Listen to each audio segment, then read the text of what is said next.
I do want to go get to the main quest, but man, I am so swamped and just behind on stuff. So I figure I'll do something easy or something that can keep me occupied. This is gonna go like I wasn't expecting this, to be honest. So they translated the next chapter, and then they also translated Barrel's quest, 2021 New Year's and Christmas. They haven't translated this yet.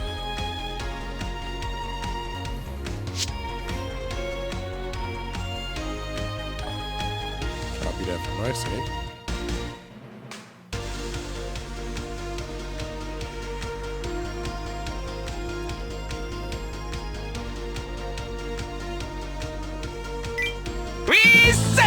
お疲れ様っす。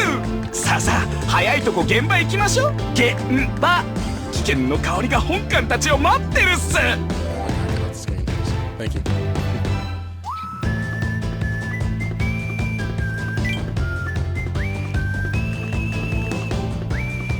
Oh, this story. Oh god, this song is totally Wild Arms. I just thought of that.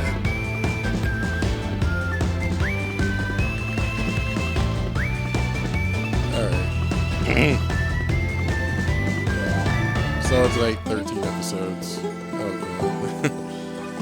Oh, I apologize. We won't be getting to Tokyo After School Summoners anytime soon.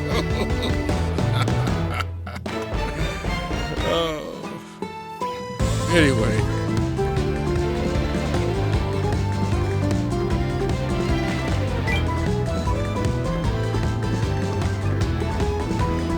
And yet I have Tokyo After School Summoners playing on the other monitor.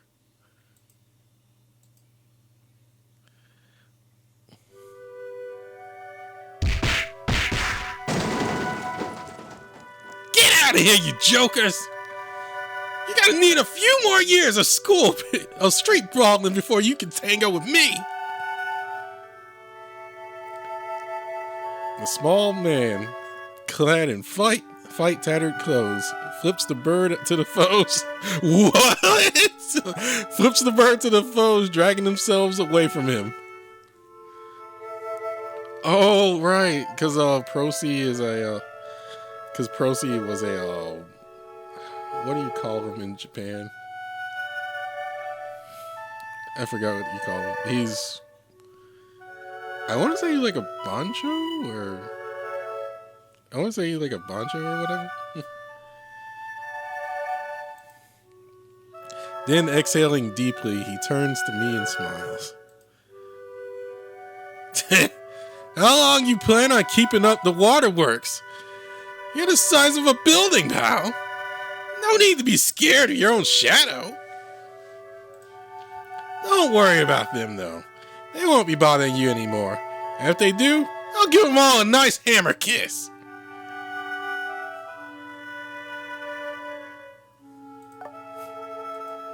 So relax. Loosen those shoulders and take a breath. This place is your home now. Without waiting for me to answer, he turns around and beckons me to where I need to go. He's so small, I thought, so much smaller than I could cover him with both hands like a baby animal. I think I know who's speaking now. Yet, on that day, his back seemed so large to me. So large and dependable. Yep. On that day, I had finally found a place to belong. I had found a place to go back to in a time when I had no way home. Given to me by an individual so small in body, yet so big in the heart.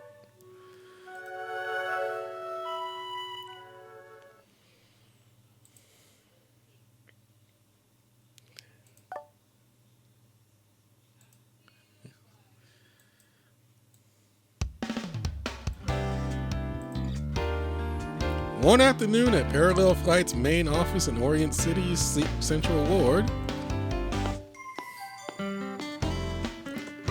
Oh, B. That was a fight. Welcome back, Brandon. Sorry you had to answer a call the moment you clocked in. Great battle stream, though. Oh, so you've been watching my Mega Man stuff?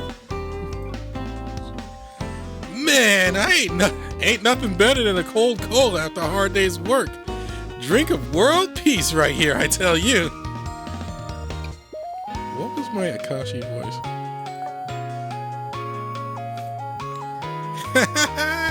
Swap that out with a beer and you're a middle-aged salaryman cracking open a cold one after you're home from putting in your overtime. You better not be drinking at work. Hey! Hydrating after a good sweat is essential. Besides, I can still got a bunch of years in me before you can call me a geezer. You know, if I was younger, I'd probably be like, I want his jeans. Because those look cool. Anyway. Fork over that hamburger steak lunch we picked up earlier. I want to heat it up in the microwave. Got it. Just give me a sec. Hey, Brandon, I'll put your drink in the fridge. Actually, now that I think about it, it's best that we do this now.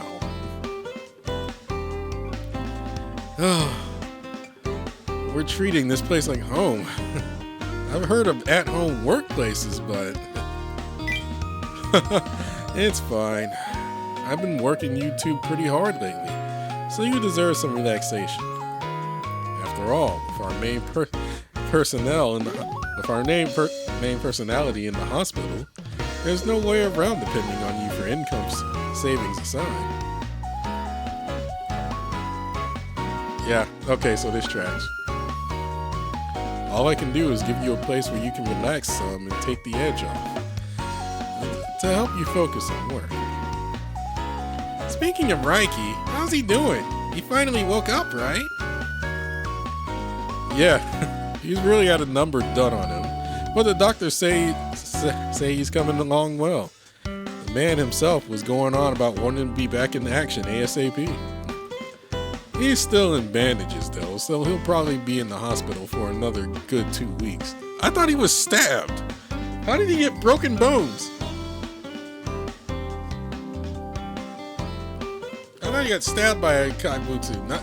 How did he get broken bones? Glad to hear he's doing better. I want to visit him sometime. I'm sure he'd love that too.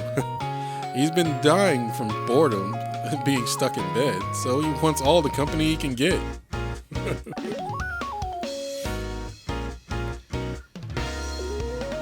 2 weeks until Justice is back, huh? I'll have to really lock in and pick up shifts till then. Are you sure you can pick up that many shifts with school? I mean, I appreciate the effort, of course, but don't worry, I got enough credits. Heck, junior lectures really lighten up around this time of term at my university. Then you get the jerk teacher that's like, oh, you thought my class was easy? That's it.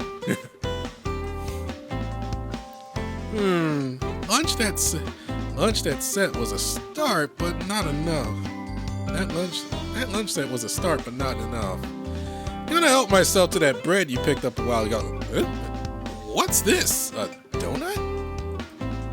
How did you? I blinked and you already polished it off? You can't just eat the bread too? It's really hard to get your hands on outside of Fukuoka.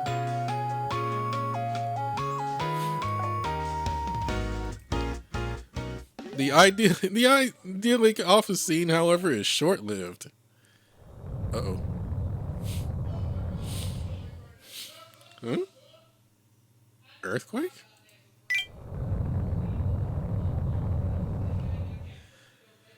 The pins inside the holders on their desk start rattling, but their vibrating only worsens by the second. Whoa! What's going on? Is this an earthquake? Yeah, it's getting worse too. Okay. First, let's open the windows. Okay, what is earthquake safety? How do you do earthquake safety protocols? I don't know. We never, considering that they don't really happen down here. I was like, they do happen, but they never, like, we never had like earthquake drills. Wait, I don't think this is an earthquake. Am I hearing footsteps? The footsteps accompanying tremors draw closer to the entrance. Then the door opens with a bang and...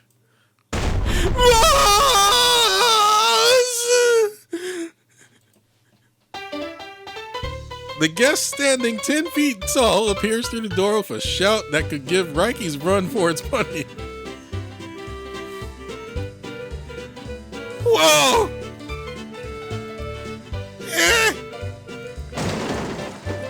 The volume alone sends Akashi and Maktai tumbling from the sofa. Hey, he works at Procy's place. Gomeisa! Excuse me, I must ask, has my boss paid a visit here? Your boss? You mean the little guy pushing middle-aged something fierce?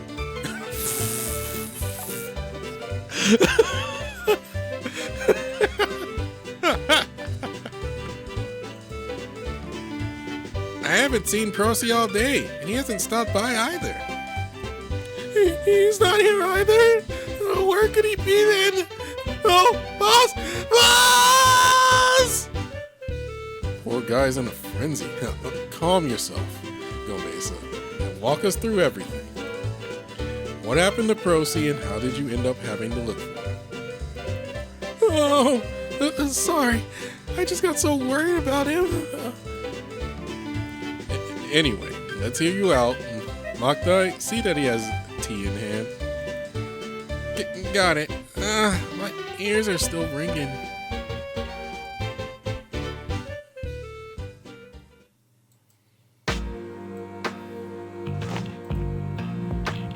Having calmed down a bit, Gomeisa curls up, as small as the giant can, and as he sits down on the sofa.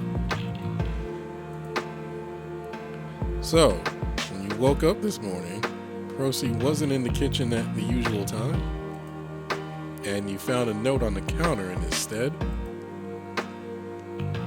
Got loose ends to wrap up. Bar's closed for a while. You stay home, huh?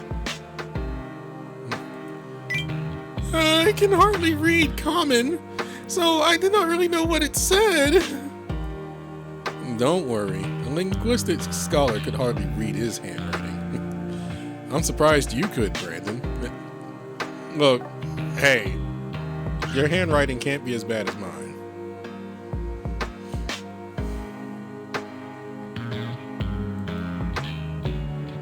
What do you mean by loose ends, though? If the bar is going to be closed for a good while, does that mean he'll take a few days to take care of business? The complete lack of details in the note either means he was in a hurry or it was something he couldn't tell Gomeisa. We don't have any way to search for him. If we got no idea where he went, there's no telling when he'll be back either. Oh!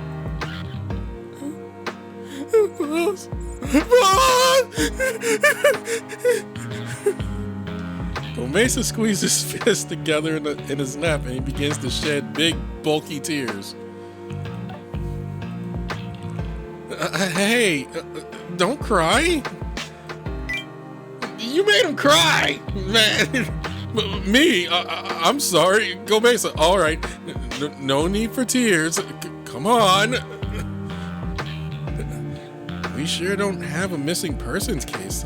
You sure we don't have a missing person case on our hands here? If we do, shouldn't we go to the police? I wonder about that. I mean, it would be one thing if a kid were missing, but Procy's a grown man.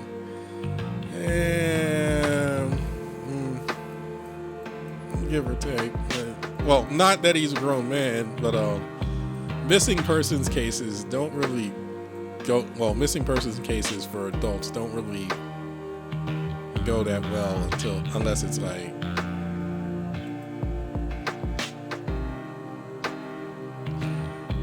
Like, they have to have reason.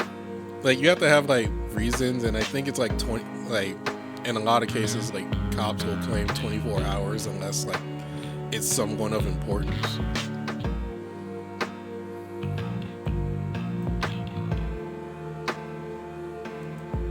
True, there's not much we can help with here. If you're going to do something, you might as well shoot for the moon and ask the police. Let's head to the police station with Gomeisa in tow. You'll want someone who can write comment to fill out the request, after all. Oh, thank you. I am appreciative. Shoot for the moon? I think you'll see what I mean soon enough, but I hope you won't.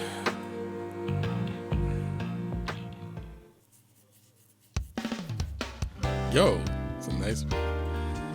God, I love these backgrounds.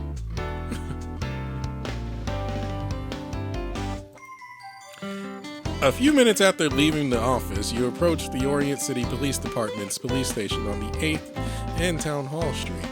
A police officer with the appearance of a wolf is standing at attention in front of it. Everyone's other favorite character, whose name is not $10, because he is drawn by what's-his-face. When you approach, he smiles and calls out to you. Hey! Oh, God. Do you know how long it has been since I have done Barrel's voice? Hold on. It has been 4 years since I've done that.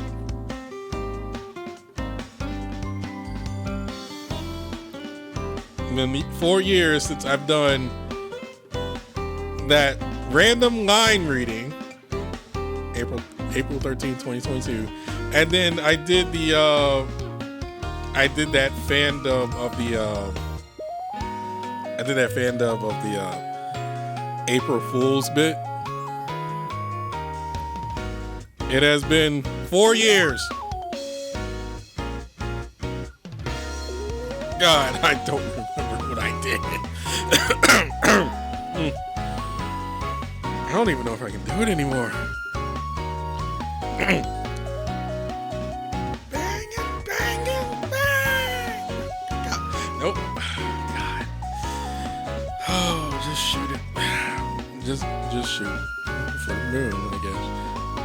Hey there! Hey there! Anything I can help you all out with? There's something we'd like to ask for. A fluffy cop. Hey! Cut that out! I'm weak under the chin.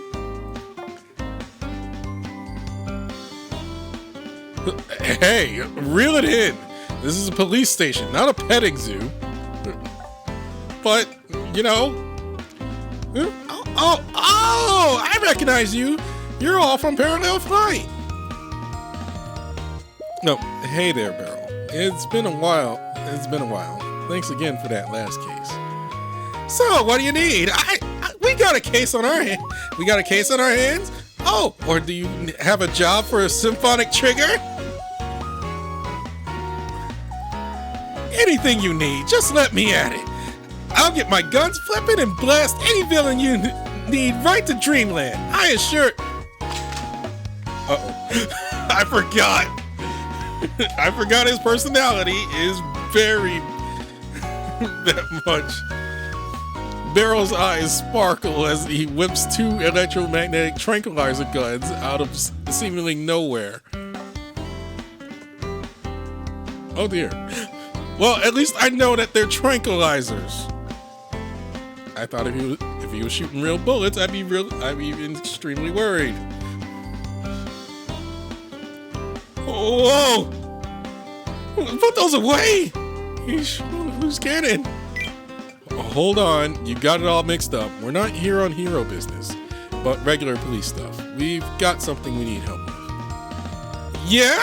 Well, you've come to the right place, but what you need? Oh, let's not talk about it on the street. Come on in, and let's talk all about it in there. The police wolf opens the door with a spring in his step and beckons you all inside. What's up with that guy? You telling me he's a hero too?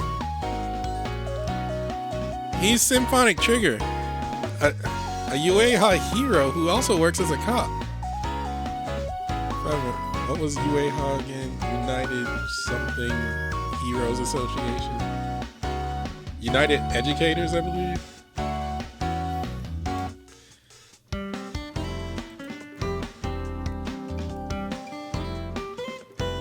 Let me look it up. It'll list it right here. Union of Earth Hero Agency.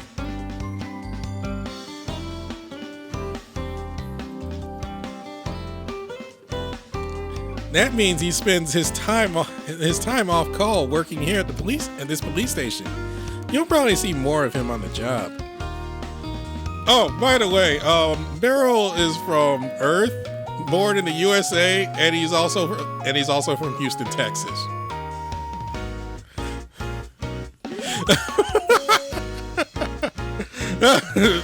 Do with that information what you will. Heroes really are all over the place, huh?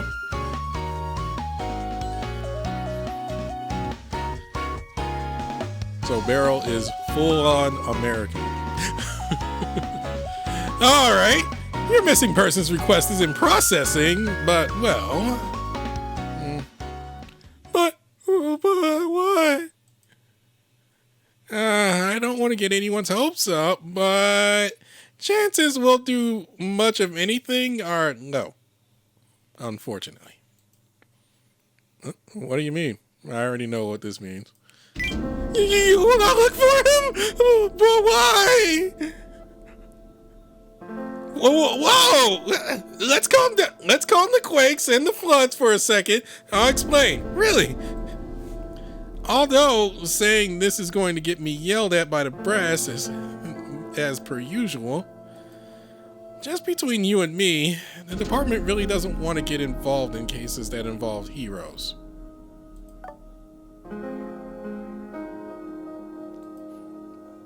Mainly because chances are high it'll lead to messing with the kaibutsu or observers. The cops don't want to end up 6 feet under and forgotten.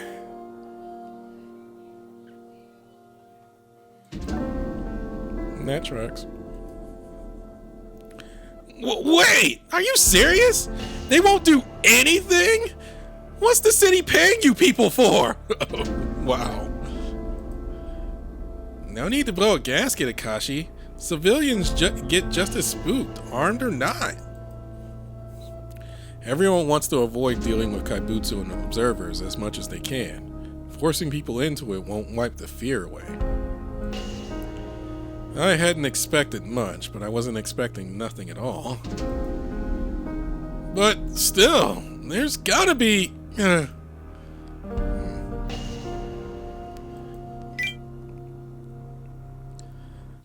Oh, memories of when I got fired. Memories of your office flash through your mind. You remember the looks on their faces when you got fired.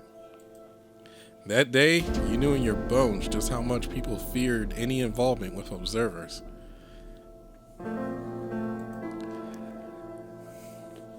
But Gomeisa shrinks back like a withering plant, defeated. Tears begin to pool in his eyes once more.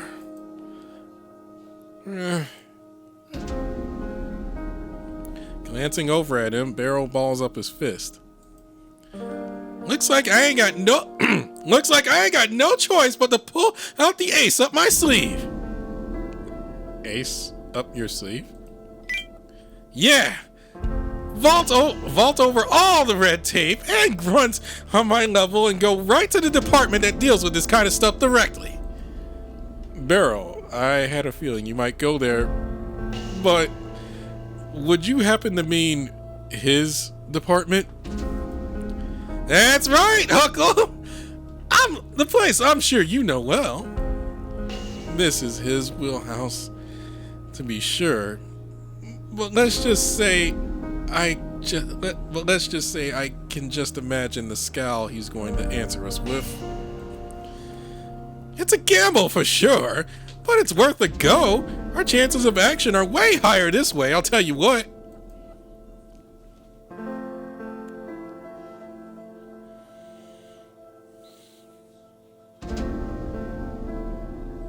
Barrel immediately begins preparing to leave, then calls out to another officer taking a break in the back. With all that settled, are y'all good on time? How about you come with me down to the precinct station? I'm gonna have to just develop Barrel's voice as I go. I don't think I can hit whatever I did 4 years ago. Who's this person you're describing? Is he real? Oh, I know who he's talking about. Now I know who he's talking about. I totally forgot about him. Is he really bad?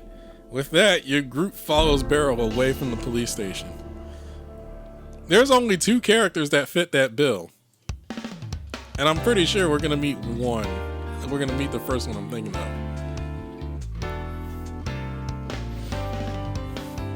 That's how it all went down. So, Inspector, you think you can work something out for him? Barrel takes you to a remote corner of the city's substantially sized police headquarters building in the city center. The sign overhead reads Hero Case Special Investigative Department. Don't you? That's how it all went down, me pup. Do I look like I'm impotent over here? What was his voice? I think I went Snake. Tried to go Snake with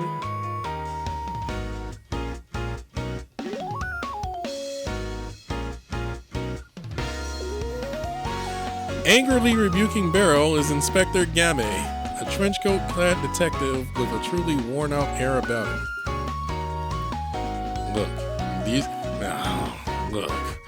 These kind of requests have proper procedures and protocols.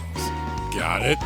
Local jurisdiction processes the paperwork first, and if it looks like a tough enough case that the public safety department can't deal with, then that's when it makes its way to us in the crime department. Do you really think? I want to just give him the $10 voice, which matches with many other voices.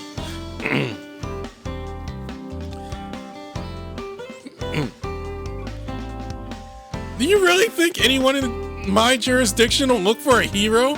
An adult, no less? Yeah, they wouldn't lift a finger. Every last case that's got a whiff of hero or observer on it, they throw to me. I don't get paid nearly enough for this. God, I can't. What was my snake voice? Solid snake. Game scratches his head in irritation as he takes the document from Barrel and runs his eyes over it.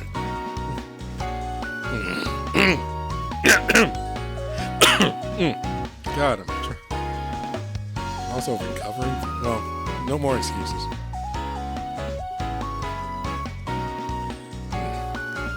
Let's say we deal with this local department later. Let's say we'll deal with the local department later. These the people filing the report? You. I've seen you around before. You, the waiter at Procy's? Oh, yes, that is me. I live and work at Boss's bar. My name is Gomeisa. One day, Boss just disappeared. I'm looking for him. Please help me. All right. I'll help as much as I can. Feels like a kid looking for his dad, really. Huh? Nothing. Never mind. So how about you? The inspector turns to look at you and the others. Hey there. Well, been a while. Sorry to show up unannounced. You know, I have to wonder why it is you've always got a hand in most of the backbreaking cases that show up on my desk. Oh, coincidences, I'm sure. Besides, being on edge all the time like that is just going to age you even faster, Game.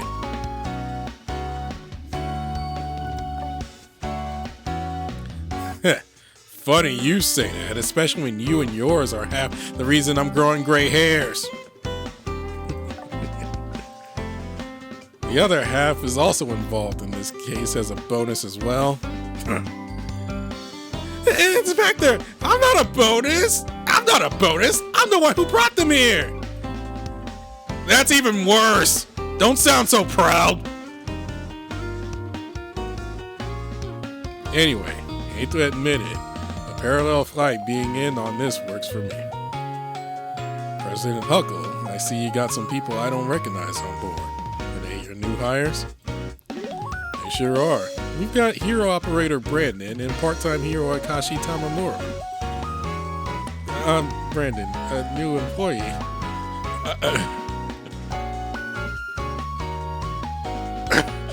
After seeing his variant, I'm like, I don't want to know if I want to say so case hardened and cool anymore.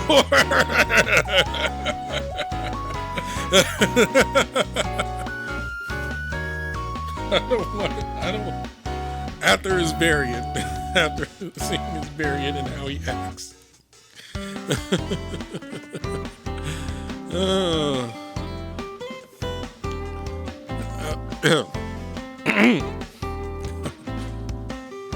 You seem worn out by life.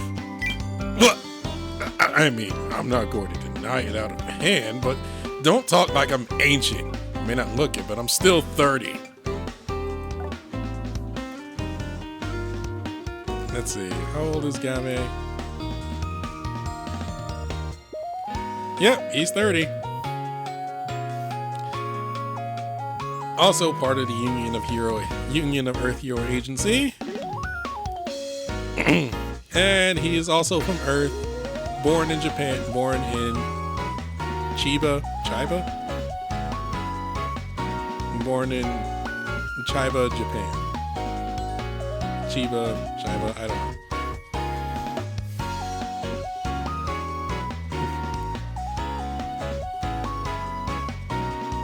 I didn't know he was a speed type. Good to meet the two of you. I'm Game Tsukinoa, police detective and hero.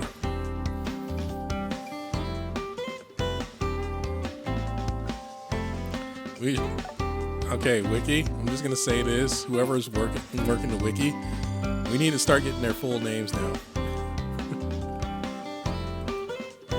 Wait, really? You're a hero too, Inspector? You got it. We're in different departments within the police, but Barrel and I are both in the UAL. His hero name is Just Luck. He never lets a target get away. He's not the flashiest, but he's like, you know, a reliable old yeller, that kind of hero. Oh God, you are aging him more and more. Old yeller. You saying they're going to take me out to the shed? Take me out to the shed out back? Yep. Oh no.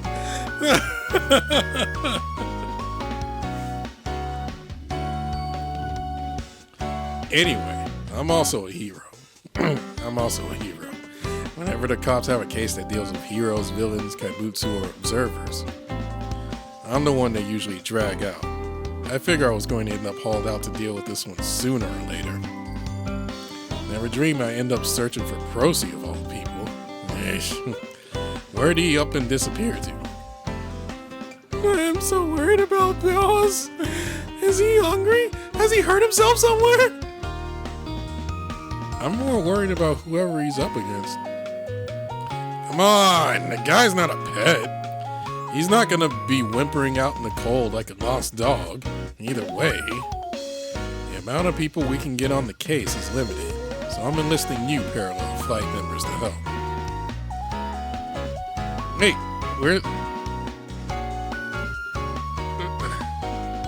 we're helping out a police investigation? His department is a bit special. They're able to contract private hero agencies for help with investigations. The brass always says, leave it to the specialists. But they just don't want to get involved when wild powers and the like are involved. We hardly have any staff in the department as is, and all of the others are on another case. Since I'm the only one left, I'll be heading the investigation. I will help look too. I want to help find boss myself. Sure thing. What was your agency again? Same as Procy's, right? I'll put in a call later. That makes two on the case. How about it, Parallel Flight? You in? No getting off this train. Brandon!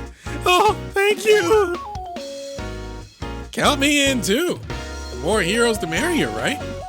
Just when I don't have classes, though.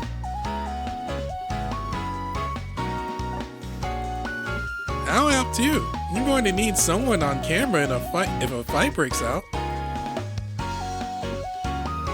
Sounds like everyone is in then. Oh, sounds like everyone is in then. I'll only be able to help when I'm not taking care of Reiki. Got it. I'll send you the contract later. Glad to have you all on board. All right, that's everyone. Let's talk roles. I want...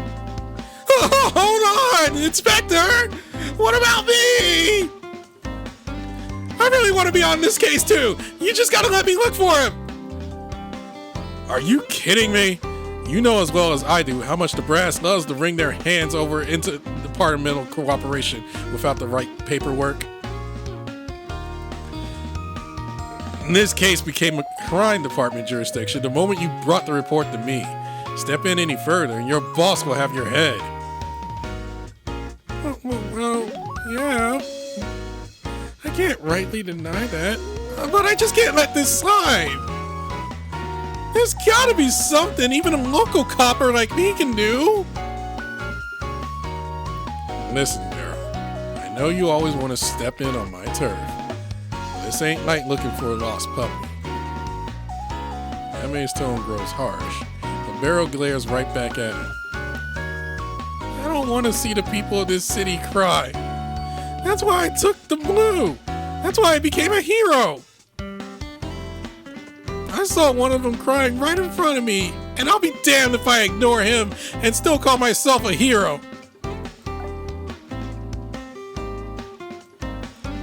So please, Inspector, you gotta let me on the team. I'm begging you. But Barrel, heart is on his sleeve, huh? That's some passion. Regret later. I want him on the team too. You. Barrel pleadingly lowers his head, overwhelmed by his passion. Yame scratches his head in resignation. Well, shoot. All right. You're on the team. But if you phone it in after giving me that dramatic speech, I'm knocking you out of the solar system. Thanks, Inspector. Thank you so much. I'll do better and my best. I get it. Hands off. Quit wagging your tail. You're getting fur all over. Yeesh. Oh. That's just one more department I gotta think up excuses for.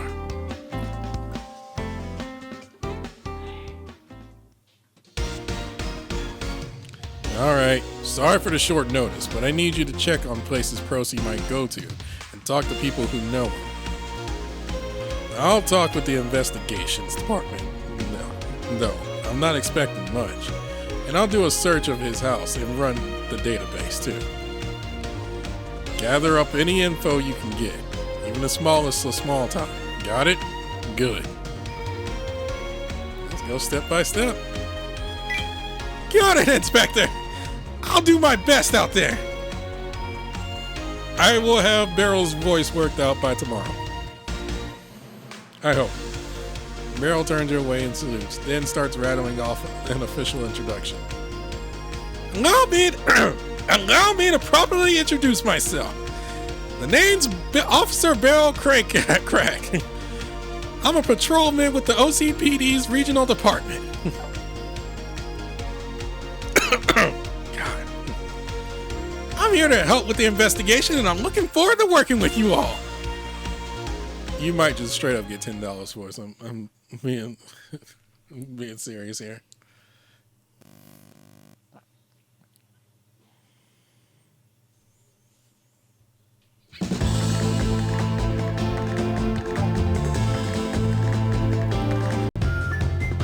At the very least, my nose isn't stuffed up anymore.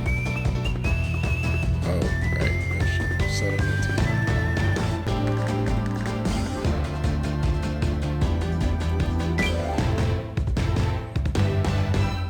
Good thing it doesn't cost anything, because I already finished it. But now they added the ability to do both the story and the battle when you replay the mission, the story bit.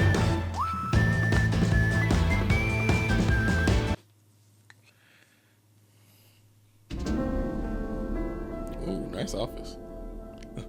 You're serious about going, then?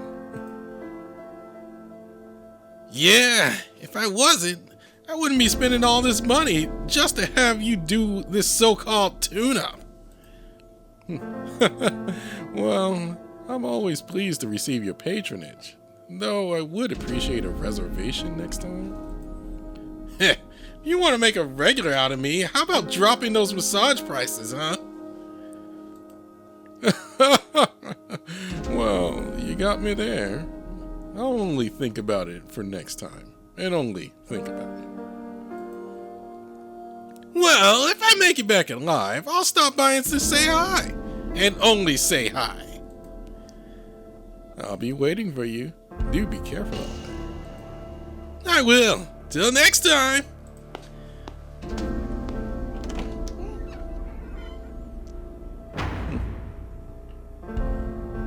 Indeed. Until next time. A time I pray will come.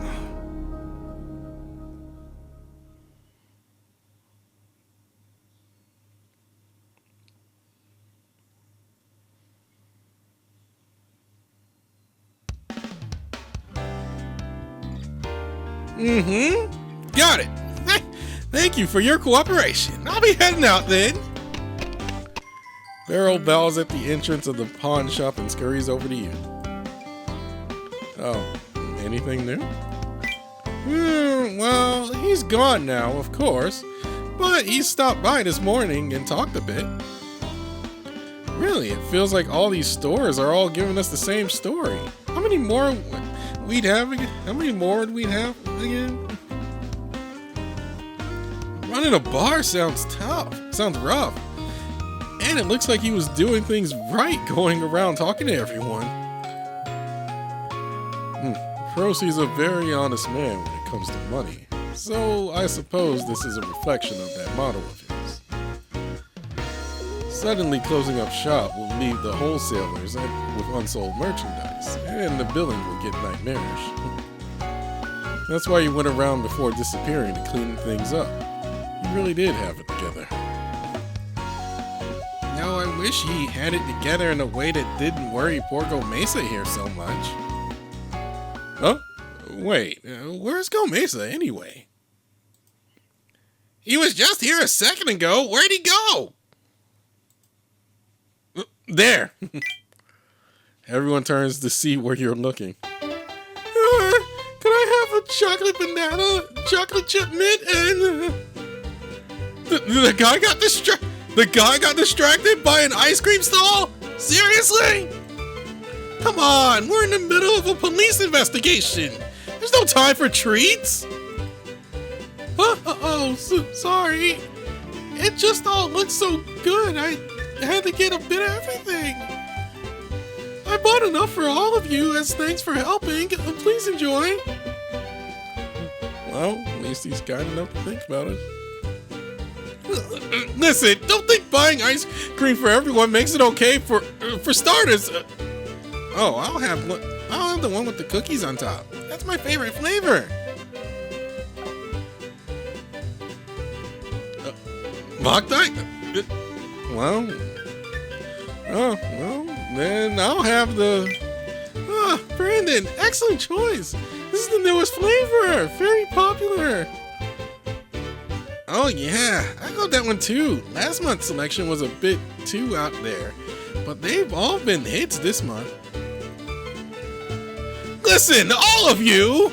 You gotta... Huh? Wait, where's Officer Barrel? Sorry for making your... Wait, I'm here! Munching on something? At this rate, we're doomed. What flavor do you want, Barrel? Hang on, I just gotta finish. Wait, one of the less sweet ones for me, please. Come on, man! What are you eating? Something dripping out of your bag, too. Oh, gosh, you're right. I guess they added too much hot sauce. Any get on my uniform? Oh, thank my stars. I'm in the clear. What do you have?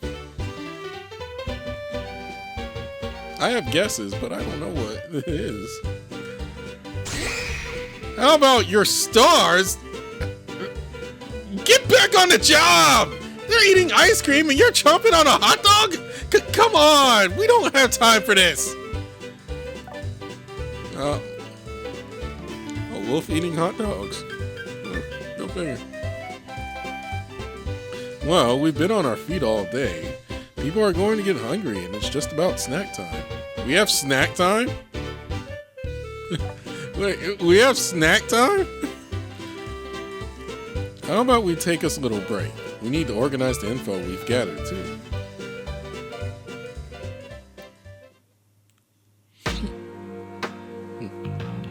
You all come together and review the information collected from running all over town and talking to people. What you and Akashi learned, what Makdai and Huckle learned, and what Barrel and Gomeisa learned. The information you attained from about 20 spots allows you to retrace Procy's steps on a map. Just going through all of his business partners has really helped us map out his movements. Asking around was really worth it. He left his bar and visited his local butcher and produce shops, the fish market, a liquor store, a sweets wholesaler, all sorts of food stores. This covers his whereabouts to about 5 hours ago. Gomeisa, any other spots you can think of? Well, this is the usual order of food stuff he brings comes in. So next is... Oh, I know! The ice cream reminded me! There's also a cake shop he buys from. Cake? Come on! What kind of bar stocks dessert? Like Boss, me, and everyone here, people from many planets come to the bar. Different planets means different foods. Like how Terrans eat rice and bread together, yes? Terrans eating rice... I mean, that's double the breads, but it's not unheard of to do that. Not unheard of to do that, but there's no meat? No meat and veggies? And fruit?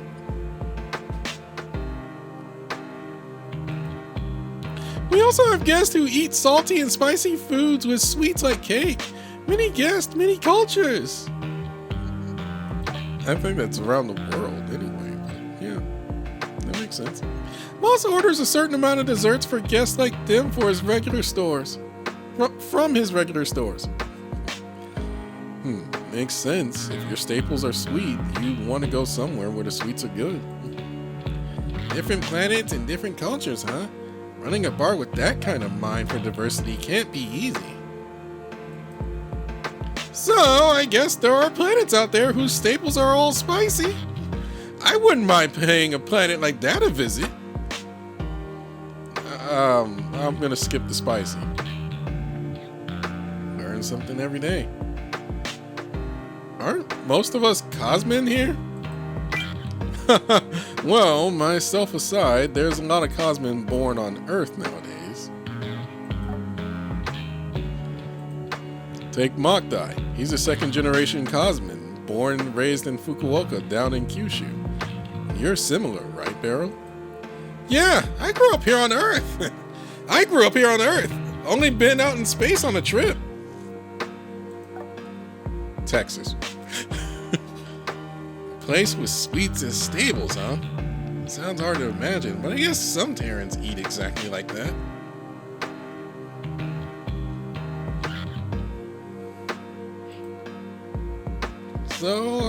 So are we dipping into that cake shop next to ask around? We've exhausted most of the other options, right? Yeah, sounds like a cake. Sounds like a cake. Yeah, sounds like it's the cake place. Gomeisa, think you can lead us there?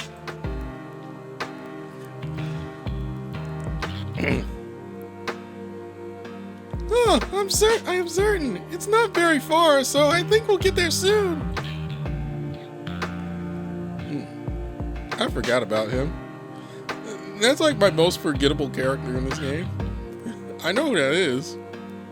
I can't remember the name. That's how much I've forgotten about him. But I know that silhouette. Holy crap. I mean, it's full of, it's an excessive amount of bread, but still. Gomeisa takes you to a fancy looking pastry shop in the middle of a quiet neighborhood. It has a cafe space in front and seems unusually empty without a single guest or worker to be seen inside. Oh god, it's like that Subway. It's like that Subway I went to. I walked in, there was nobody there. And they were just hiding behind, this was one Subway. This actually happened at 2 Subways. They were actually in the back doing who knows what. As we walked in, there's no doorbell or anything. There's no doorbell or notification thing that says hey, people have entered, even though they should have one. Nothing like that was going. And then as soon as we walk in there, we call out hey, hello? Anyone there? Anyone there?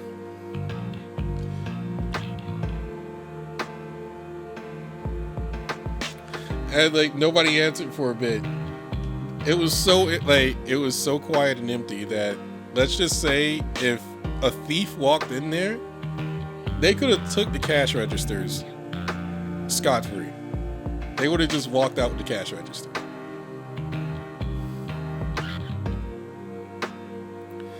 But it's eventually somebody shows up and they're oh crap, I'm sorry.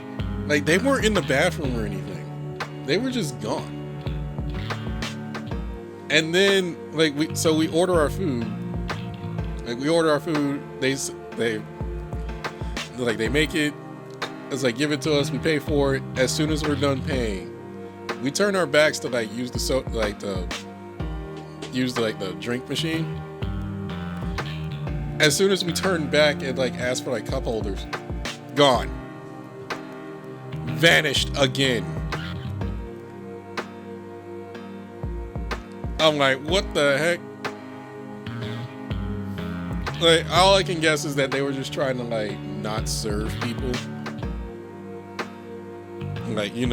Try and be lazy and not serve people. That's my guess. That's one of my guesses. The other guess is something far more inappropriate, but And then the other Subway where this happened, they were actually just sitting down on the floor. They were just sitting down on the floor waiting for quitting time.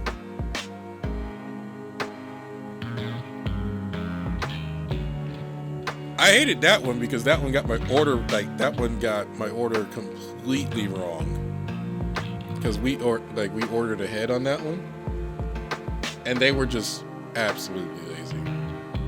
Anyway, moving on. Huh? Is it closed today? It looks very dark inside. Wait, this place always has a line of people waiting to get in. I've never seen it this empty. There was no sign that said it was closed on the door, though. It was open, too. I mean, it looks like they're closed. Did they forget to lock up? Shh. I think I hear something from the back. Barrel silences the group. Sure enough, you hear noise coming from the kitchen. Then... Whoa! That was definitely an explosion, right? Strong enough to shake the ground? Okay, something serious is going on in here. Wait, don't tell me! Uh-oh. Barrel realizes something and looks up. Seeing that, Uncle scowls as if he has a bad feeling about all this. My policeman's sixth sense is pulsating like crazy! We might just have a prowler on our hands! An officer of the law can't ignore a crime in progress! I'm going in there right now and catching the crook red-handed! Wait! Barrel draws his electromagnetic tranquilizer gun. Did we have to say all that? Readies the slide, then runs in, ready to fire. Wait, Barrel! Goodness, we're going in after him. Got it, boss. What a loose cannon. Wait, everyone, don't leave, not leave me.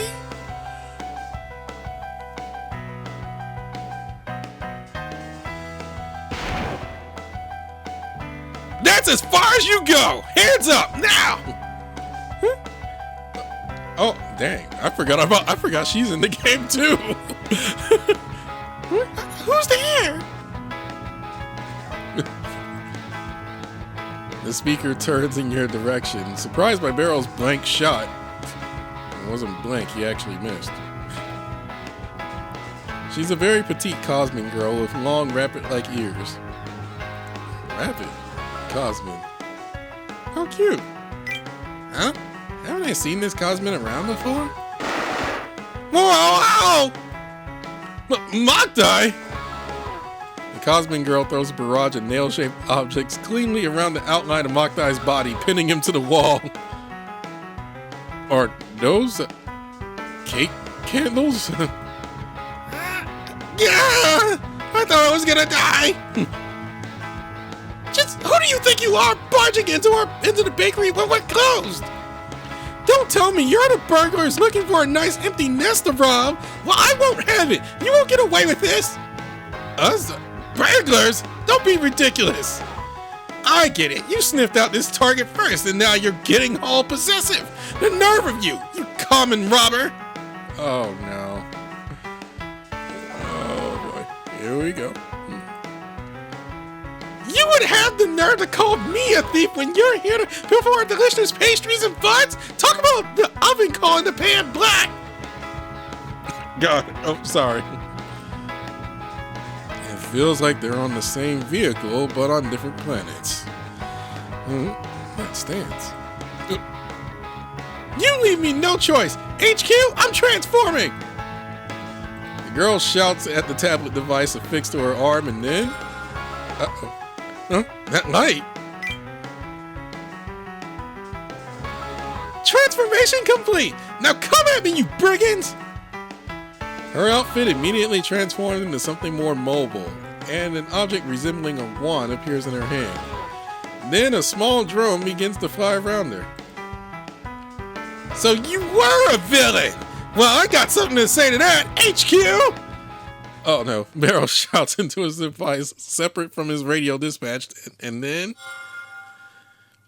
Huh? You're transforming too? Make way for the Sheriff of Justice, baby! You better come quietly! Sheriff?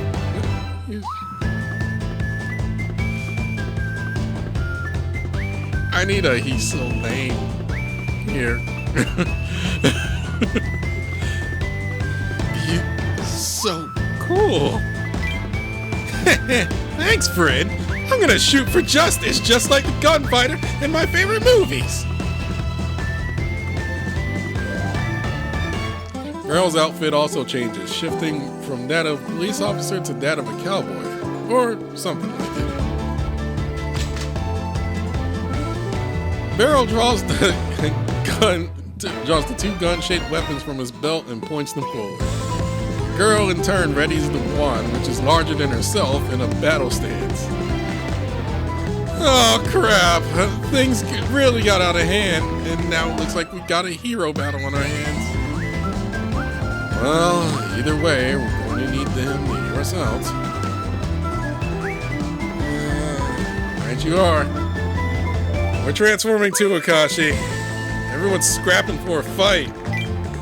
Yeesh, no choice then. Let's do this, Brandon. Tap on your terminal, blanketing Akashi in a bright light. All right, let's just calm down and talk about this. You're a hero too, Akashi? Sweet, glad to have you on my side. On your side? You got me all wrong. I'm here to stop you two from... So you villains are coming at me two at once then? Very well, I'll take you both on. Oh, God. I swear upon the name of my absent master that I will defend our sacred kitchen with my life. I'm the heir to the how do you pronounce that? Viscatch Style Toro Bakery Martial Arts Crash Torator. What the heck kind of name is that? Excuse me. How about you?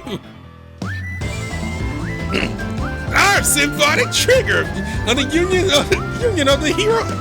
God, this is a lot. This is a mouthful.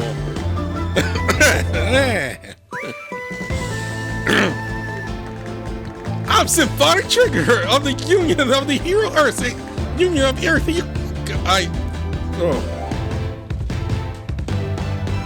Just come on, just listen to me already. Oh, wait, Kirsch, and she transformed? Is a fight starting? Oh no, what do I do? Oh, please.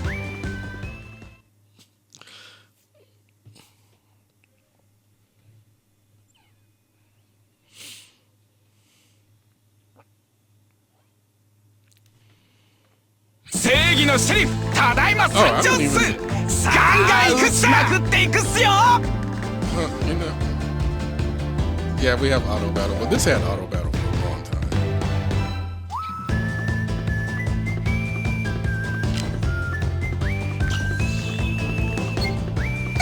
あら、行くぜ。ガンガン行くっす。どか。ガンガン行くっす。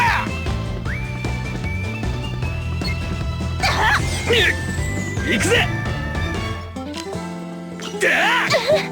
ガンガン行くっす。 There's no way I'm gonna hit 11K. I forgot he eats a ton. バーンと行くっす。ガンガン行くっす。バーンと行くっす。行くぜ。Yeah. よし、完勝っと。ま、ヒーロー家業ってのもなかなか悪くねえな。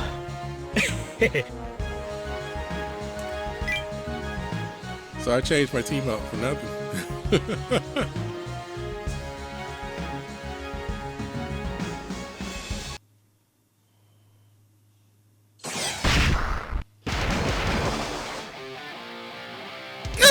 What a powerful pack of villains! If this keeps up, I'll have no choice but to... Oh, Master, lend me your strength! That villain's pretty tough, huh?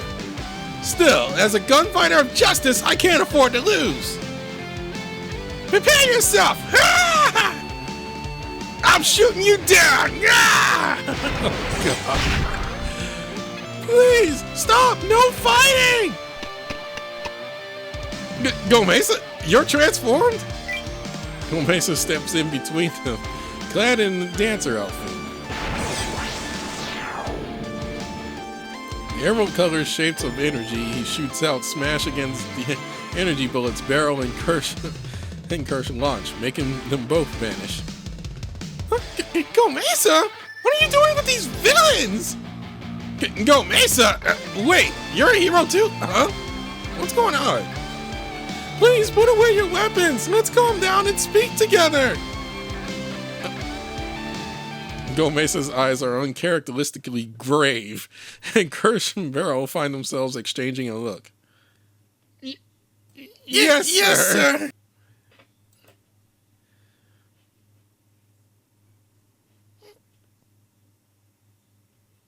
The cafe storeroom is quiet again with the battle concluded.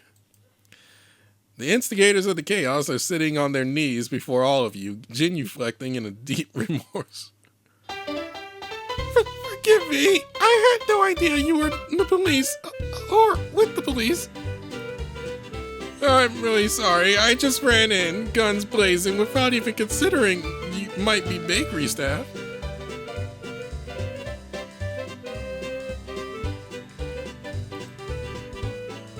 If I'd seen Gomeisa to begin with, No, sorry. Anything I say now would just be an excuse. Kirsch, you do not need to feel bad. I am just glad you stopped fighting. Yeah, you've kowtowed enough. Talk about troublemakers. Well, I had a bad feeling about all this and did not stop him, so I can't say I'm blameless in all this. Either way, things worked out well. Miraculously, the store is completely undamaged, and no one got hurt. I'll be real. I'm kind of pissed off myself.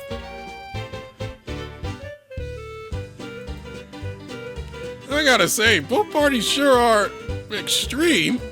Fisting guns flying without an ear for anyone. And a moment later, here they are, heads to the ground in an apology.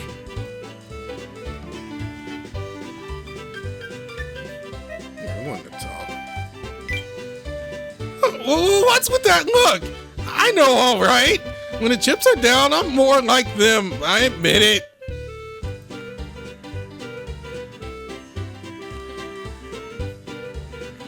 I'm the one who came into work when we were closed, and I'm the one who forgot to put up the closed sign. Ugh, I'm such an idiot. In any case, it's an undeniable fact. I was aggressive towards you and interfered with the investigation. I made my peace. Put me in cuffs. I'll take my punishment for instructing an officer of the law.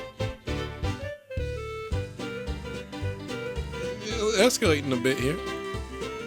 Whoa, no one's going to arrest you. Heck, if anyone's going to get chewed out by the law here, it'll be me. Gosh, I can just hear the voices yelling at me through my radio now. If they aren't already. They're both good people, but I have to say though, I had no idea you were a hero too, Gomeisa. I am, and I do hero work with Boss. I'm not very good at fighting though.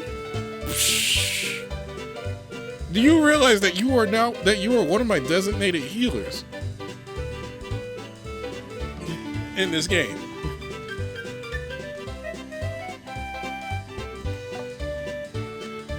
You are a designated healer in this game for me, and your alternate form is a designated tank. Do not tell these people lies.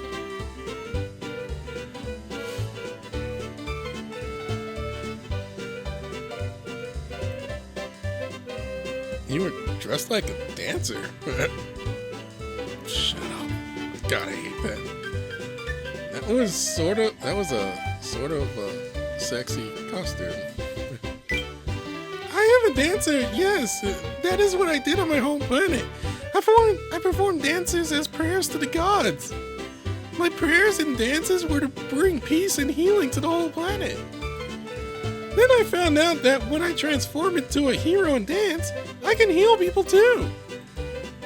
Though Boss would often yell at me for healing the enemy.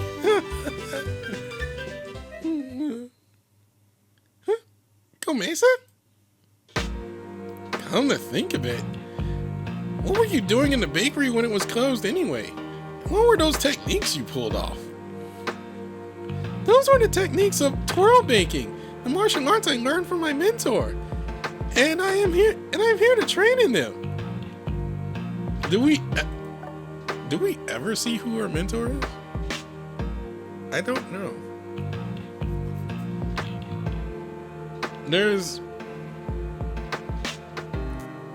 There's only one other character in baking, and I don't know if he counts.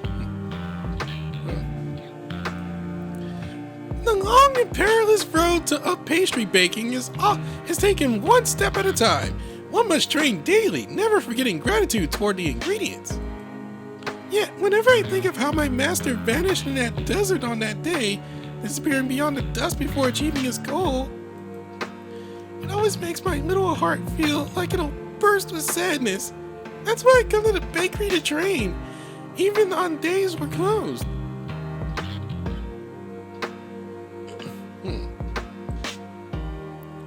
Twirl baking? Fighting arts.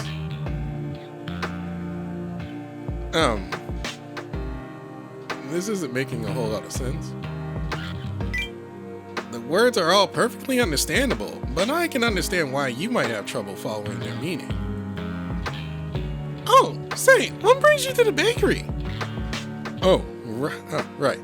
We haven't yet gotten to the heart of the matter. Have you seen Procy around? We're looking for him. That's right, Kirsch. Anything helps, even if you only saw him a little. We just want any information possible now. Please! Wait, Procy's gone? Procy is gone? Oh, so that's why. Kirsch? Oh, nothing. Don't worry about it. Kirsch smiles at Gomeisa with a touch of sadness in her expression, then looks down as she shifts through her memories. Well, I do remember Procy coming to visit at around 10. Really? Deets, please. He told me that he would be closing up shop for a while and to tell the manager he didn't need the stock sent to the bar until he asked for it again. Then he left. Anything after that? Well, I'm afraid not too different from what we heard from all the other places, huh? Judging from everything we've learned, all we've got is that this is the last shop he visited. Oh, come to think of it, I think he had someone waiting in front of the bakery when he stepped in. Now that's news to me. Can you tell me their height, age, what they look like? Sorry, I don't know any of those details. But he was probably a Terran. Big, but not as big as Gomeisa. Oh, and really muscular too.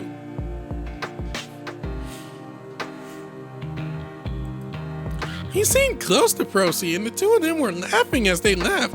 That's about all I can tell. Big, muscular, and a Terran?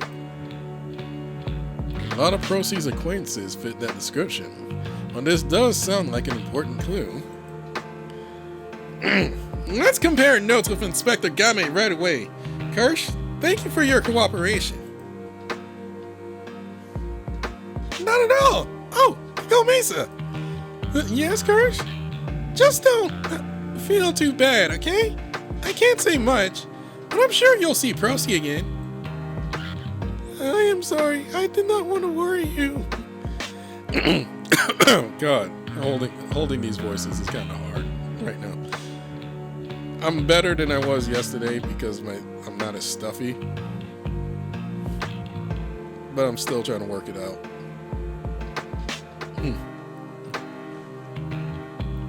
No, it's fine. No, it's fine, really. Come pay us a visit again when you find him, okay? I'll bake you a special cake. Yay! Thank you. Bidding farewell to a slightly worried-looking Kirsch, you all leave the bakery. And I think that's the end of the episode there.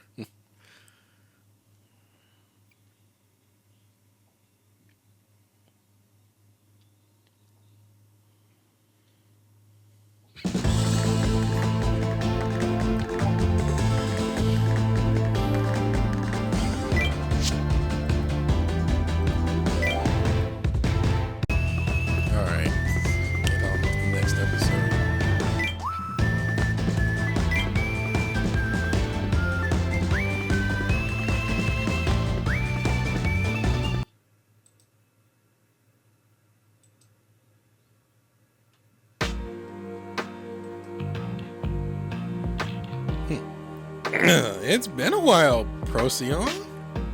Or do you go by Procy now? Call me what you want. There ain't anyone who calls me by my real name nowadays. I ain't in the market to be called by my nickname like by a scumbag like you. Quite the greeting for an old comrade after all this time. Heh, big talk coming from a guy who doesn't give a damn about me. Heck, who'd wipe me out given a chance. You want us to talk all friendly like? How about you tell the crew you got hiding in the shadows to bugger off? You're ready, I bet. Yeah, let's get this over with. Time to talk business.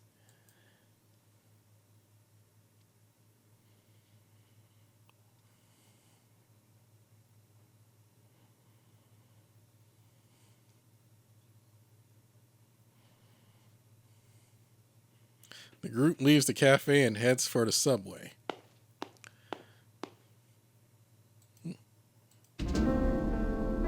What's wrong? Something the matter? Say, Barrel. You noticed too? You noticed too? You noticed too, Huckle? What's up? Why the scowls out of nowhere? Shh. Quiet. Look behind us slowly, without turning your face too much. And don't act up no matter what you see, okay? Huh? Behind us? The group slowly looks back at Barrel's urging.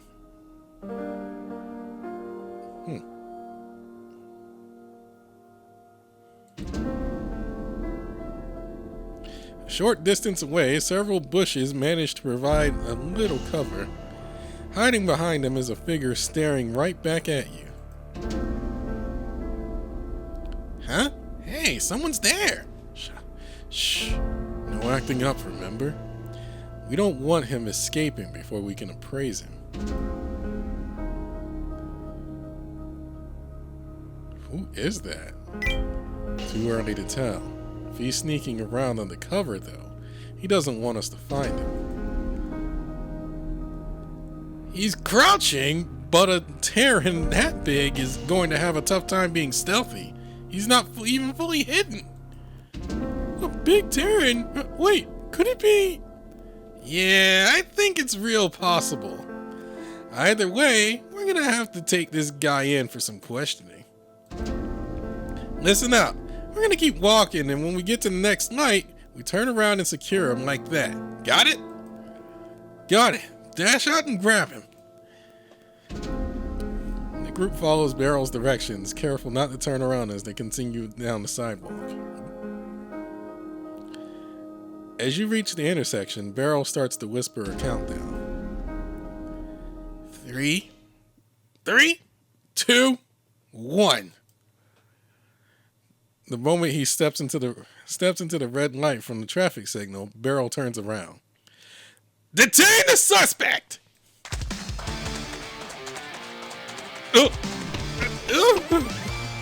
Surprised at Barrel's shout, the mystery man leaps out from his hiding place and tries to run away. Hey! Don't think you can run away from a baseballer! Akashi dashes ahead of him with his fleet feet and blocks his escape. Brandon! Magdai! Get him! Got it! Ah! You're not getting away.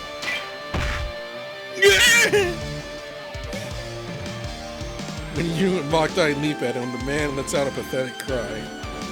On closer inspection, you see a man in a baggy coat looking suspicious as can be.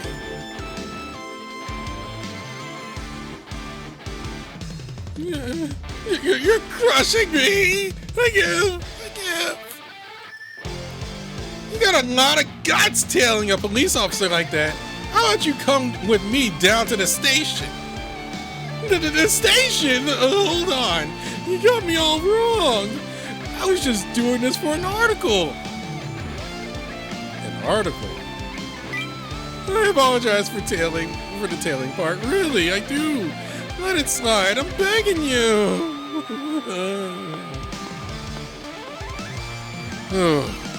Finally caught up. I really can't run like I used to. Oh, say, haven't I seen this person around before? President Huckle, it's been too long since my interview with you at the Hero Expo 2 years ago, right? Huh? Huckle? You know this guy? Yeah.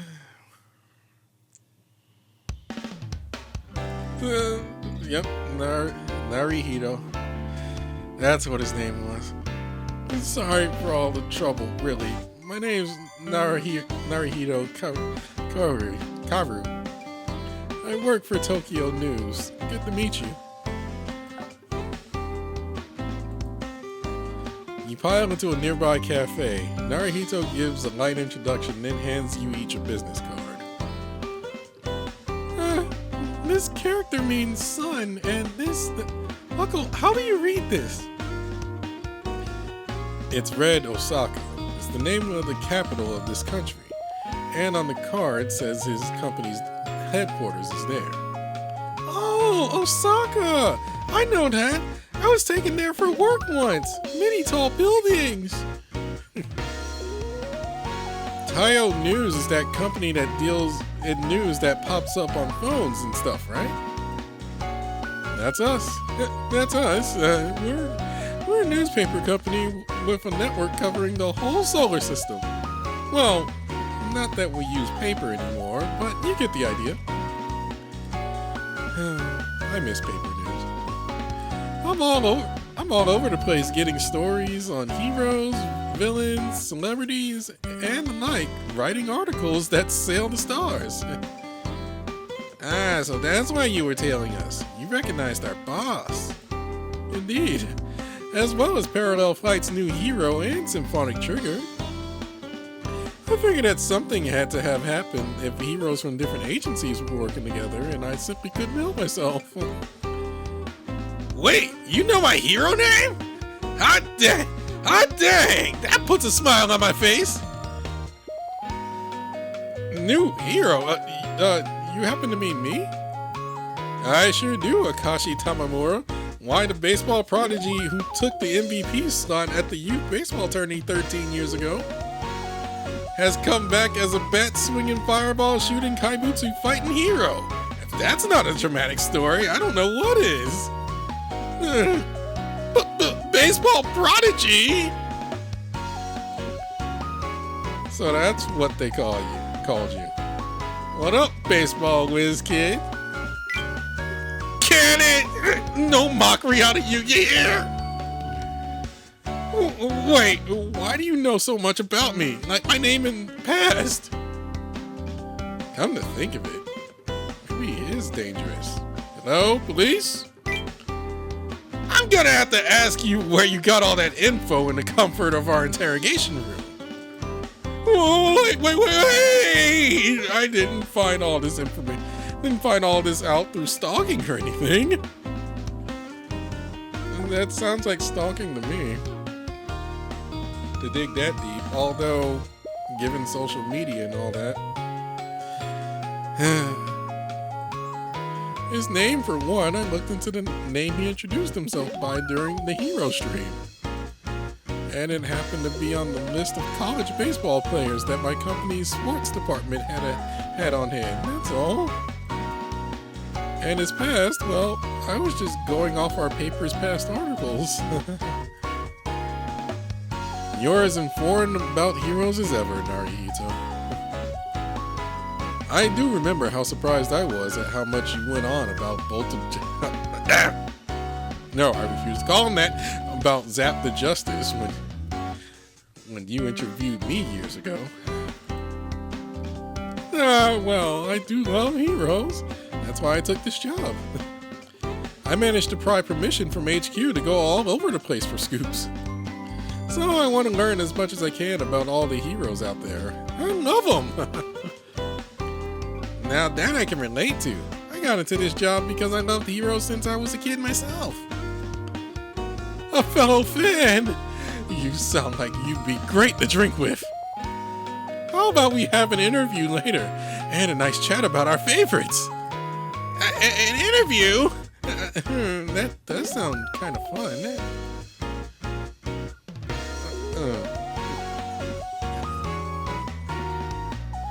Hey, no wavering. Oh, before I forget to ask, just what has happened anyway?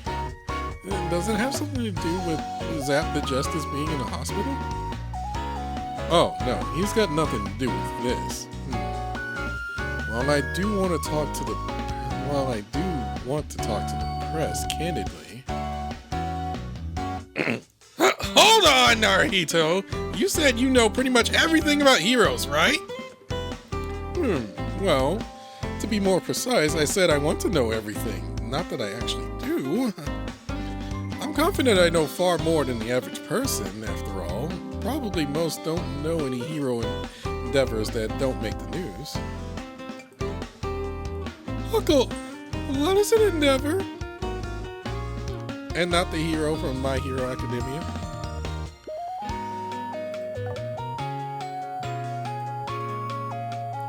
Activity, basically. What heroes have been up to, where they go, that sort of thing in this case. And you noticed stuff? Wait, maybe. Huh? Is it bad that I'm on the up and up about what hero is where? No, it's the opposite. I'd love for you to share what you know, good sir. Please tell us everything. Huh? All right.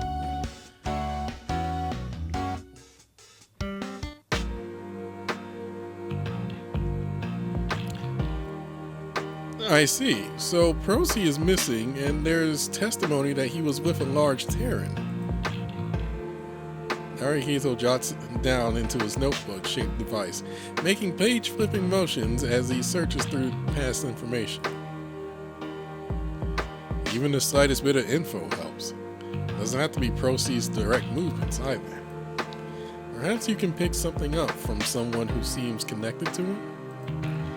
Sorry, what Procy was up to this morning is a bit out of my network. Oh. I'm not blank on info about a big Terran. If that's the level of info you're all right with. Really?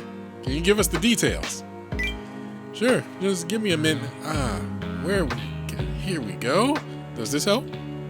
Naruhito uses his notebook device to project an individual's profile onto the table, complete with a photo.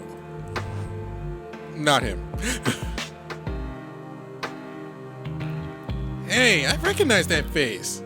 That's Polaris Mask, right? He's back on Earth?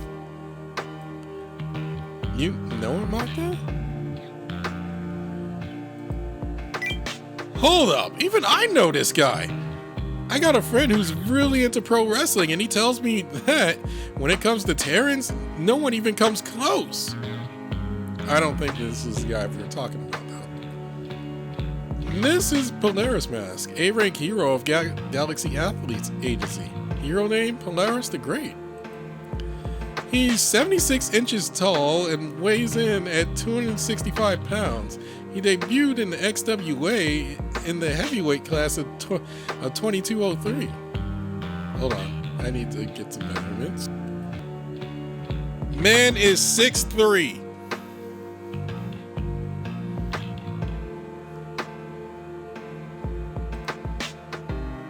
Or 6'4". I mean, that's not that incredibly tall, but that's like the tallest guy that we have on record so far. Although I bet there's other people that are taller. I mean, well, what's his name?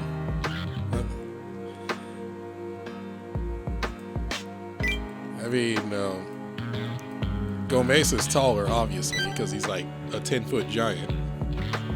Maybe taller. But in terms of human height, that's the tallest guy we've got. 6'4", 6'3", 6'4".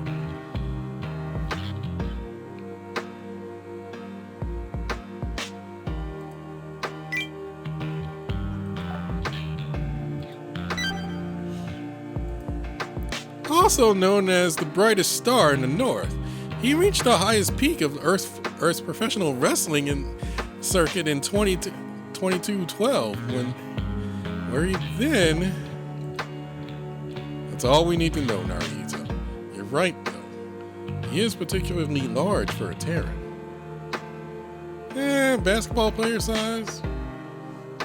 That's about, well, I wouldn't say average basketball player size, but that's like the stereotype basketball player height.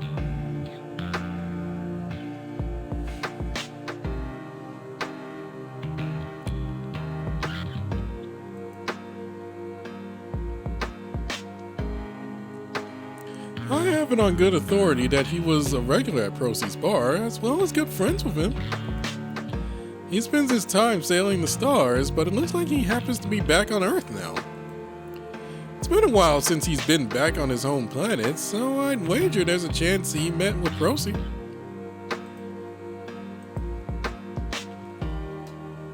Oh, yes, I met this person before.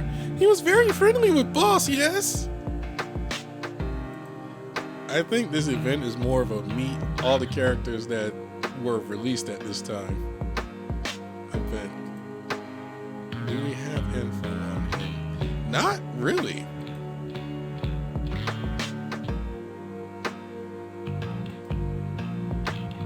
We don't really have info on him.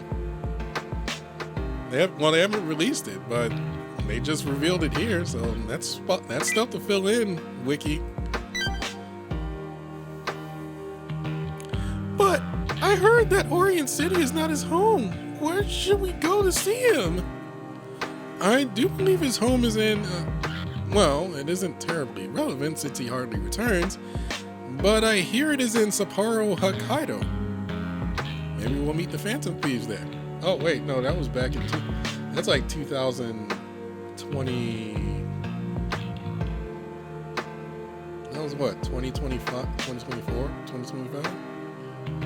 Persona 4 not Persona 4, Persona 5 takes place, and in particular Persona 5 Strikers.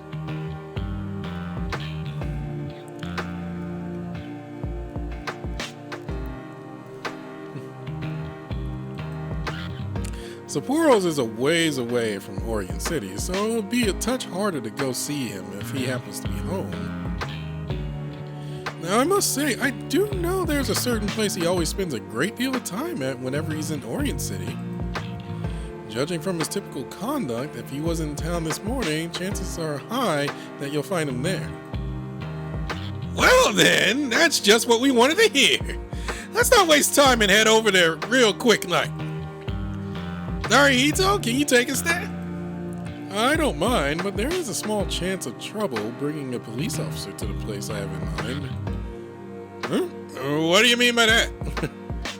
Oh, well, the police do know of its existence and operations, and it should be fine with heroes, probably. Well, let's get going then. It's a bit far from the station, so I'd appreciate it if we went by car instead.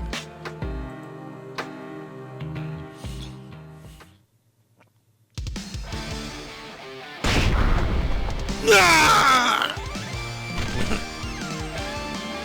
Whoa! Oh wait, whoa! Yeah, that guy just flew out from the ring.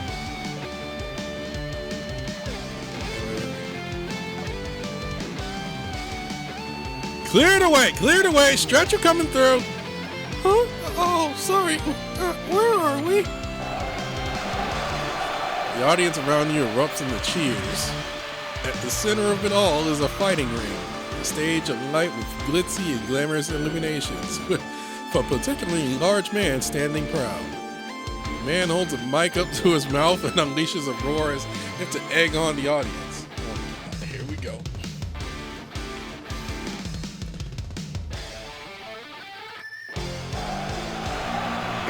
Is that the best you got? Is this all you have for the brightest star in the north? I haven't been off Earth that long. Don't tell me you all forgot how to punch and throw it quick. If none of the arena regulars can satisfy, I'll take anyone. Ref, audience, it doesn't matter. You think you got what it takes, step up. If you think you can put on a better show than these wimps, the ring's calling your name.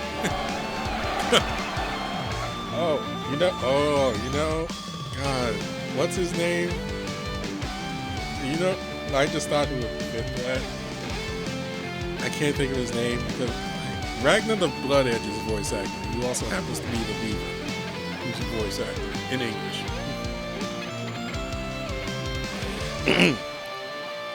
Cheers and calls to arms erupt from the audience, and with that, the venue takes on an air of chaos. Just where have we found ourselves? An underground arena, if you would. Anything goes in the ring if you got the skills, and the one who excites the audience the most wins. Weapons are allowed as long as they aren't lethal, and some combatants even transform. Alright, this is sounding way too dangerous. Like, there's no way the police would keep quiet. They would and do. That's the thing. The police, the media, every level of power from the outside tolerates the arena. After all, it's owned by none other than... sorry. Let my mouth run again. This, I should probably keep quiet. No. Keep going. I want to know.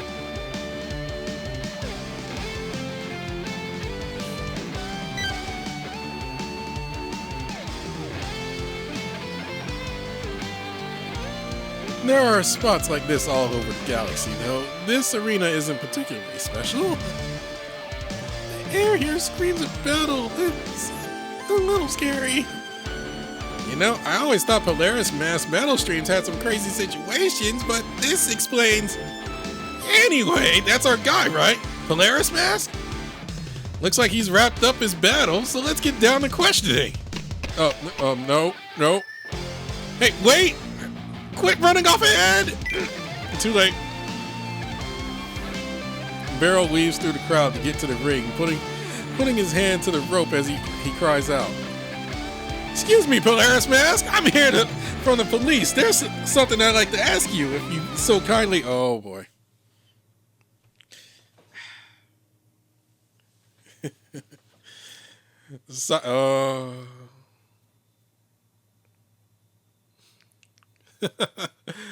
Here we go.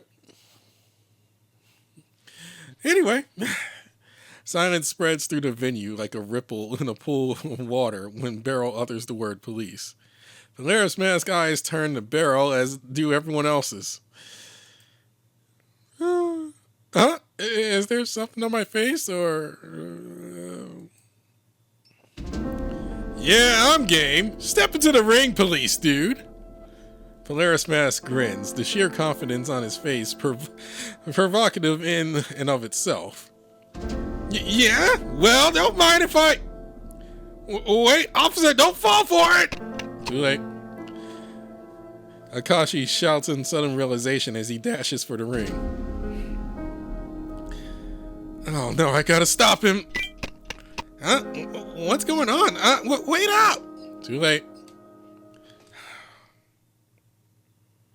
Barrel climbs through the ropes and steps into the ring. Here we go. Now this! Okay, I'm gonna try again. Now this is a challenger. I've been waiting for someone who could last a moment in the ring with me, but I didn't expect a cop to answer the call. Polaris Mask's please shout brings back the heated passion to the venue, ending the brief moment of silence. Huh? Challenger? Wait, hold on, I'm just... Too late, huh? He's in the ring, he's got no choice but to fight. Yeah, you're probably right about that. Huh? Sorry, I really can't follow. Rules of the ring. Stepping through the ropes when someone is provoking a fight is a declaration that you've agreed to enter that fight. Yeah, that actually has happened in wrestling too. That actually has happened in pro wrestling too. And this is probably going to show my age. Well, if it hasn't already. But it was like 90s when it was still when it was still like WCW and WWF. I can't remember the guy's name. I can't remember the guy's name specifically, but it was like about a year or two. He was like the guy that would always like provoke. He was basically the heel wrestler, and he would always provoke the audience. And in one taping of it, one taping of the wrestling, he like someone actually did from the audience step into the ring, and he tried to throw a punch. Like he tried to punch him, only to get whooped. Which the funny thing is that the wrestlers have a right to defend themselves if even the audience decides to throw a punch. So yeah, you can guess how that turned out.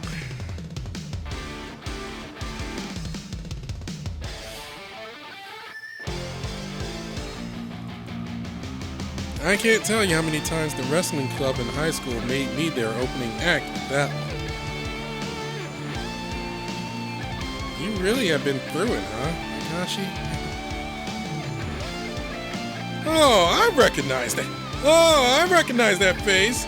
You're a UE hero, aren't you? I'll make our fight fair then. Polaris thrust his fist, holding the mic high above his head. Huh? He's transforming? Polaris masked body engulfed in light in one moment and clad in an extravagant costume the next.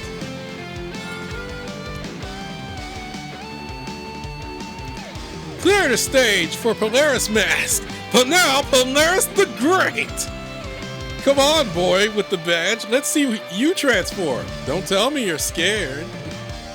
Scared? Me? I ain't scared. I'm just...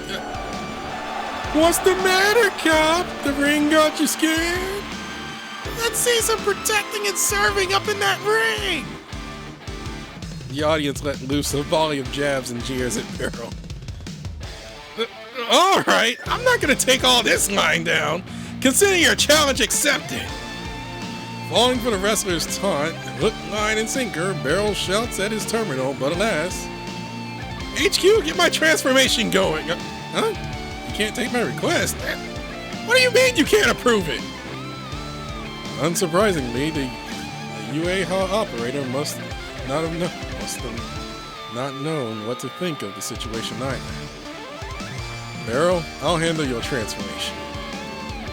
Boss, are you serious? Really? Thanks, I'd appreciate it.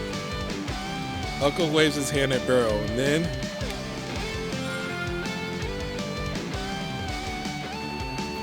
Alright, transformation complete.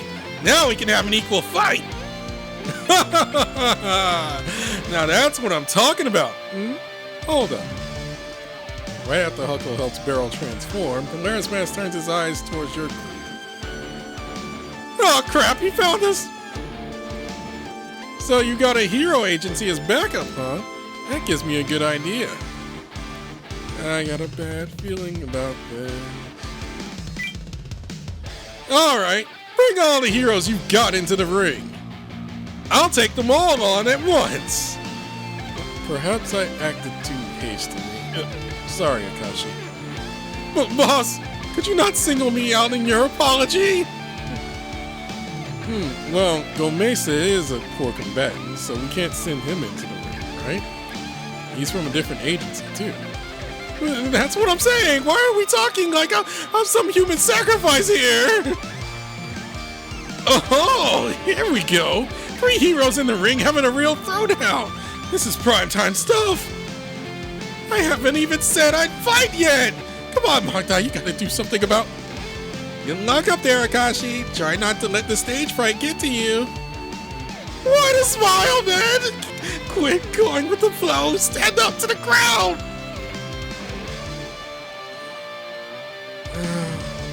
I'll try to support you, so just try not to get hurt, okay? Brandon! Why do I have to clean up this guy's mess?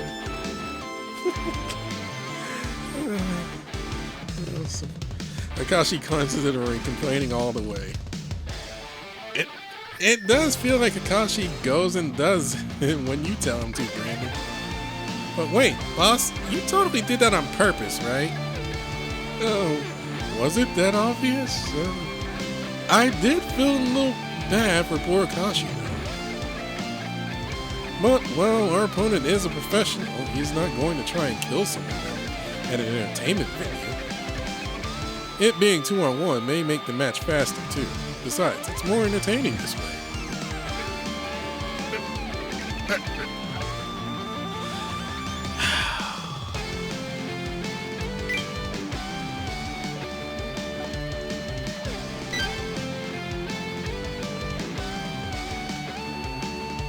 All this for $45. All this for $46.50 an hour. You are slave driver. Well, Brandon, do you think you can join me in operating?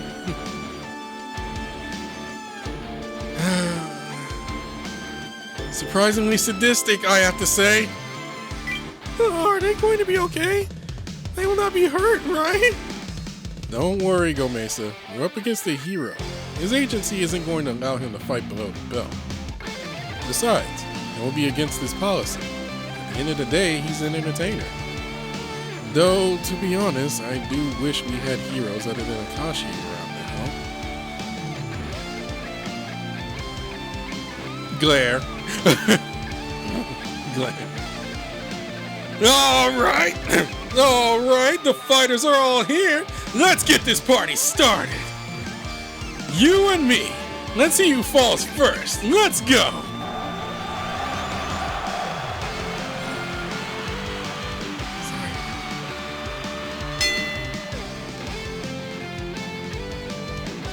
With the feverish cheers of the crowd reverberating through the arena, gong rings out, marking the start of the Battle of Heroes.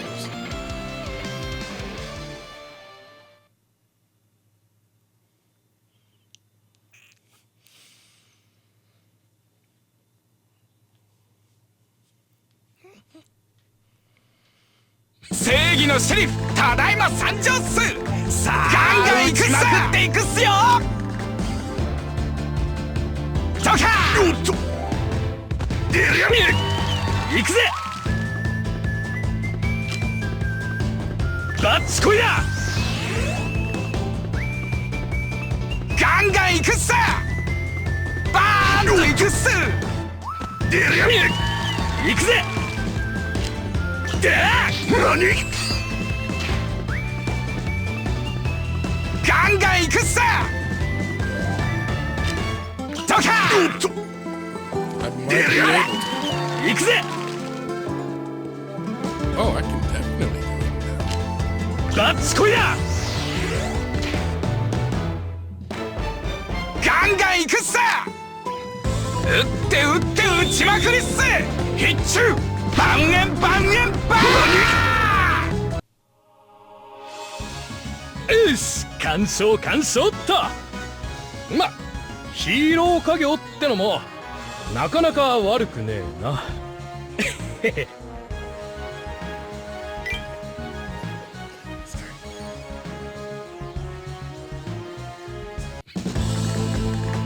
Oh, and the episode ends on that one.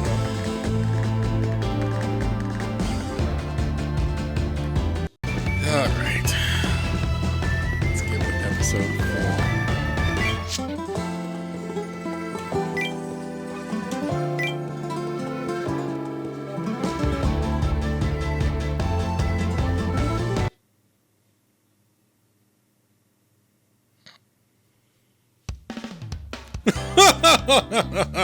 Sorry about that. I let myself cut loose and get all heated up. A messy basement room, likely used as a waiting room for fighters. I like that, bro. Polaris Mask laughs out gregariously in a corner. Oh, I have to admit, you really are as tough as they say, Polaris Mask. I didn't expect you to dish out some real deal pro wrestling moves. They scared the crap out of me. How could I not? It isn't every day that I get the chance to throw down with real professional heroes. So I threw everything I had against you. Would have been disrespectful otherwise. I can't believe the martial arts they drilled into me back at the academy came in handy. I gotta send Sensei Sparta a letter of thanks. Oh boy. Hello, who's Sensei Sparta? Akashi, you alright? Finally feeling better? Thought I was gonna die back there. This stuff's way different from student wrestling. It was pretty fun to watch. Yeah, I bet! I'd probably loved it if I had been outside the ring. Entertainment's my bread and butter. I'm not going to put on a match that'll have the audience yawning. This is the first time I've seen him in the flesh. But Polaris Mask really is something in a lot of ways. First time? You never met before? It seems like you know everyone though. Indeed. We hardly deal with his agency, the Galaxy Athletes. Especially with the man himself. He generally works in professional wrestling, something that couldn't be further from our field. Gotta say though, that's pretty surprising. Like Zap the Justice feels like he'd go really well with pro wrestling build-wise. Costume-wise too, to be honest. In terms of his appearance and fighting abilities, I imagine he could stand at the starting line. It's just, pro wrestling matches have scripts, right? Depending on the match. Who says what and when, how the match is supposed to go? That kind of stuff, that makes it more like a show. Whenever scripts are involved, Reiki just falls completely apart.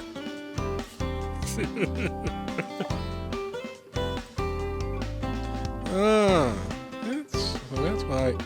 That sounds familiar. What? Did something happen?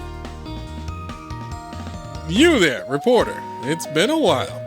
Last time we met was back on Titan, no? At the big match there? Oh, indeed, it was. Personally, I'd like to sit down with you for a more thorough interview.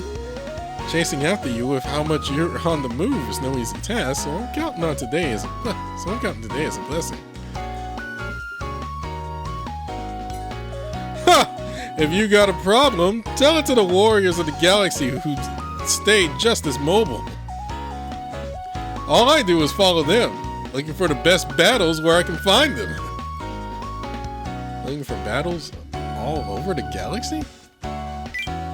Polaris Mask was fighting with strong people. That's why he looks for them all over space and does not come back to Earth very much. But when he does, he always brings many tales of his most fun battles. And you enjoy listening to him as much as you have an aversion to fighting? Now that's wild. Didn't think there'd be heroes out there that into battling. You and me both. I can't imagine anyone who puts as much of their life into it as him. Oh, hey, Gomeisa. It's been a while. It has. I did not know you were back. I am happy to see you. Well, I only came back yesterday. It's my chance to stop by Procy's bar, too. Come to think of it, I hardly ever see you outside. You're always in that greenhouse of yours. Is the bar open tonight? I was thinking of stopping by. Oh, no, it's closed for a while. The smile on Gomeisa's face rapidly deflates, and Polaris Mask gives him a curious look. Huh? What's the matter? And why are you with the police? There's a bit going on. That's what brought us down here, you see. I'd like you to hear us out a bit first. Oh?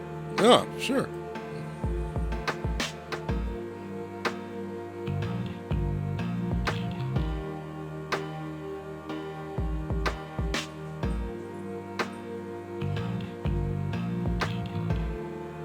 So, Procy's gone off somewhere. I get it. Polaris Mask listens with a far more serious expression than before, stroking his chin. Nothing seemed off about him when I saw him earlier today. He didn't seem torn up by anything. So it really was you with Procy in front of Kirsch's cafe? Would you be so kind as to tell us what the two of you were talking about? If he had something on his mind or if he was planning on going anywhere, even the smallest bit helps. What we talked about, huh? He folds his arms and a meaningful silence comes over him. The group awaits his next words with bated breath.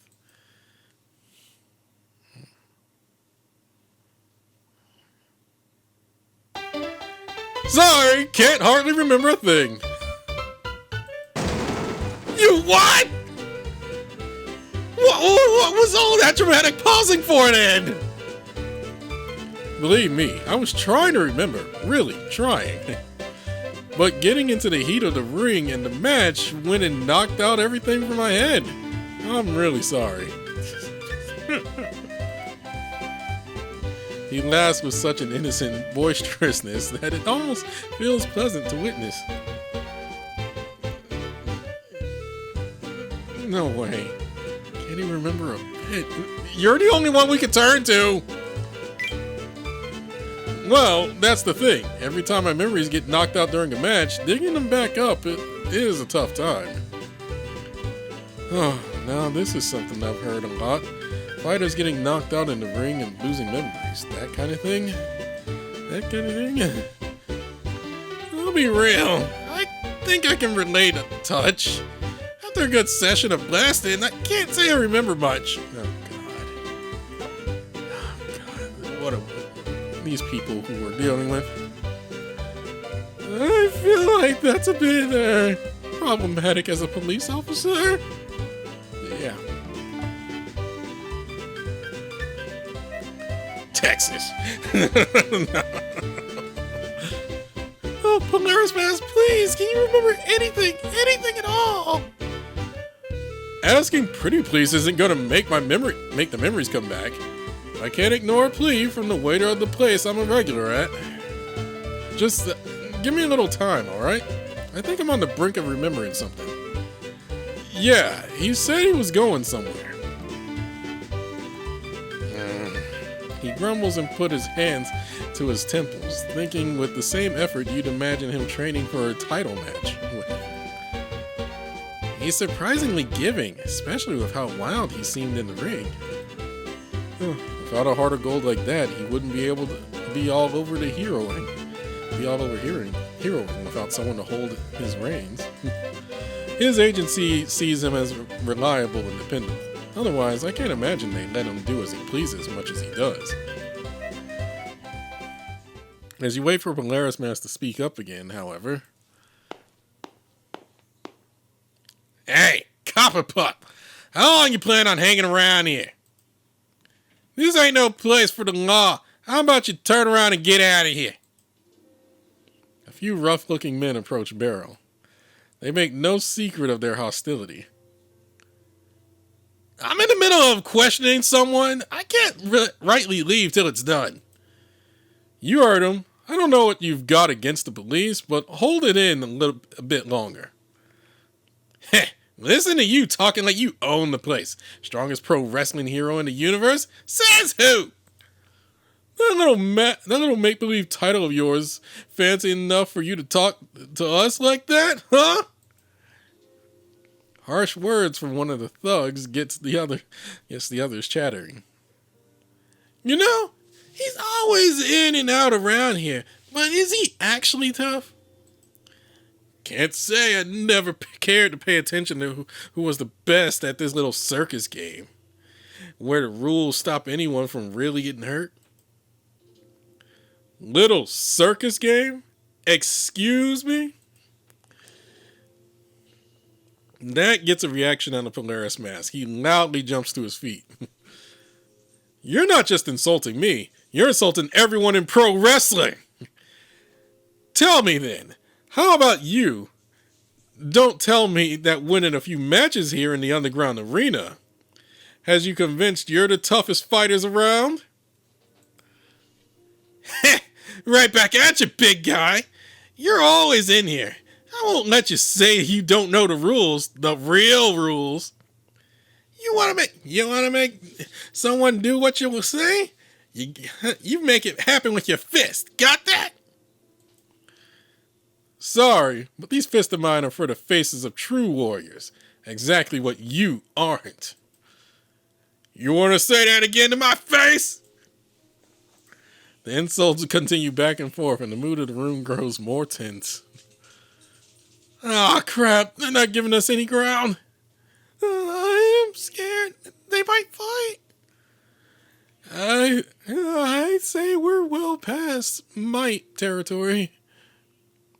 All right. If that's the game you're playing, and you don't want to give us a proper fight,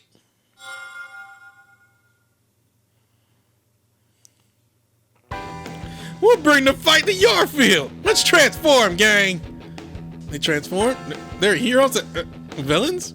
I've never heard of an agency that would authorize a transformation to win a fight. Their talent started. Which means this group is a bunch of unauthorized villains. So that's your game. I don't like fighting outside the ring, but villains are a different story. I'm gonna beat the importance of rules into every one of you without any collateral damage. Let me help out, Polaris Mask. I can't rightly let a bunch of cowards gang up on you, and I can't let them get away with insulting the line of work I'm so proud of. My pride as an officer of the law won't let it happen. Officer, the name's Barrel. Officer Barrel Crank-Crack. Barrel, is it? All right, we're an impromptu tag team. They're still outnumbered. They're up against people who ignore all the rules but their own. I knew I'd end up like this. We really stepped into a rough spot, huh? Brandon, you know what to do. Can't be helped. Ready to go, Akashi? The camera's all set. We basically got heroes versus villains battle stream in the making here. Not really sure how many viewers we'll manage to pick up, though. Still, it's better than not having the camera rolling. Brandon, you and I are on support. Oh, looks like I've really fallen into it now. Oh no, they're actually going to fight!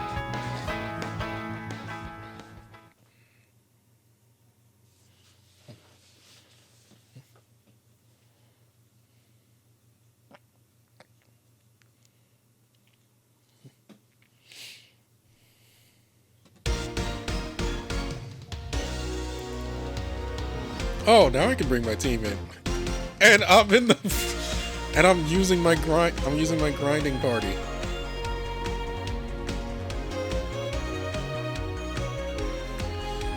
Oh, this is my event grind party.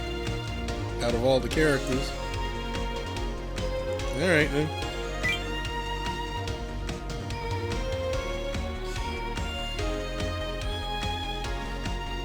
Play ball だ。さあ、しまっていこうぜ。任されよ。And one dead. ガンガン行くっさ。ドカー。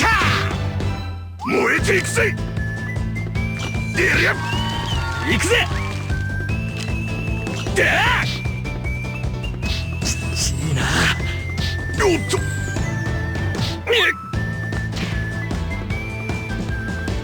任されよ。宇宙の恐ろしさが感じてもらおう。観測スパイラルネビュラ。ガンガン行くっさ。ドカー。燃えていくぜ。出るよ。行くぜ。でー。あら。任されよ。狙いは外さん。よし、完勝完勝っと。ま、ヒーロー家業ってのもなかなか悪くねえな。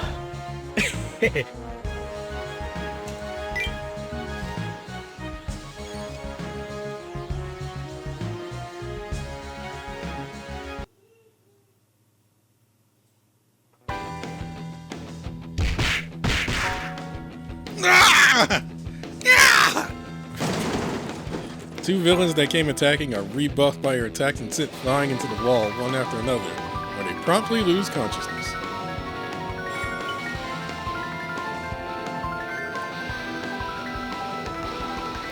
Huh!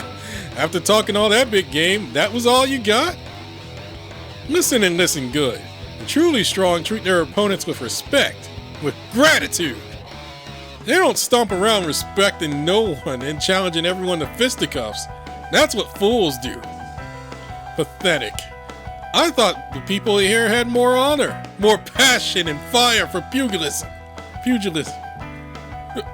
Don't start talking big just because you got a few lucky shots in. Respect, gratitude. I always thought you were some obnoxious geezer. That takes the cake.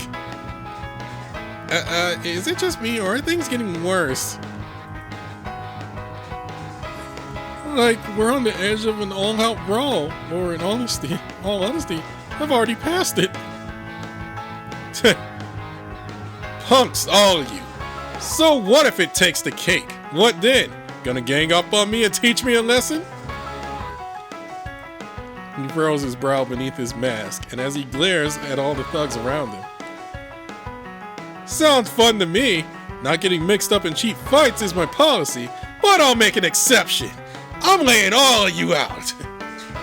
Wait, why are you provoking them? Why add fuel to the fire like that?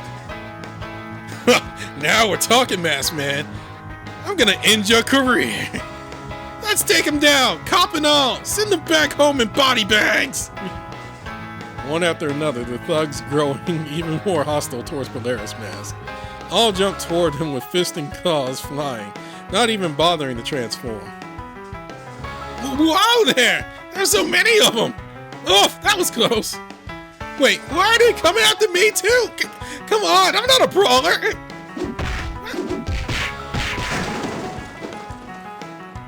The combat here is no longer a hero battle.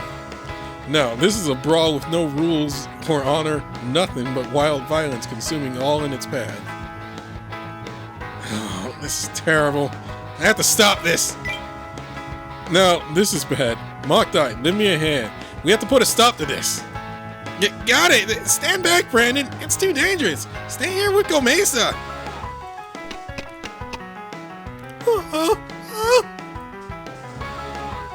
The sight of the lawless violence before him, wild and raging, brings a certain memory to Gomeisa's mind.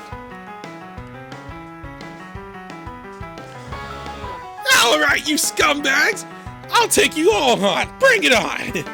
If you want to take this kid back, you're gonna have to crush me to get to him. The memory of a small figure suffering endless violence in an attempt to protect him. Boss? Was not. Gomeisa? What's wrong? You must not fight! Whoa, what's going on? As Gomeisa shouts, the area is bathed in an emerald-colored glow. Huh? Oh, what's up with this green light? My knees are getting all wobbly. This glow is coming from Gomeisa? The raging desire to fight begins to vanish from the room. It's like someone has turned a valve, releasing all the pressure as things were about to reach critical level. Huh? I don't even know why I was so pissed to begin with. Yeah, me neither. Before I knew it, I was just really mad. Sorry about that, Polaris Mask. Oh, yeah. I think I went a little too far in what I said myself. The thug's sudden apology catches Polaris Mask by surprise, but he still manages to respond before shifting his gaze towards Gomeisa. Can someone tell me what just happened? The brawl just up and stopped. Akashi, look, check out Gomeisa. Nothing comes of fighting. Nothing at all. So why? Why? Gomeisa continues to radiate a glow, breathing heavily and shedding tears despite the fighting being over. Hey, it's okay, Gomeisa. The fighting stopped. Brandon, it has. I am glad to hear that. Whoa! Polaris Mask leaps out to catch Gomeisa as he collapses to the ground. The thugs take a few guilty looks at his large, limp figure before taking their leave. Sorry, Gomeisa. I'm the one who provoked them. Polaris Mask strokes the cheek of the sleeping giant as he apologizes. What in the world was that? That was Gomeisa's doing. His ability, or perhaps you could say his aura. I'll tell you the details later. For now, I just want you to get him somewhere he can rest. The arena has an on-site clinic in the back.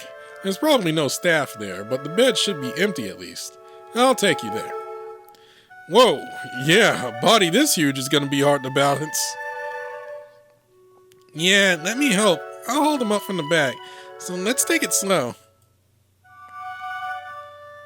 With Mock Die helping him, Polaris Mask hoists Gomeisa out of the room. Gomeisa.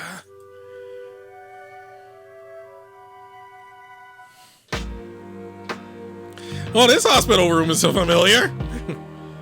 The ability to heal both body and mind? Indeed. That's what that glow from Gomeisa was. The group reconvenes in the clinic where you stand around the bed of a slumbering Gomeisa. Huckle explains the surprising ceasefire you had all just witnessed. Gomeisa's people live on a planet with immense trees, worshipping the largest ones. The mother trees, they call them, with trees for mothers, they inherited plant qualities in kind, qualities that greatly affected their civilization's growth. God, I butchered that. They create energy using photosynthesis, and they possess vitality and regenerative abilities rarely seen in other life forms. Even more astounding is their ability to emit scents that work on the mind. At first, they use these abilities mostly on themselves. But over time, they gain the ability to affect other life forms with their gifts.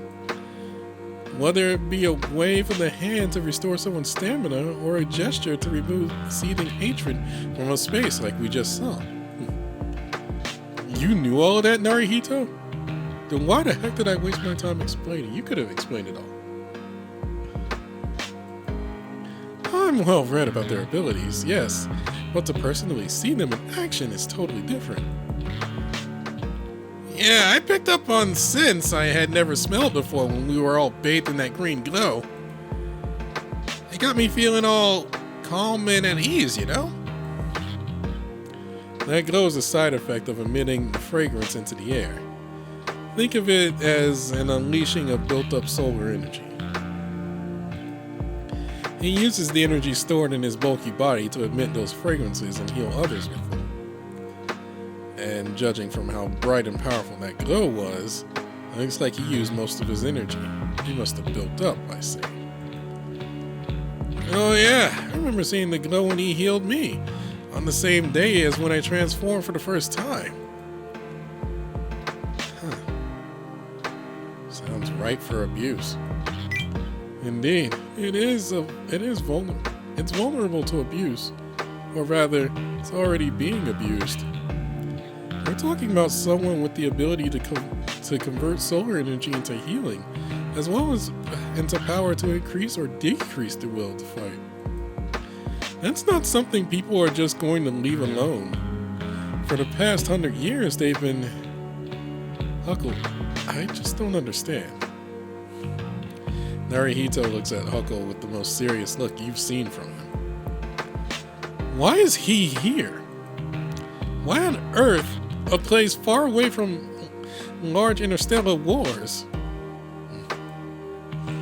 Huckle's eyes shift to the sleeping Gomeisa. The giant is snoring softly away like an exhausted child. Their tale is one we cannot comprehend, one I can only think of as cruel. Yet to them, well, it's just normal, just business. certain someone stepped into that business deal and stopped it from getting off the ground. Procy. That's why Gomeisa is here on Earth. Normal. Boss, do you mean... Oh, right! Now I remember my talk with Procy. Whoa! You blew my ears out! Polaris Mask shouts without warning, and the grave atmosphere vanishes in an instant. Well, were you trying to remember your talk with Procy this whole time? I sure was, and I just did. Just a little, of course. But I got something. I mean, I'm the one who made Gomeisa use that ability of his, and I'm the one responsible here. Remembering that talk is the least I can do for him. Polaris Mask. So, what'd you remember? Some troubles he shared? Or maybe some arguments he's been in? No troubles, no sir. He was talking about where he was going to. That could be a huge hit. Quick, tell us more. A members only massage parlor made for tuning up heroes down in Sengen. That's what we were talking about. He mentioned having a reservation there and that he was about to head over. Sengen, huh? I see. It isn't the kind of place Procy would go, so that was a blind spot. Sengen? What kind of place is it? Sengen is this highbrow district on the north side of Orient City. The place is packed with expensive restaurants and stuff regular schmucks like us could never think of entering. A playground for the rich, really. Sounds like an interesting massage parlor, though. It's just for heroes, and it tunes them up? What does that mean? I don't know the details myself. I got a trial ticket a while back, but I never visited myself. People rave about there being a huge difference with their parallel weapons after going. You get better at fighting, sure, but it costs an arm and a leg. You sure it's not anything You sure it's not seriously suspicious? It does sound suspicious, but this is the miserly Procy we're talking about. I think we can believe in the effects. Perhaps the massage therapist is... No, couldn't be. I never heard of that power being used in that way either. Polaris Mask, why you still have that trial ticket on you? I just want to know where it is so we can pop down and ask some questions. Sure, I think I stuck it in my bag and never took it out. I'll grab it from my locker, so wait here. Looks like we know where we're going next. The only problem is figuring out what we'll do with Gomeisa. Don't worry, I'll stay behind. When he wakes up, I'll walk him home. If you run into a situation that calls for transformation, you have Brandon. You're leaving me home alone with them? With these wild schmucks? I'll dip and get some stuff done on my own. After hearing about Gomeisa, well, there's a little something I want to look into. I've already pieced together myself what happened with Gomeisa. But, yeah, it'd be nice to reveal it. If it happens to relate to where Procy went off to, I'll let you know. Got it! The Force appreciates your cooperation. I know it's not my $10 worth. I'm trying different things right now. Okay. Do we have the group all together? Let's get going once Polaris Mask returns. Oh, time-wise, huh? It's almost night. I guess sundown's really gonna suit the neighborhood we're about to step into.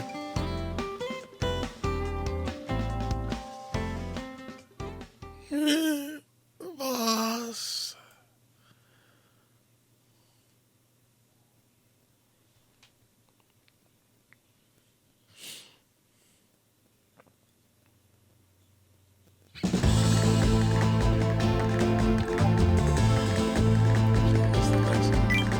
More of these guys. Okay.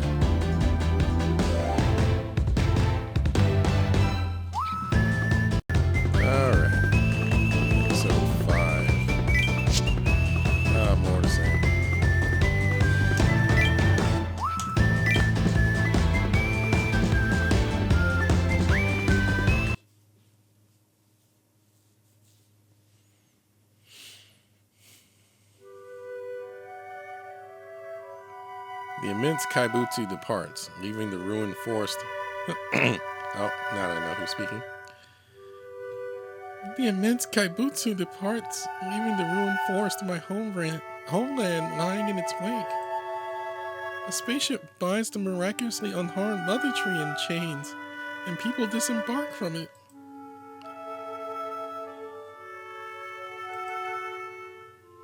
People who must appear no larger than twigs on the ground to my parents. His eyes gaze up at Mother's comparatively colossal frame and speak to her. Is this Morse code?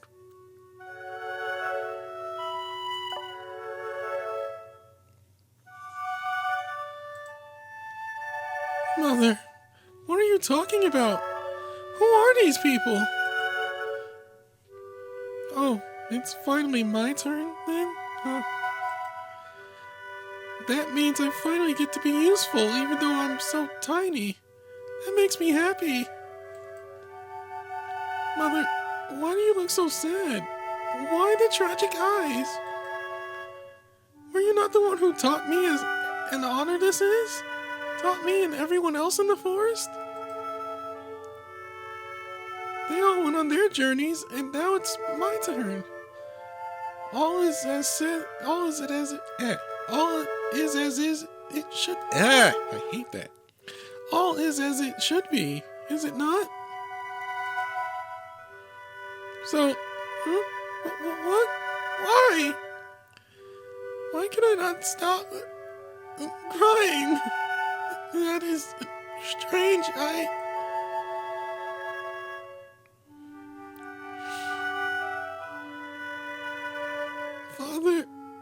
Mother.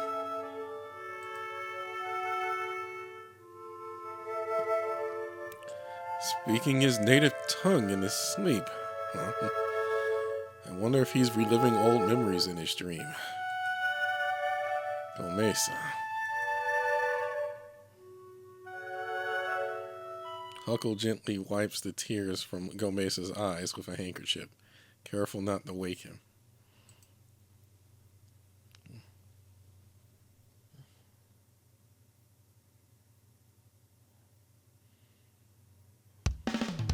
Holy crap. Holy crap, this city. And digital billboards everywhere. With night having fallen over Orient City, you find yourself walking the streets between the light skyscrapers, a slice of a city that stands out. A street filled with beautiful, classy buildings of stone and brick that exude the authority of age. You are in Singen, and it is here you search for the elusive massage parlor. Brand boutiques, jewelry shops, sushi joints, traditional restaurants, nightclubs. Everything here looks like it cost an arm and a leg. Everyone we pass by is wearing clothes that cost me a year's pay. You sure we don't stand out something fierce?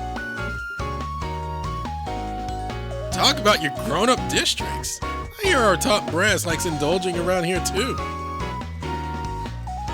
Oh wait, I think that's something I should have kept under wraps. I'm a bit of an open book, I gotta admit.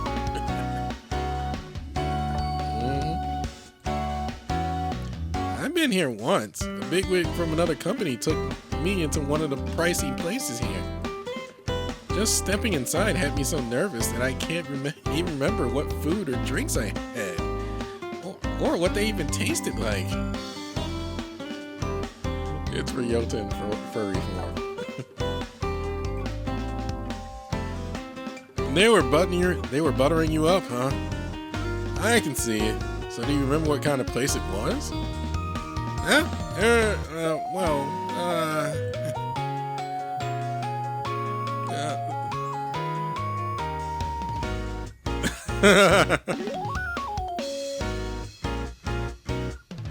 Was it, like, sexy?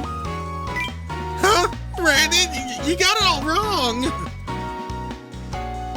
Sorry, Brandon, but Lockdog's a grown man. No reason to dig into his business like that. Come on! Come on, I'm curious. Whoa! So there really are places like that? Whoa, there really are places. Yeah, and I didn't go to one. It was a regular wholesome place. I'm serious.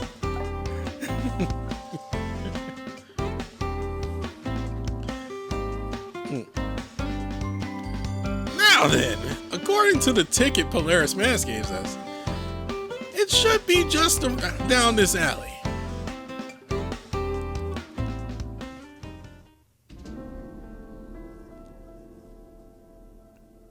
You follow Barrel into the alley, its dark gloom contrasting starkly with the glitz out front. Oh boy. Unlike everyone on that shining main street, those lurking in the alley have a suspect air about them. A group glares at you, watching your party closely as you pass by.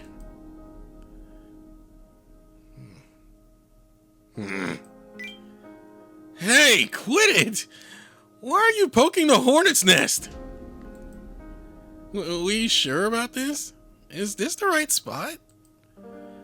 That guy just flashed a weapon, right? I'm not the only one who saw it, am I? They won't jump us, will they?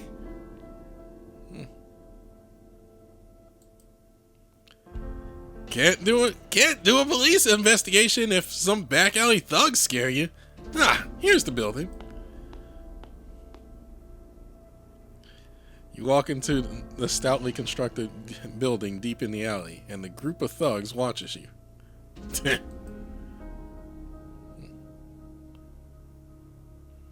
The elevator takes you to the top floor of the building, and you open the door. You find yourself in a quiet lounge illuminating with pleasing colors. The furniture and interior decor are all chic and uniform, giving off an air of class. It truly does feel like a members-only reception room. Whoa! You sure we're good to step inside here? Of course we are! We're on police duty. Still, though. Barrel whiffs the scent in the air.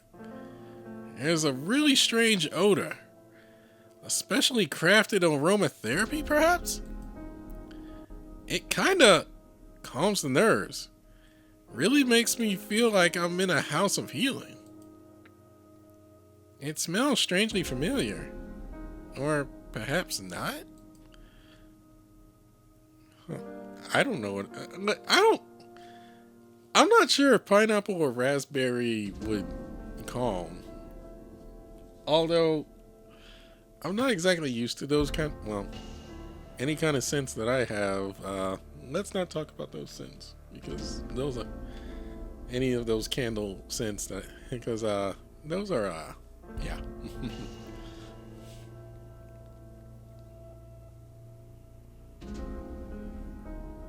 Smells kind of sweet.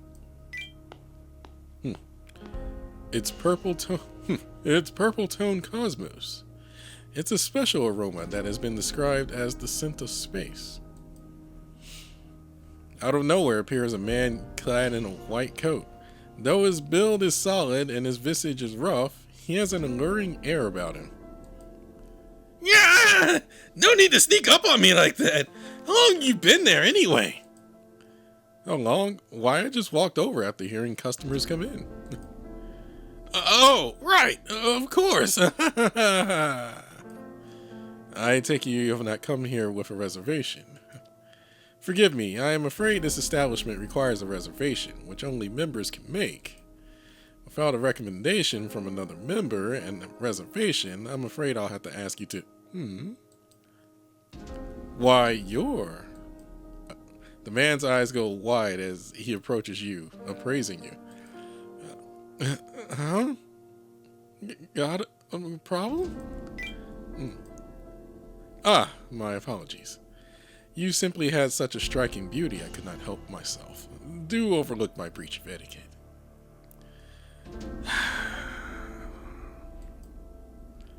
Get in line. Well, what's up with this guy? Hey, Brandon, you alright? Yeah, I'm fine. We're not actually here to get a massage, just to ask a thing or two in official capacity. Merrill pulls out his police badge out of his pocket and shows it to the man. Ah, you're the police. What is it that you wish to ask about then? Well, according to testimony, a certain hero apparently came here for treatment today. What? What's up, Akashi? Something outside the window? Nah, it's just, I feel like we're being watched. Maybe I'm just imagining things?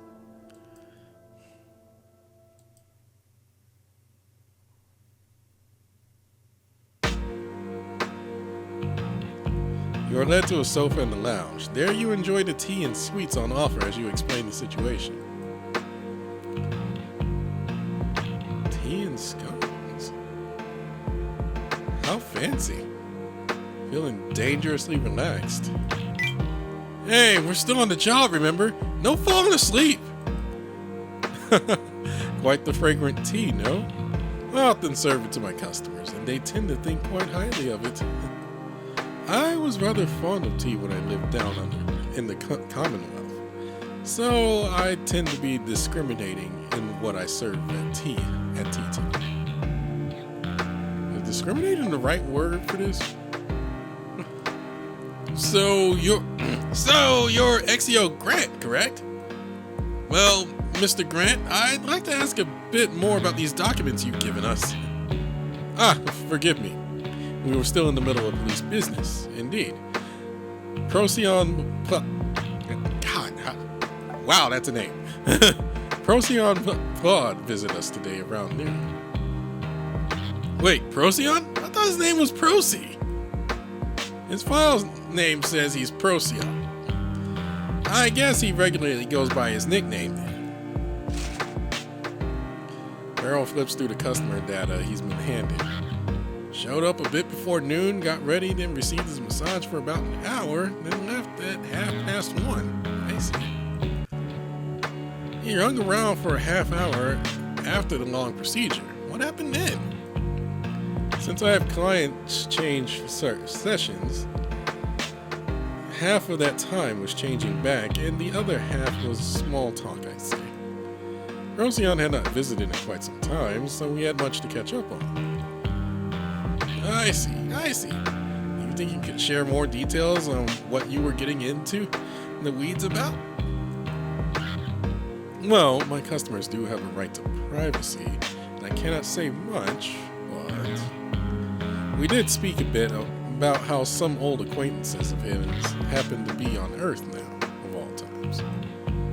He may or may not have mentioned that he was going to meet these people today. Old acquaintances. I wonder if there was more options here.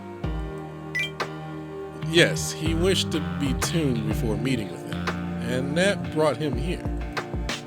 Come to think of it, I've heard this was a massage parlor exclusively for heroes. Would you mind telling me exactly what this tuning I hear so much about is? I'm afraid I can't speak much of it. Business secrets and all. However, my clientele tends to be those who find their performance in recent battles lacking, or those with important battles ahead.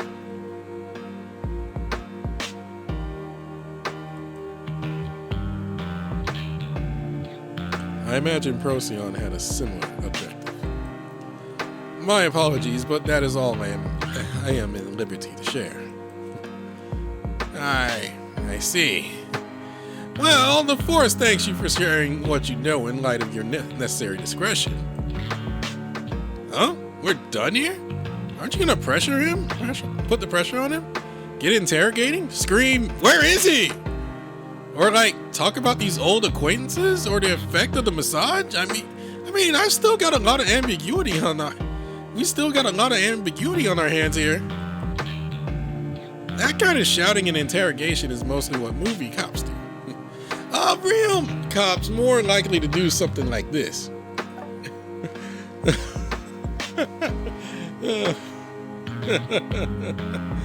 Oh boy. Any real cops out there can probably clarify. And then they will get into an argument. I imagine it will get into an argument if I was that popular. If we don't have evidence of a crime and no warrant, there's no real way for us to force out stuff someone who ain't even a culprit wants to keep quiet about. I'm afraid my line of business deals heavily in the privacy of my clientele. Though, to be frank, I'm not one to venture into the private lives of my clients in my conversations with them. So I'm afraid I don't know terribly much about these old acquaintances of his. I do wish I could have been of more help. Not at all! We're the ones who barged in, snouts blazing. Well, we'll be taking our leave then. Bogdai, ready to go? Hey, wait, I'm about to have this cream scone. This is the last one, honest!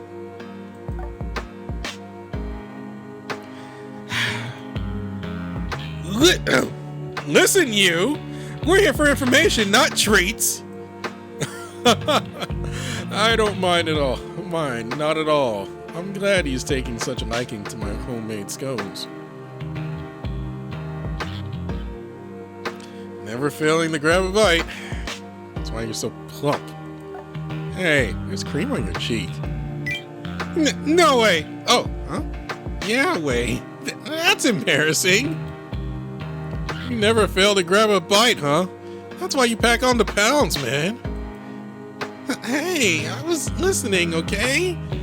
It just didn't feel appropriate to barge in with a comment. Well, thank you kindly for your cooperation. We'll be leaving now. It was my pleasure. I'd be delighted to have you visit in the future again. As clients, of course. You each bow your head to Exio in respect before entering the elevator. Your turn comes last. Thank you for your hospitality. Right then, Exio leans close and speaks softly in your ear so that the others will not hear. I do believe we will meet again, Brandon. Eh? Huh? But I haven't introduced myself. Hey, what's the holdup? Come on, we'll leave you behind. Right. Exio simply sees you off with a smile, as if nothing happened. You head onto the elevator and leave Exio's parlor. All the while gripped by an odd, mysterious feeling, one you are unable to shake off.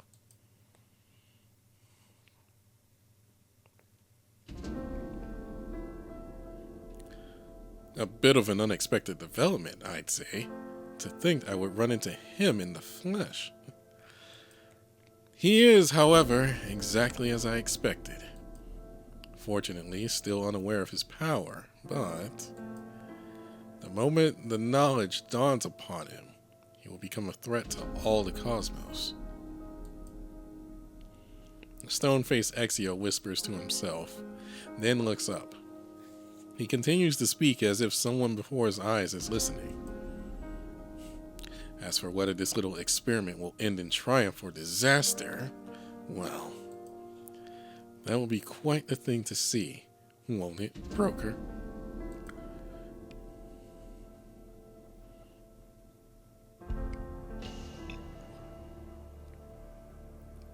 So what now? I mean, we're totally stuck, right? Well, it's not like we didn't get anything new. But it was pretty light on the details. Yeah, and don't forget, we're not the only cowpokes on the case. Inspector Game and Narihito are all over the place too. It's too early to call it quits till we check what we got against their stuff. See if anything catches our eyes. Huh. Who in the world was that guy? What's the matter, Brandon? You look kind of pale. Hey, you! All of you! Huh? Who are you? Out from the darkness, the three thugs that had been eyeing you before entered Exio's parlor emerged forth. Their expressions are harsher than before as they stomp toward you. You a cop, aren't you? Mind telling us what you were up to in Exio's parlor? I'm afraid I can't rightly tell you. Cops have a right to remain silent too.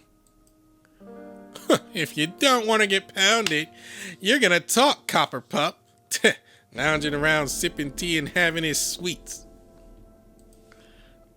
Just what were you talking about? And why wasn't it me up there? Really?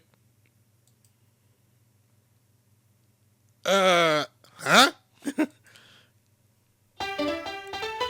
One more thing! You! One more thing, you! One of the thugs points at you. Huh? Me? Yeah, you! Tell me, what did he whisper into your ear? Because I've never had the privilege, why did it have to be you? It should have been me! Oh my god. Oh no. Are you kidding me?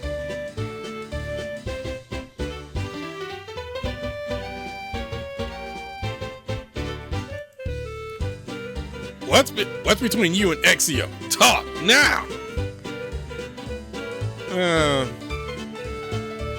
There's nothing really to say.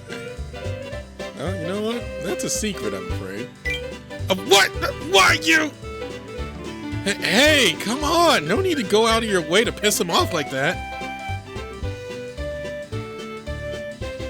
Jealousy aside, it's real curious that cops are involved. Wait, don't tell me. You don't plan on arresting Exio, do you? Huh? No, You think you could stomp in here and take away our sanctuary? I won't have it! Not until I can let him know these feelings blazing in my heart. Oh my god, they are. It's a word I can't say because it might get hit by YouTube. Excuse me, fat chance bubbies. It's me. He's gonna be loving. Oh my god. Oh, there you two go again, sleepwalking. I'm the only guy for him. Oh my god, help him. We're just gonna take our leave then. The thugs turn and start glaring at one another.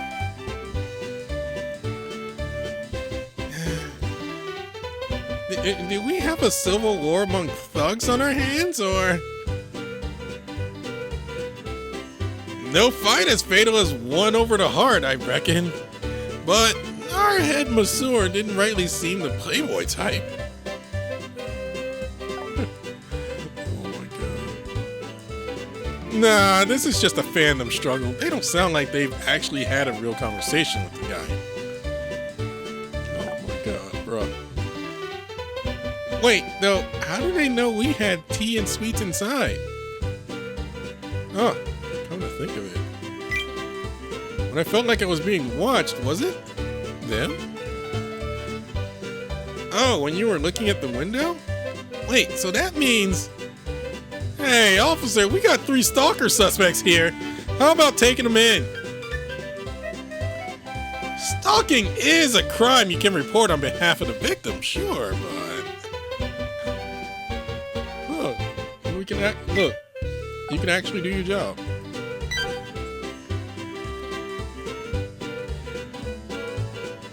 Should we just run? Good idea. They'll probably keep fighting for a while. Your group quietly slits past the arguing ne'er-do-wells as they each proclaim their love and worthiness greater than the others. However... Hey! Don't think you can just walk away! You gotta be kidding me.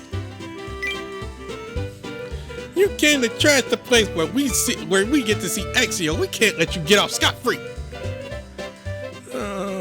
They each thrust an arm out before them in sync. Then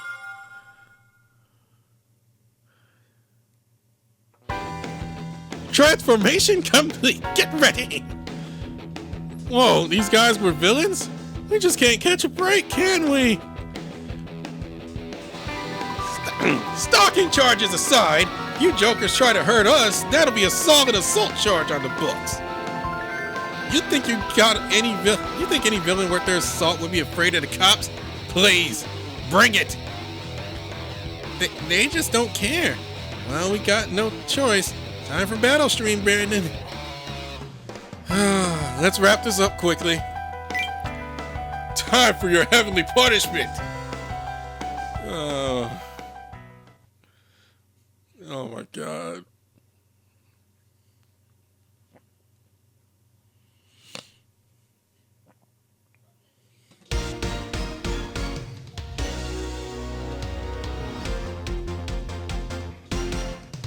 I mean, I have a stronger barrel right here.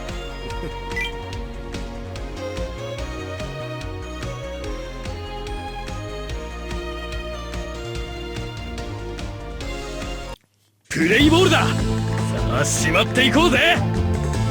ガンガン行くっさ。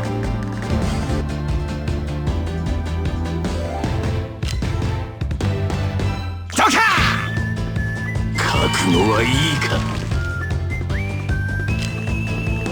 ねえ。ガンガン行くっさ。ドカー。行くぜ。で。小賢しい。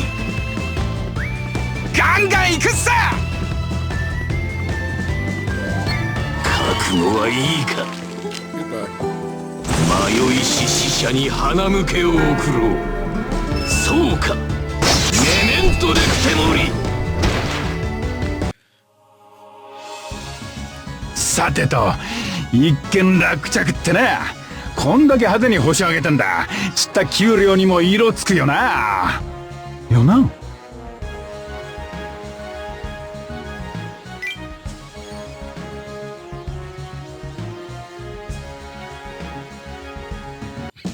And that's another one with the episode just ends.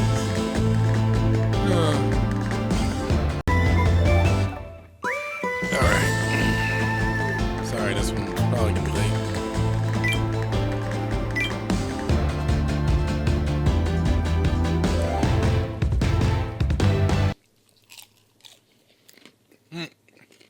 Not in the middle of me eating.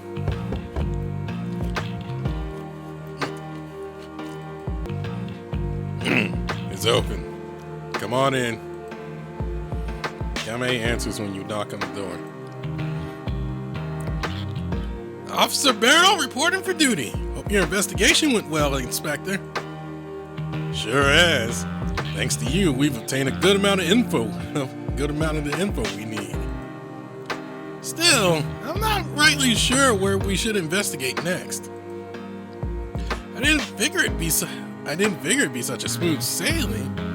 For sure, but I don't know. It's like we finally hit a wall. It's not so much that the investigation has hit a wall, that you hit a spot where your team can't do much more about it. I really want to find Procy as fast as I can, to put poor Gomeisa at ease. No need to rush. Think of a police investigation as being like fishing. There's a lot of waiting around.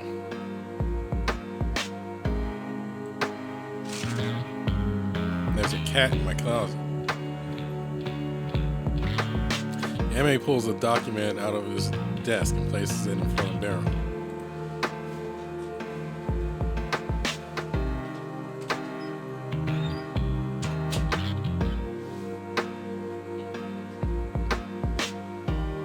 I haven't been just sitting in this room twiddling my thumbs. I got us a lot of good info. That's why you make the big bucks, sir. Hope I can investigate like you someday. So, what is this anyway? I wish. Anyway, give it a read. It's oddly enough surprising in how predictable it is.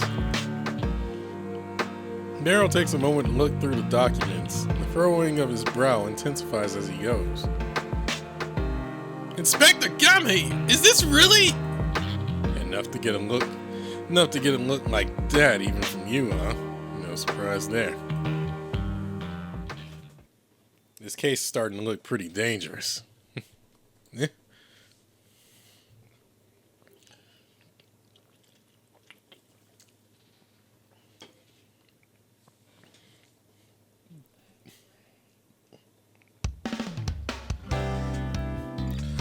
Eesh. Now we're stuck. How frustrating. Yeah, no word from the OCPD today either. And it's not like there are actions we can take based on the info we got on hand either. There's no point in any of you worrying about it. This is the job of the police after all. Since we're just helping with the investigation, all we can do is take on the jobs they give us. On top of that, even if we were to take action now, the company doesn't have any heroes it can deploy. I'm afraid there's nothing we can do. Huh? Yeah, where's Akashi? Akashi's at school back at his university today. He'd said he'd clock in around evening time. So, boss here is right. There's nothing we can do until evening, when Akashi shows up, I guess. The tea is ready, everyone! Please enjoy! Gomeisa comes back from the kitchenette and passes out tea and treats. Thanks, Gomeisa. Oh, and how are you doing? I mean, it was just yesterday that you... Oh, I'm doing just fine now. Sorry for the trouble I caused you yesterday. Sometimes I can't hold myself back and I end up like that. It always worries boss and the others. That's why I make sure not to forget to thank people with words and deeds.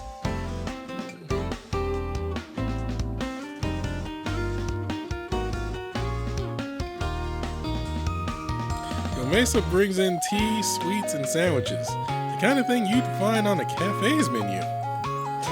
Each of you get 3 lightly toasted sandwiches. First, it's vegetables and ham. The second is a simple egg sandwich. The third has brightly red jam as filling, far more vibrant in color than any strawberry or raspberry jam. Man, can I have that? Like, that's already better food than I've had in the past 4 days.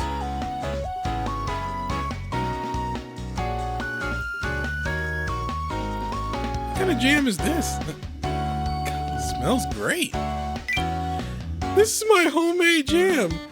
I made it from Wagatinum.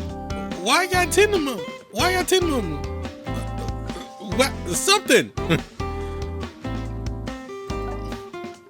A fruit that looks like a cranberry. Cranberry, huh? I sleep surrounded by all sorts of plants and trees in the greenhouse boss built for me on the roof at the bar. When the fruits ripen and fall, I make my jams from them. I do remember you grew a lot of plants up there, and the things you find anywhere on Earth to fruit trees not of this planet. I do. I have to make sure the pollen doesn't get outside, so it's very difficult. But the trees do repay my efforts with delicious fruits. Boss and the customers always praise them, saying the fruits taste very good. You and Maknai take a bite into your respective jam sandwiches as Gomeisa insists.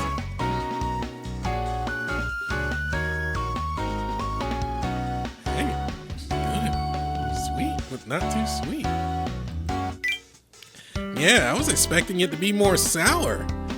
Not quite this sweet. I never tasted a flavor like this before, but it's really good. Gomeisa smiles from the bottom of his heart from hearing that. I'm so glad. I will let the Wagatimon tree know later.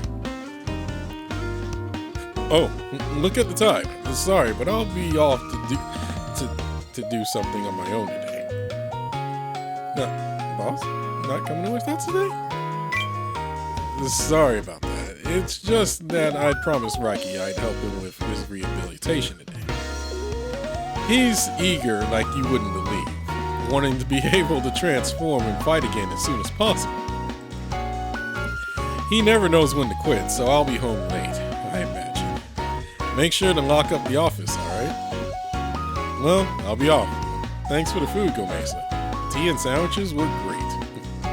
I'm glad to hear that. Good luck, Huckle.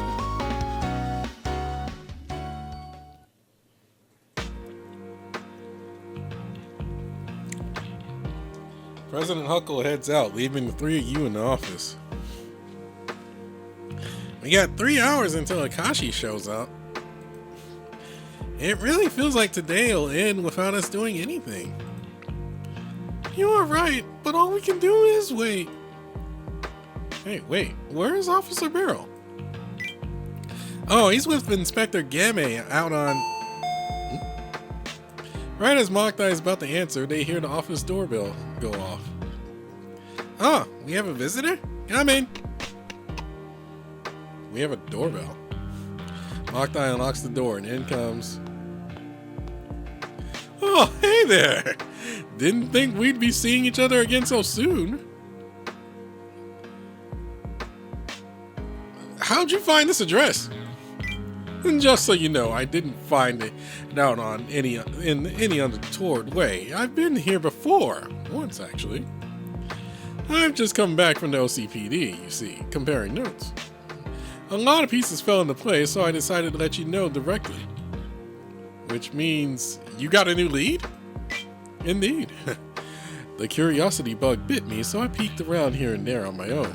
And goodness, the things that popped up. I contacted the detective in charge of the case through Officer Barrel and compared notes with him. And everything came together with unbelievable clarity. I finally have a clear picture of this whole affair. Really? What did you find out? Where's Boss? Whoa, oh my God! Gomeisa, easy. You're going to scramble the poor guy's brain if you shake him like that. Oh, I am sorry. I could not help myself. I gotta ask though, wouldn't it be faster to message us somehow instead of coming in person? You're a reporter for the paper, right? Wouldn't it be just as easy for you to put your findings in writing? Well, I am more skilled in writing things out as opposed to the word of mouth. I have my concerns, you see. Having messages leaked would make things far too risky. Risky? Like how? Allow me to explain. This will be a long story, I'm afraid. After all, a lot of it has to do with Procy's past. Procy's past?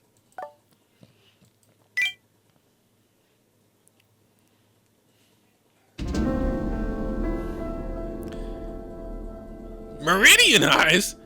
That interplanetary mafia? Yeah, Procy used to be pretty tight with him back in the day. Word has it he used to do a bunch of work that was borderline villainous, hence their connection. Back then, he'd do anything for money, even if that meant doing work for the mafia. So after doing work for them for a while, he ended up joining them? Nah, that he didn't. While they did work closely together, that was as far as their relationship went. A lot of time has passed since they went their separate ways, But what, Inspector? You mean they're back together again? I can't say whether they patched things up, but it's not like either side would have anything to gain from joining hands. Not now, at least. It's just, when I investigated Procy's room, I found this letter. I'd like to talk about the one you took with you, it says. The one you took? You mean like a person? Gomeisa can be seen shuddering as Naruhito reads out that line from his findings. Eh? Gomeisa? Naruhito gives Gomeisa a critical look before returning his eyes to his documents in hand. Even if we put aside who the one ultimately is, I think chances are high that he went to make contact with them. I have it on good authority that this villain-laden mafia just happens to be stopping by here on Earth right now. Even better, they happen to be right here in Japan, in this very city. They're here? In Orient City? Meaning Procy might be somewhere in the city, then? That is a strong possibility, yes. Really? Then must go fast, quickly! Hold on there. This is just a hypothetical. There's no guarantee that he's still nearby. Go fast. We're talking about a cosmos-spanning criminal organization here. It's hard to think they'll stay in one city for too long. So if we want to find out the truth, we're going to have to go ask them directly. Directly? Wait, you can't mean... Indeed. Looks like we stepped into one heck of a case. I've located their hideout. Are you emotionally prepared for the trip there? Why are you asking emotionally?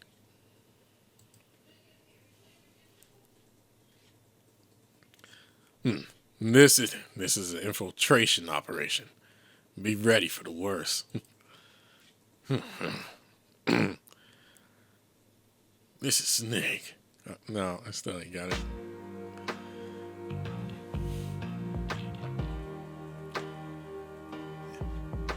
And that's why we're here, huh? Okay, I get it now. Sorry for the late explanation. We were just in such a hurry getting out. Anyway, that being said, we gotta stay quiet. The watchman is looking the other way. Alright, Gomeisa, take us forward.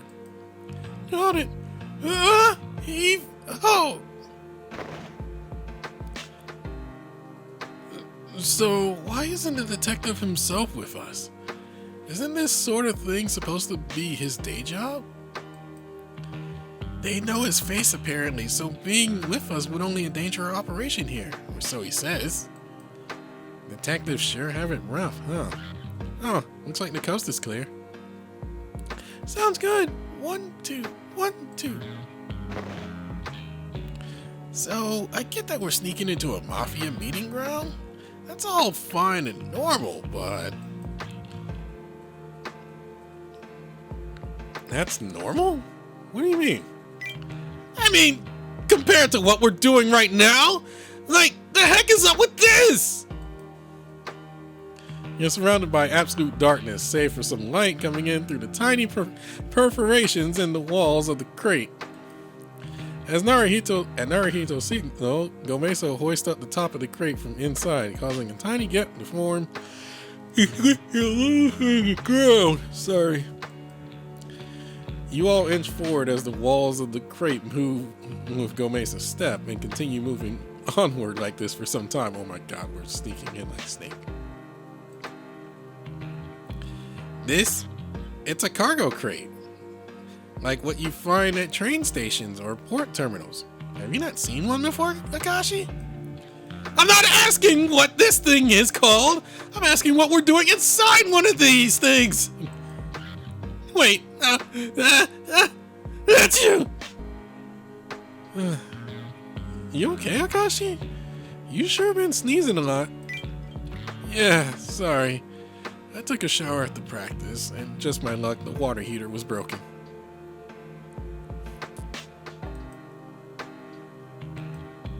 Shh, quiet. They could be nearby. Sorry, it's just why do we have to move around in such a roundabout way? What other choice do we have? We need a container this big just to keep Gomeisa's enormous body hidden. A crate assessment is essential to any infiltration operation. How else will we be able to sneak around in here? Oh my god, we are not Snake.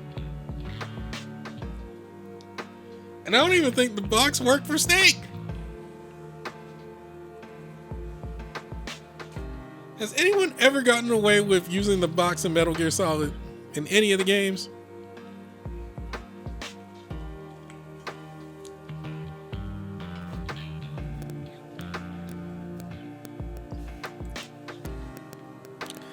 It's not like we specifically need a crate. How come you two are on the same page? And on the weirdest page at that? Well, it probably wouldn't be much easier to move from cover to cover with a body of his size without being spotted either. I'd say sneaking around in this crate as camouflage is the easier path, no? No, really? I guess. Maybe. Shh! Someone's coming! Someone's coming.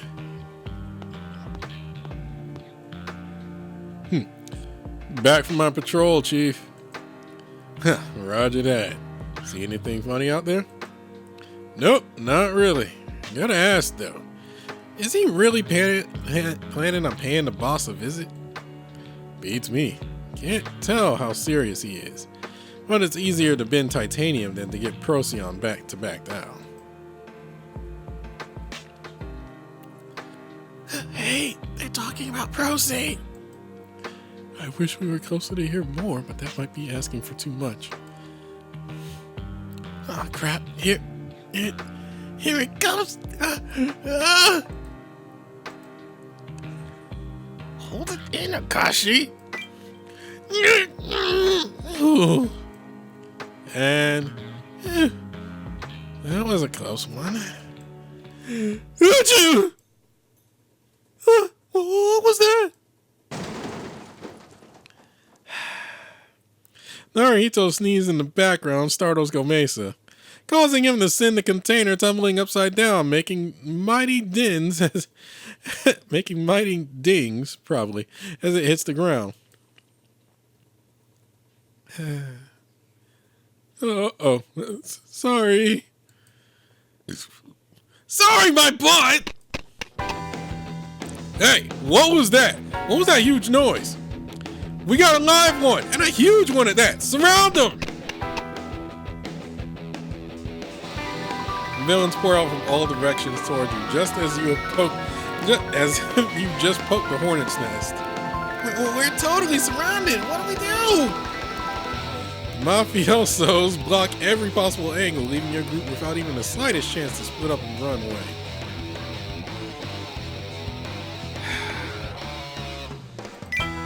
Sorry, really, I just couldn't hold it in. Well, we got no choice now. Time to bulldoze our way through in a blaze of glory. And while we're at it, we'll make him cough up where Procy is. I'll be way faster than skulking around like snakes. Brandon, do your thing. Brandon, if you would be so kind as to do the honors, I would appreciate that too. All right, got it. Transform.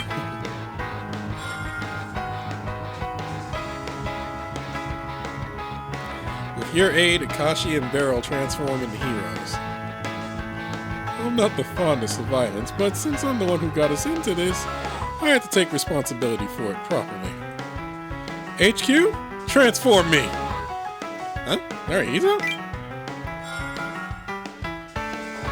As if responding to his request, Naruhito's body becomes enveloped in light, at which point... Memorious the Great is on the scene. I will do my utmost to make up for my blunder, restoring my honor and living up to my reputation. Like literal Clark Kent Superman. Naruhito transforms both his outfit and his build, looking much like those of a superhero from movies long ago. You're a hero too? Couldn't you have helped us out earlier? Sorry, I was scared. I simply wanted to properly respect the legends who let me their powers. If I were to transform willy-nilly, that'd belittle their legacies, you know? Bruh. Respect the legends that... Huh? What do you mean by all that? We can talk about my powers later. For now, we gotta finish off these villains, right? You're right about that. Here we go! As if the imminent battle rapidly ensues, Gomeisa stops staring vacantly into space and takes a good look around.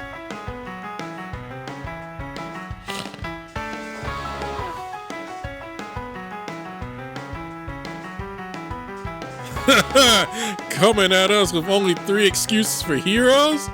You gotta be kidding. Yeah, hope you tied any loose ends, because we got a few empty coffins in the back that could use some filling. This is the same as before.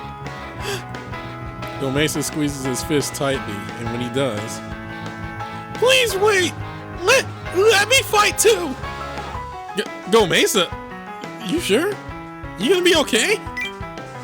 Gomeisa, wait, you hate battles. I do hate them. They are very scary. I often take off my terminal I use to communicate with the office. And I even forgot to bring it today too, but if I were on the floor in tears now, this would be a repeat of before, when the boss saved me. Now it's my turn to save boss, so please let me fight. Alright. He looks at you. As he looks at you, you can see resolve in his eyes.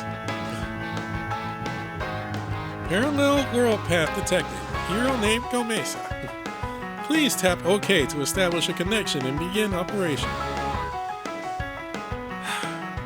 You sure about this? I am. Please transform me. You tap on the terminal screen, and when you do,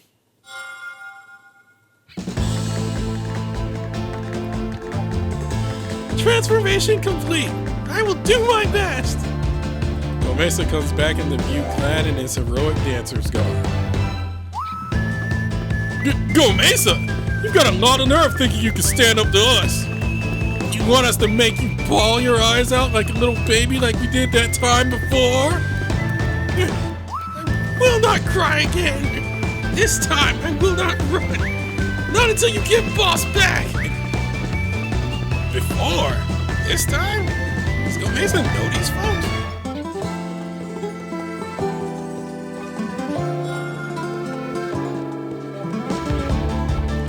Well, bring it on, sick 'em boys. Yeah!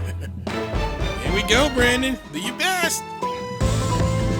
Got no choice but to.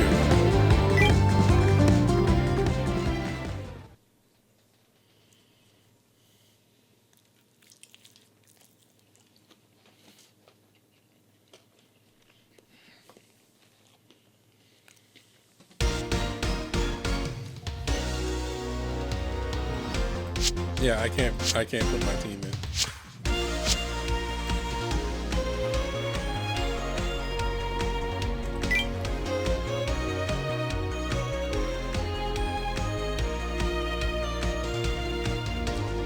正義のシェリフ、ただいま参上っす。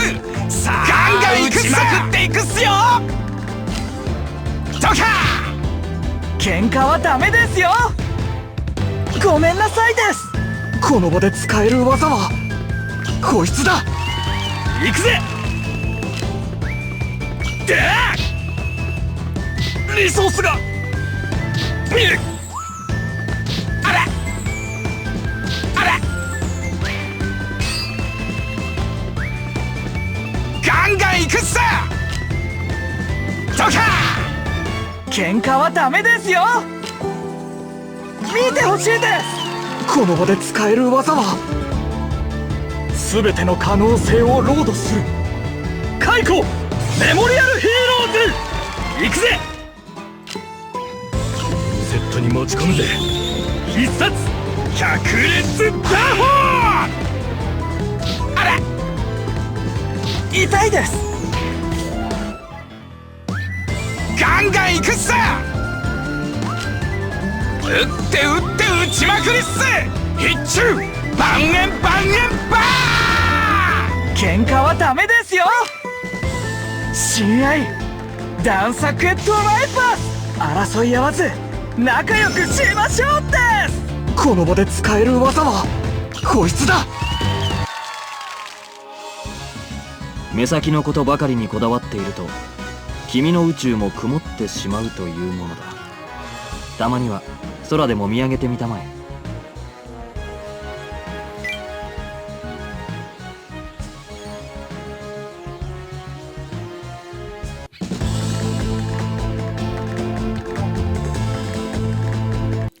Yeah, it's super late. I'm sorry. There's a lot of stuff going on. You see, I love me a good Western. My friends and the adult figures in my life would say they're too old-fashioned or violent. Yep. But I thought they were really epic, you know? Sure, the plots were simple. Oh, God, this is different than yesterday's voice. but I always found myself sucked into those kind of stories.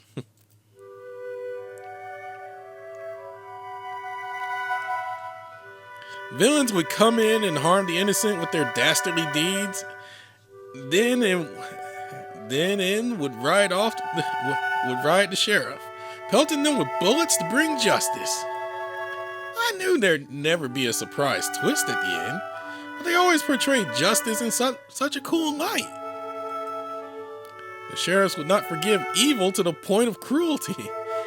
Those westerns really did make absolute justice out to be the finest thing in the world. Oh. Before I knew it, I'd been completely captivated by that image of justice.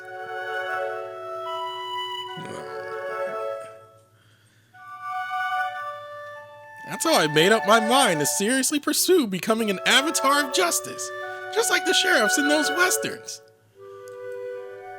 And that sincere aspiration I had for their sense of justice is what led me to become a police officer and a hero. Oh. I'm sure, like myself, many people are thinking of the moral shortcomings that come with this thought process, come with this train of thought.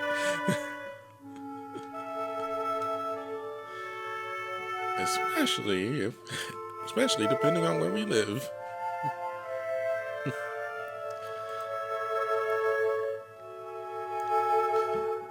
To become a sheriff of justice who blasts away evil, gun in hand, to protect the lovely citizens of my town. To become the hero in the truest sense of the word, one who doesn't allow evil to do its wicked deeds.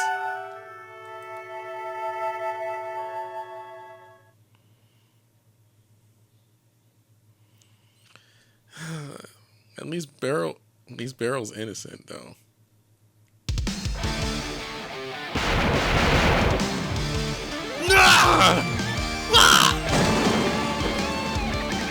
All right, weapons down. You better tell us where Procy is now. Procy's whereabouts? That's what you're after, is it? You honestly think we just up and tell you? Fat chance. Get it back together, guys. Gang up on him and crush him. Yeah! Huh? Oh no, we got him coming at us from the front and rear. I can't handle them all. I'll cover our flank. I'll cover our flank. Bolt of justice, here I go. Wait, what? Naruhito shouts out a familiar sounding name and then... Wait, what? Lightning? What the heck? This guy was shooting flames just a minute ago. He blasts the enemy behind Barrel with lightning much like the kind Zap the Justice uses. Whoa! Wait, how can you use Zap the Justice signature move? And this is my parallel weapon in action. So long as I have a clear image of the hero in an act of valiance in mind, I can recreate that image. Oh my god, that is busted.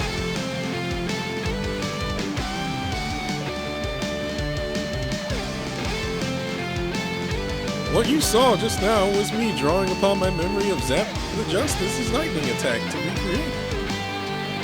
There are lots of catches though. I can't fully recreate their powers, and if my memories are even a little foggy, I can't stably pull them up. That's still pretty busted.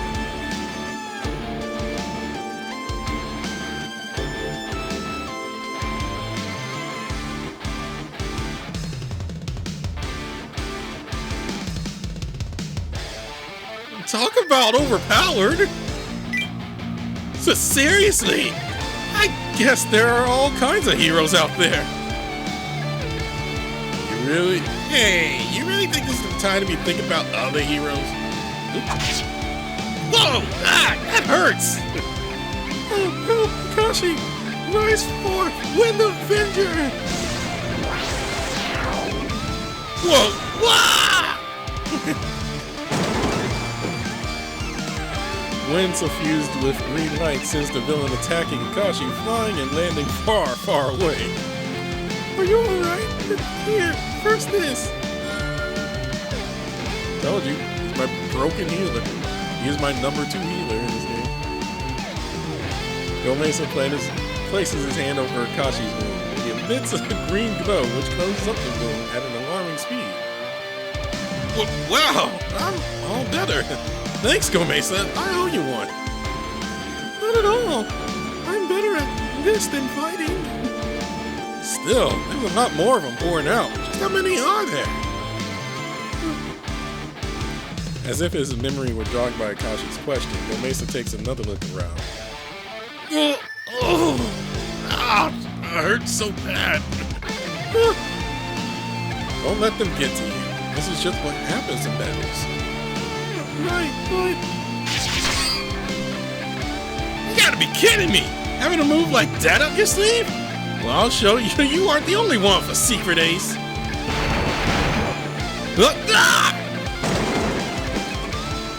There's just no end to them. Enemies hurt allies, who in turn hurt the enemies back.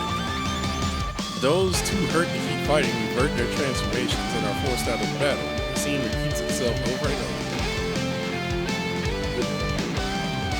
This is something Gomeisa has seen time and time again since becoming a hero. Something he thought he had gotten used to. Among the wounded is the individual who got hurt from being blown away by Gomeisa's wind attack. Worse still, the very people they are fighting are the same ones who have once approached Gomeisa in the past with malicious intent. Yet, that is all the more reason for him. Oh, good, you must... Gomeisa, what's up?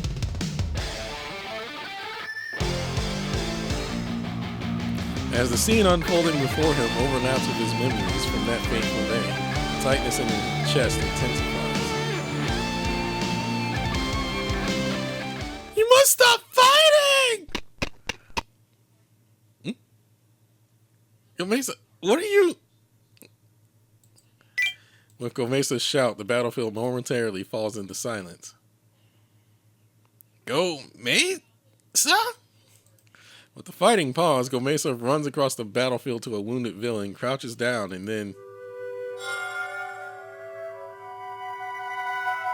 Get away, you brute! Please, quiet. You have broken bones. I cannot heal them fully, but... You broke his bones? What the heck? He emits a green glow and the villain's gashes quickly close up. Huh? Gomeisa, what do you think you're doing? What's gotten into you? Why are you healing an enemy? You're just putting our lives in danger. It's true that these people might be who took Boss away. But this fight only happened because we sneaked into here. We also bear responsibility for starting this fight. Okay, his logic is sound, but at the same time... But, Gomeisa! The moment these villains kidnapped Procy, justice was on our side. We're in the right here. Oh boy.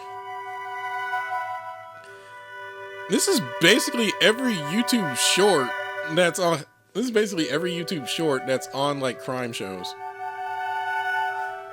In action. There's no need to sympathize or show mercy to those who do evil. Enemy or ally, we're all alive. We feel hurt and pain. Justice and evil can flip depending on how you see things, but... Oh. Didn't think he hit us with the Don Flamenco. No matter what side we are on, we're all living beings, one and the same.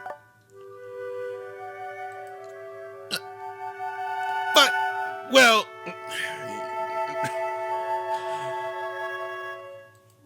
yeah, that's all fine and good, but...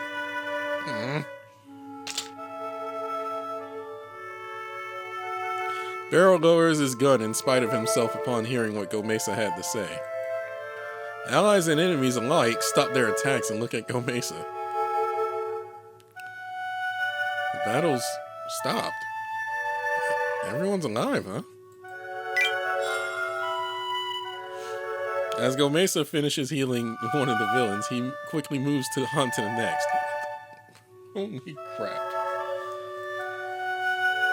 I'm sorry for speaking high and mighty. I'm just scared. Oh. I'm sad when I see someone get hurt. I just do not want to see it. Gomeisa. The mother trees of our mothers to all. We're all their fruits, raised on their bounty. Yeah, I see it. In the culture of his planet, good and evil are the same. Life. But I'm pretty sure there were no teachings that said you absolutely couldn't hurt anyone. I guess we could chalk this up to his personal values. Look, just leave it alone. Just leave it alone, man.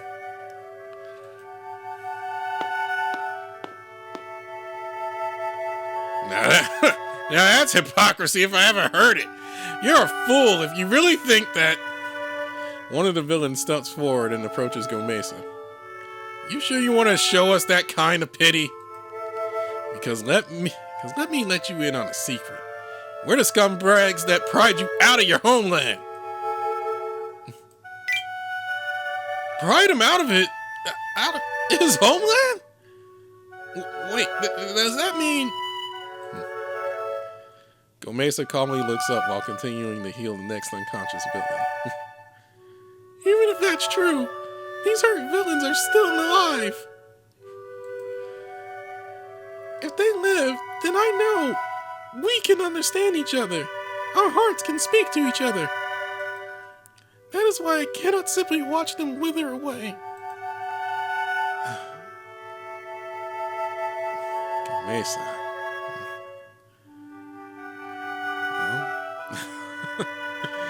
I mean, I totally get where he's coming from.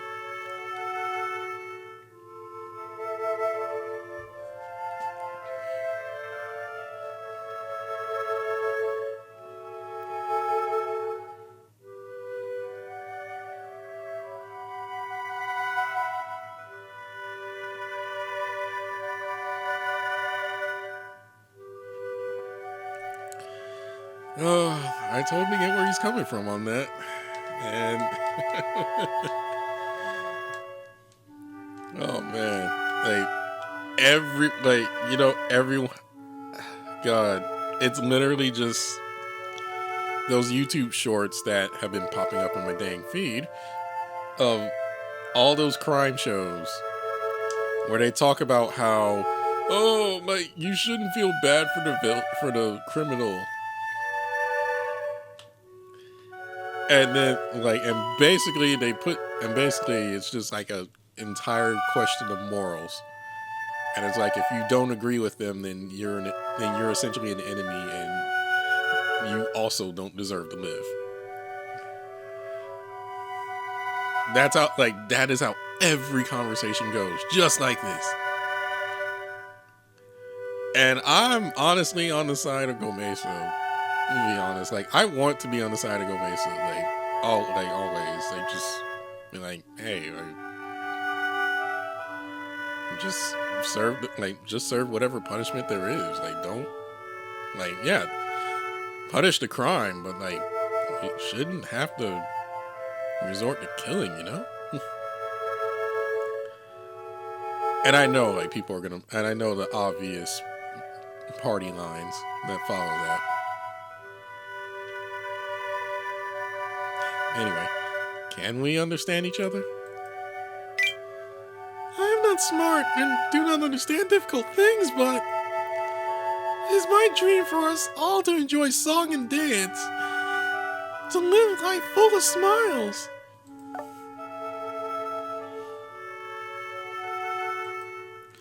For there to be no enemies, no allies, no heroes, no villains, and no kaibutsu. No one hurting each other. I do not think about possible or not possible. I live knowing that day will come. Gomeisa looks your way as he himself smiles. After all, is that way of living not more fun? More nice? Getting along without hurting each other, huh? Ugh, what a bunch of pie in the sky. What the heck? What? I'm getting dumber just listening to it. That's... Oh my god, what? Alright. You keep pitying people like that, and one day someone's gonna see their chance and your neck's gonna be gone. Yeah, I know how this goes. The villain takes out the sword equipped on his arm and places its tip on the Gomeisa's cheek. Gomeisa! It breaks the skin, causing blood to trickle out. Holy crap. Yet Gomeisa remains motionless. He answers the villain with his gaze alone. Alright. I'll tell you where Procy went off to. You sure about this, Chief? This whole thing's become so stupid, I don't feel like fighting anymore. Besides, it's the boss who decides what happens to this guy. If we ice him on our own, we'll be the ones who end up sleeping with the fishes. Chief.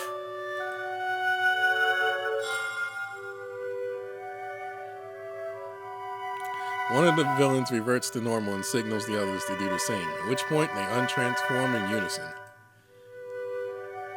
That's it for the hero stream then. I'll stop our feed. Oh, yeah, sure.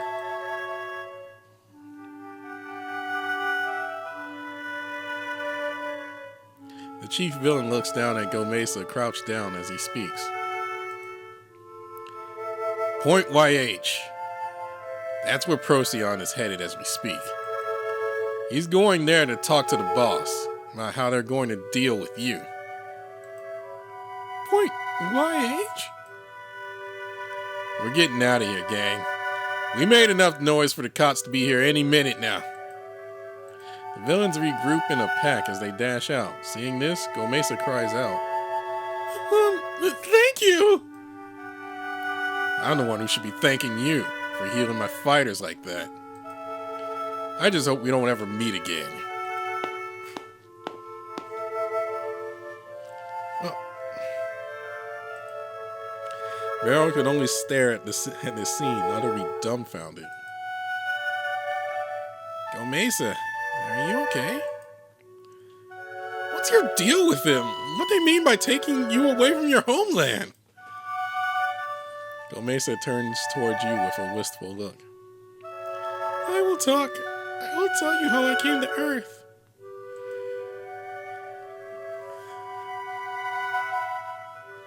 I will tell you how I met Boss.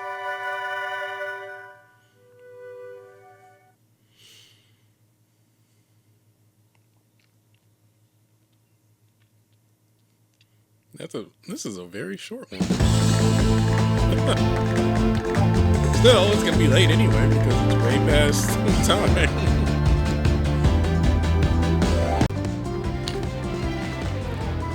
Alright. Where were we?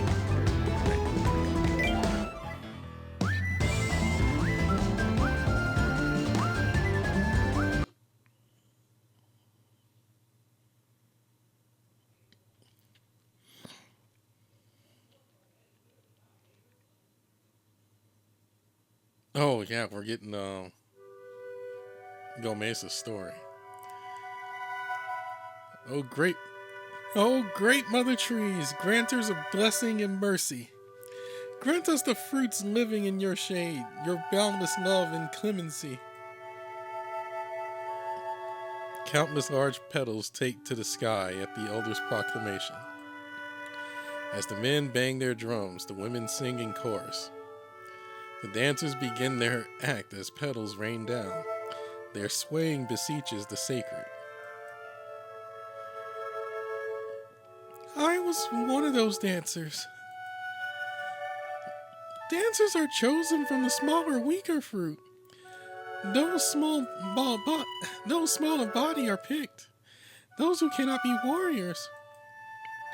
Those chosen as warriors would be taken by the people who came from the sky. They would journey to faraway planets. Being being chosen as a warrior is a big honor. I was taught that it meant you had truly become an adult.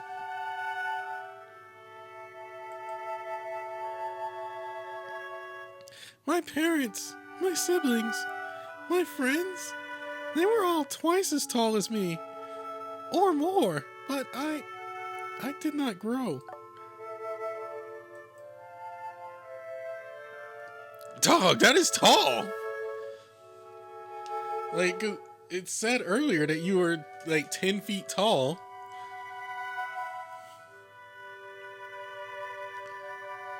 So, someone twice the size of you? Holy crap.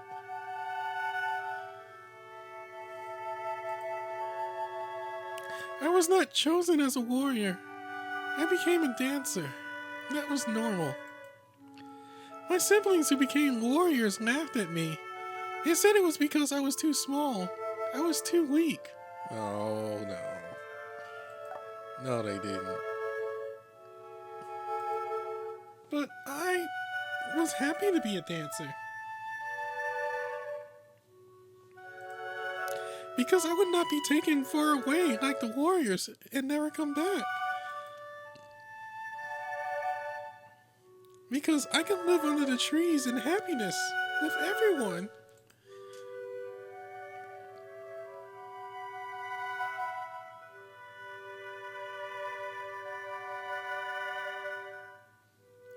But that day, a few days after a very big kaibutsu came and ruined the village, the people from the sky visited my mother and father. And they came to take me.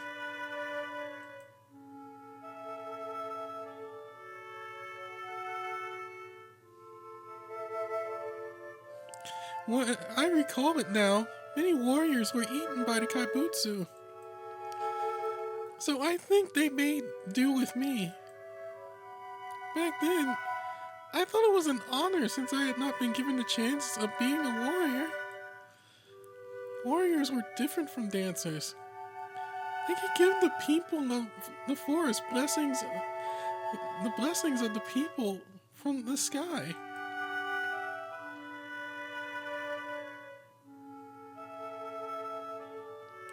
But when I left my planet, I could not stop crying. I did not know why. It just felt so sad. So much pain. I could not stop crying in the ship. I understand that to a degree.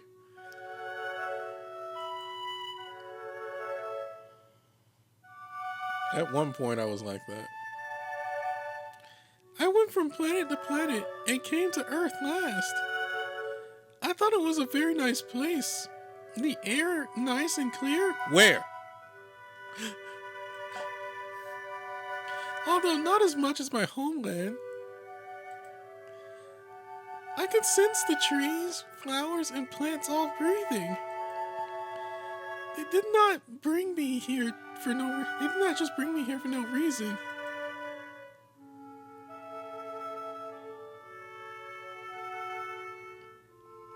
Since coming to Earth, I have been seen by many people. They would show me bags full of money and try to make me use my power. Oh my god. Oh no.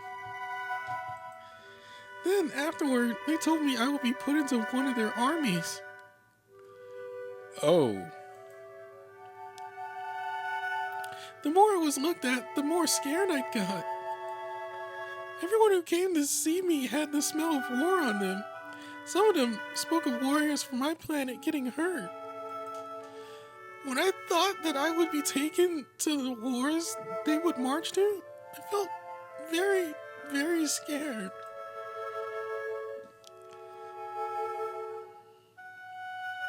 That is why I decided to run. I used my power to put the guards to sleep. The buildings and objects of Earth are very small and very hard to hide around, but I managed. I escaped. Then it happened. I met Boss.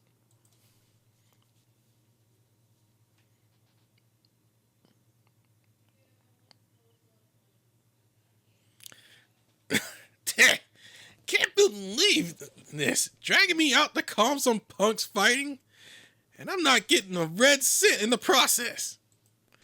People from my past, no less. People I never wanted to see again. No need to complain, Procy. After all, public security work is a fine job for any hero worth their salt. Yeah, I've heard it 1,000,000 times from you. Yeah. God, the Procy voice that I keep aiming for, I just can't seem to hit. Who are those two? They do not look like they are with people who dragged me here.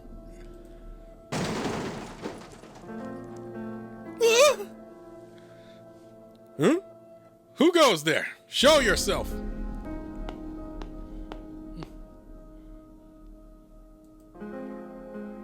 Huh? He doesn't look like a villain. Rikey! Wait. He looks like he wants to say something.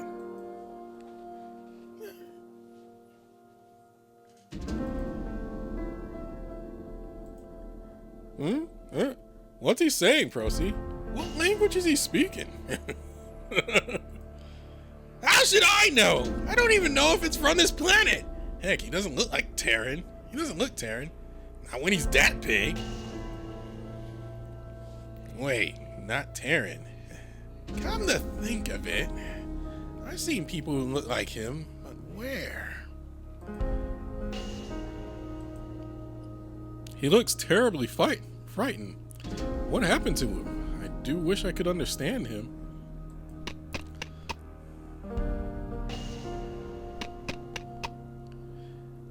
There he is! Bring him in, gang! You gave us a good chase, Pipsqueak. You think we want to spend all day going after an extra? Hey, cool it. There are heroes here, and they got their cameras going. Extra, you said? Hey, Procy. Procy? Yeah, I get it. It's all come together, along with a few memories. So you scumbags were still up to this, huh? Procy, what is it that anchors you so? Let me in on it. We'll talk later, Rikey. We're shutting down our stream now and running. We gotta hide this guy. What? Securing the safety of private citizens is important, yes, but we're still in the middle of our Quit your yapping and help me get this guy out of here, now! All right, you have my aid. Justice in a flash! Smoke bomb! I can't see. Did they pull a flashbang on us? Where is he? Where's Gomeisa?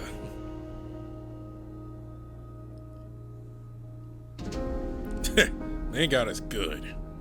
Call the boss. He may be an extra, but he's not worth nothing.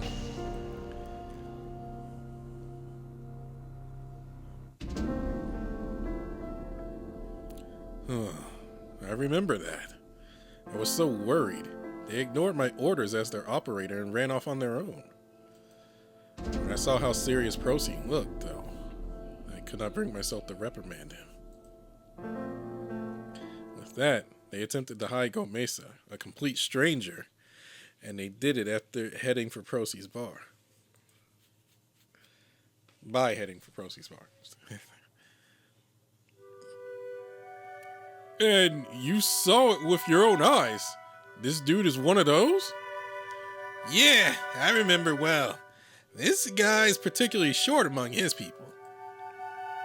I remember seeing people who look a lot like him loaded up onto their craft to be shipped off somewhere.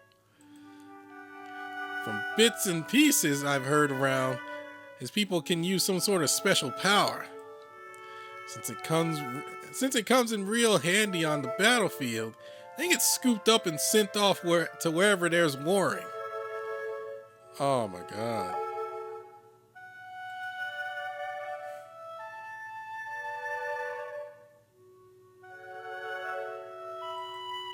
I can't believe it.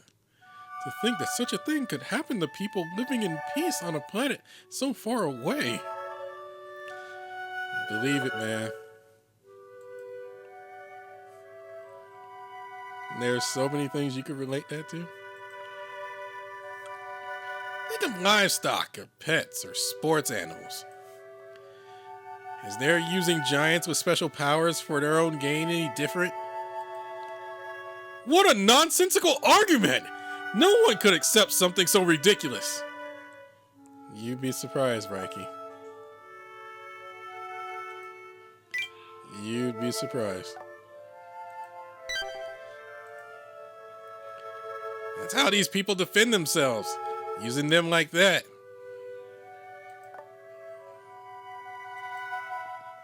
I didn't like it either. Made me want to hurl here and that. But what are we going to do then? It won't take them long to find him. They have to have people chasing him as we speak. Since they know you're the one who took him in, it'll only be a matter of time before they find this bar. When they come knocking on your door, what then? Are we just going to give up and hand him over? Procy stays silent and approaches Gomeisa as he quivers in a corner.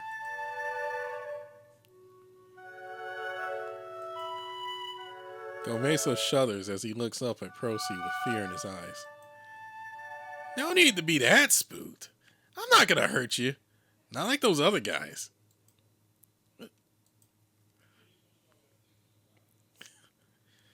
Procy strokes Gomeisa's large cheek with a gentle hand. It's okay. It's okay. Nothing's gonna hurt you, okay? Uncle, I made up my mind. I'm taking him in. What? But Procy, you can't be serious. Listen to yourself. How are you planning on explaining yourself when they come knocking in? I don't need to explain a thing. They come swinging, I beat them back. That's all.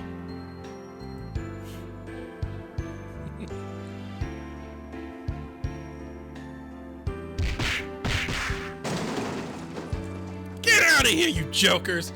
You're gonna need a few more years in the school of street brawling before you can tango with me.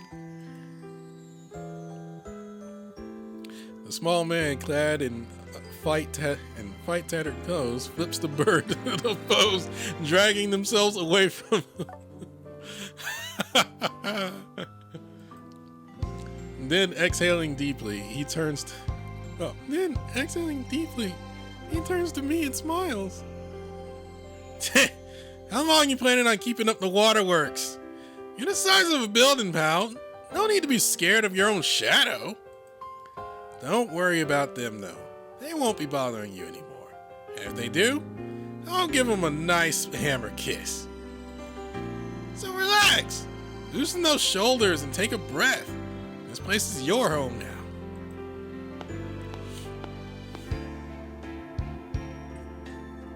Without waiting for me to answer, he turns around and beckons me to where I need to go. He's so small. I thought so much smaller than I could cover him in both hands like a baby animal. Yet on that day, his back seemed so large to me.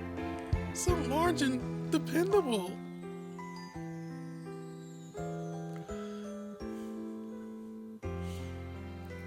Oh.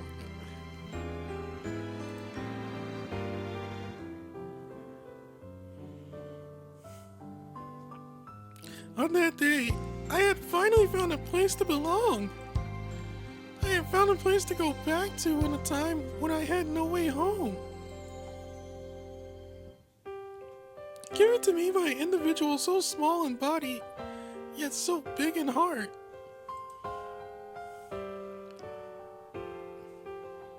I can't believe it. Since that day, I no longer saw those people. I worked really hard to learn Common, and I started working at Boss's Bar as a waiter. He took me in, and I am finally able to live peacefully.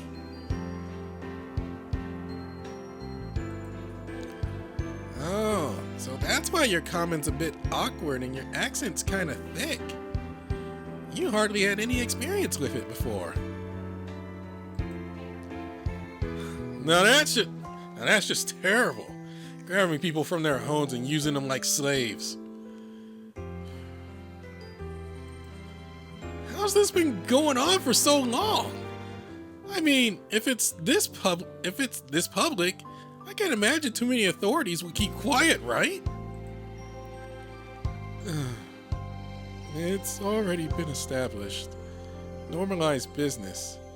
That's probably a big reason. The Giants are perfect personnel for making war. It's not a field anyone involved can easily pull out of. Besides, different planets have different values, some of which may seem horrific to those we have here in our solar system.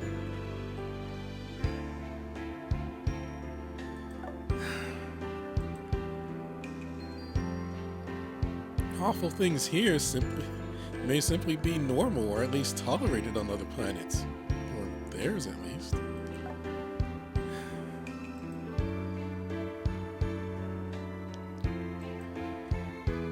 Different nations and planets. Different values, huh? Happens on Earth, too. More so than we realize. Indeed, it happens everywhere. What seems odd to you is accepted somewhere.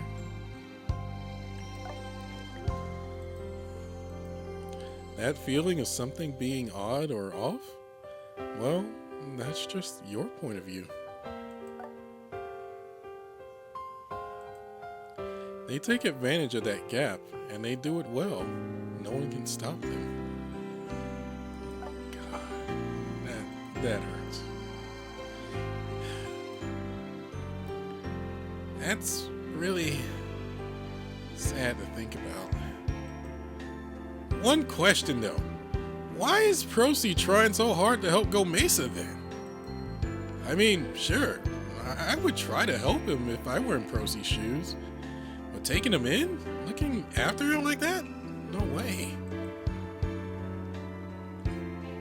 Good question. Procy never seemed to want to talk about it, so I don't know either. I'm sure he has his reasons, though. For what it's worth, it seems he had quite the tumultuous life himself. Huh?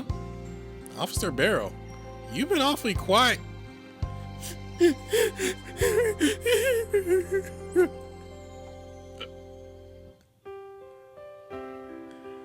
Voluminous tears pour from Barrel's big eyes as he bawls and sniffles loudly. Oh my god, he's so simple. His handkerchief is already wet enough to be wrung out. Oh my god. Barrel. Those are some humongous tears. I really see where he's coming from. Sorry, I just, these kind of stories, they always get me good. Barrel blows his nose, blows his nose on his wet handkerchief, spraying droplets all around him. Oh my god, we're gonna need some sanitation. Ah, gross! And hey! Where's all that water coming from anyway? You're like a faucet going full blast. No, that's his first alt.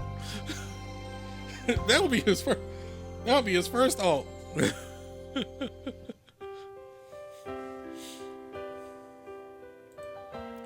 You could say that again. Our lawman here really has his emotional extremes. Barrel, you really are a kind one. Procy really is something. That kind of heart and skill is to hide Gomeisa like that. And the power to stop them from coming back after just one fight. Just one fight, huh? To be more precise, it was just one fight that Gomeisa saw. Huh? Uncle, do you mean... I do. You see, there's a bit of a continuation to this story. In fact, it's been continuing until just recently. Procy's fight. I had a feeling. After the battle you saw, Gomeisa, they did come back. Time and time again. Heck, Raiki and I would encounter them often when we were with him.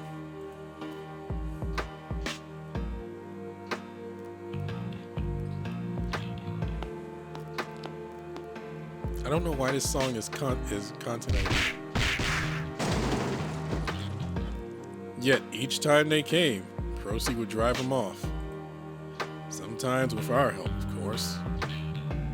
It's only as of late they've started coming with less frequency.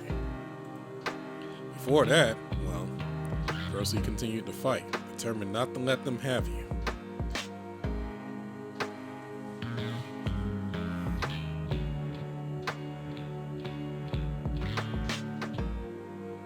What? What did he not tell me? I imagine he wouldn't. He'll probably give me a good yelling for telling you this now, in fact. Now, this is a little more my speculation. I have a feeling Procy made his move to bring those days to an end. Bring those days to an end? What do you mean by that, boss? Constantly fighting off attackers will only wear him down. But most importantly, Gomeisa hates conflict.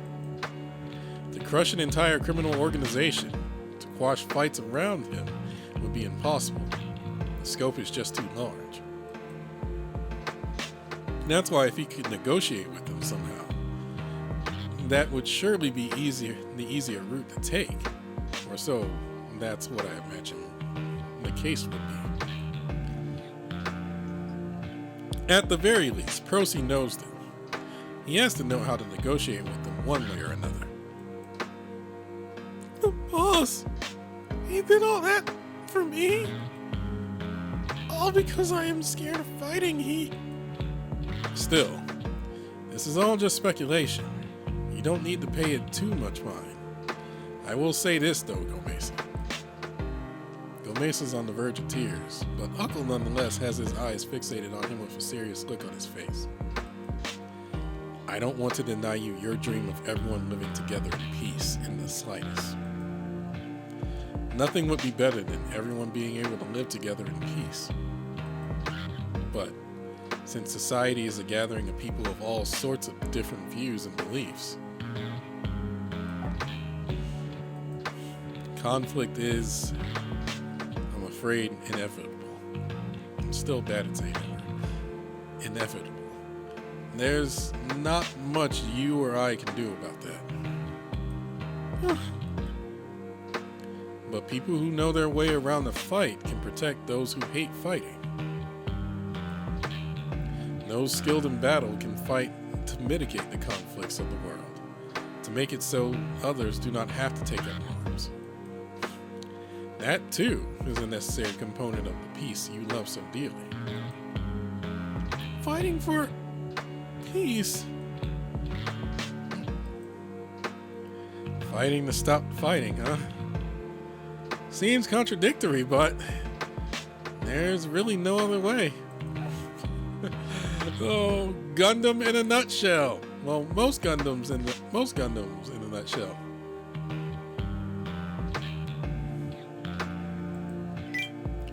Sorry, I got a little philosophical there. I want to go. Gomeisa.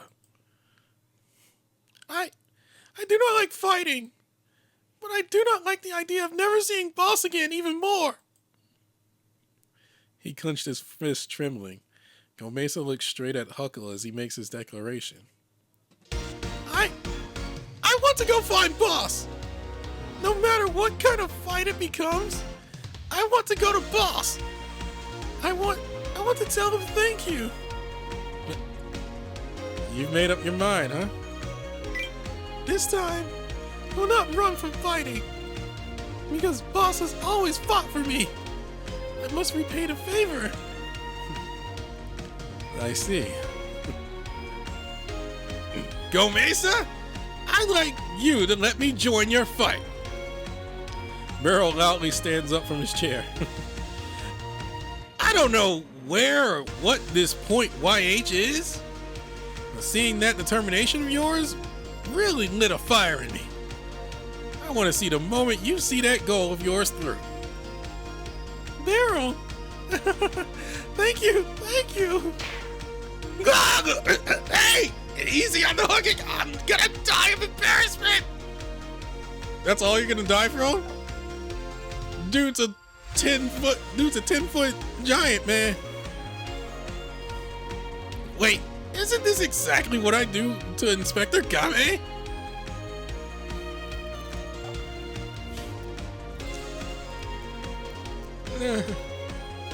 Hey, let me in on the hugs.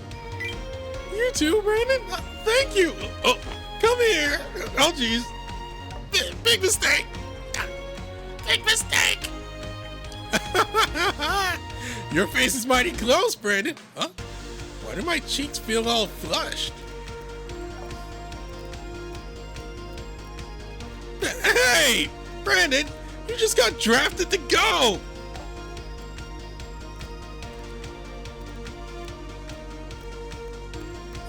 Count me in too. I'm in so deep I gotta see it through to the end.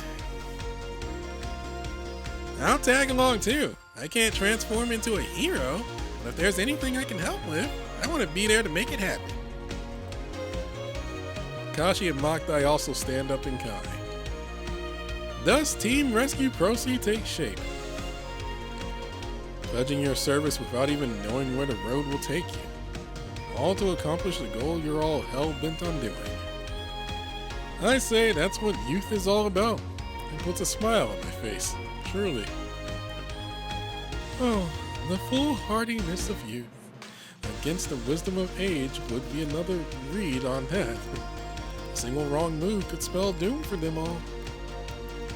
Foolhardiness every hero shares, I imagine. It comes with the territory. Well, you got a point there. That sort of makes it heroic.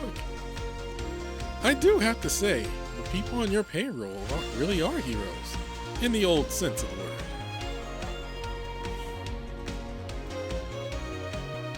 word. I'd be lying if I said I wasn't worried, though. I do admire their eagerness.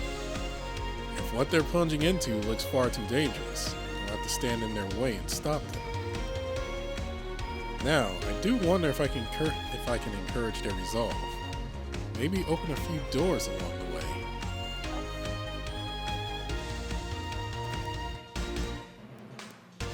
Unfortunately, this is as far as I can tag along. I've been doing too much pro bono work on company time, so they're reeling me back in. I'll be praying that you can manage to save Procy and bring him back home. Give him hell out there for me. We will. Thank you, Naruhito. So much.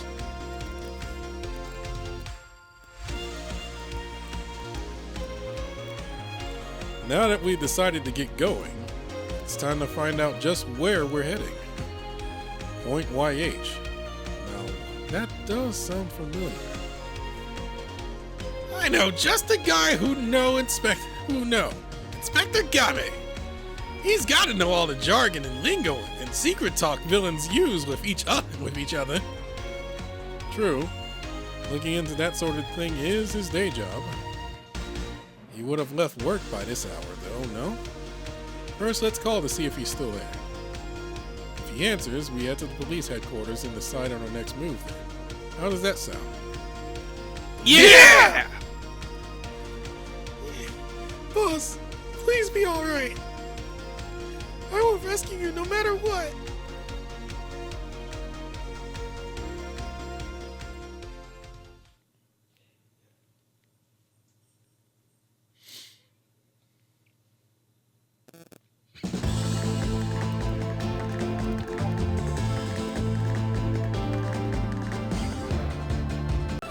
Five more to go.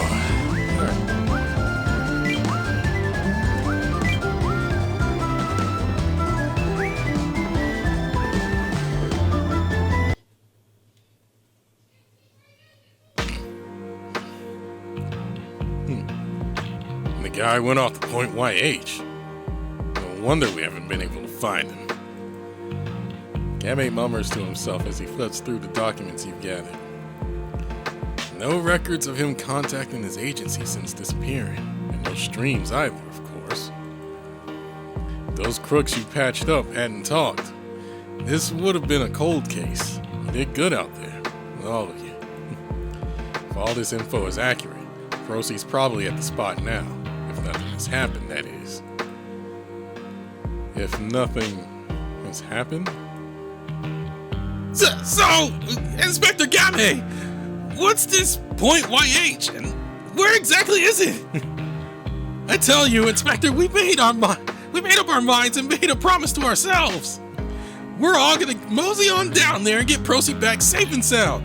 Neither the highest mountains nor the deepest bowels of hell will stop us. Oh my god. We will go wherever we need to. Just please tell us we're bosses. No matter where, huh? I admire the enthusiasm, but... A hint of sadness creeps into Game's expression before assuming the look of a seasoned officer once more as he delivers his verdict. We're stopping our investigation here.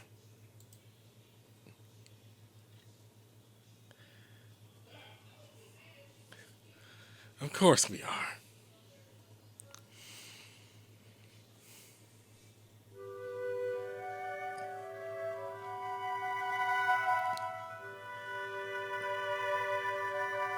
Huh? But why? I can't accept this, sir. Please tell me why. Let's start from the top, Officer Barrel. What is our organization? Details, now. The Orient City Police Department's, something section of something department?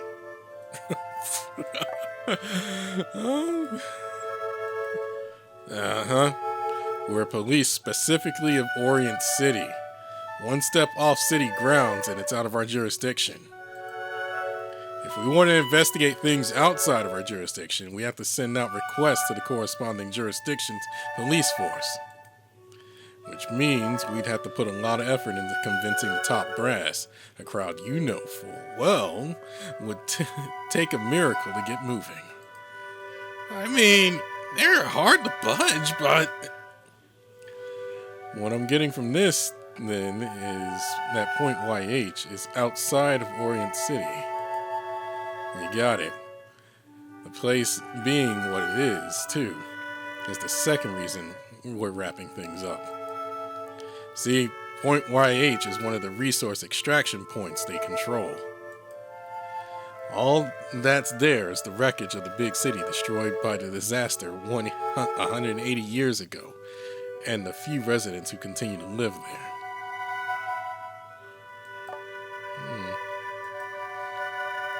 It's also a spawning point for so many kaibutsu that people have stopped counting them. A kaibutsu spawning point? Game, would Point YH happen to be in South Kanto? South Kanto? That's right, the dreaded South Kanto region. The Japanese government has closed off, a region of broken cities whose names are all forgotten. Dang. Just to re-solidify how bad things are with the kaibutsu. With the kaibutsu issues. It's not that this is essentially it's a lawless wasteland. That is essentially what this is. Point YH is located a good 50 miles east of Orient City. Based on the ruins, it was apparently once a seaport. letters Y and H were found on what remained of a sign there, probably stating its name.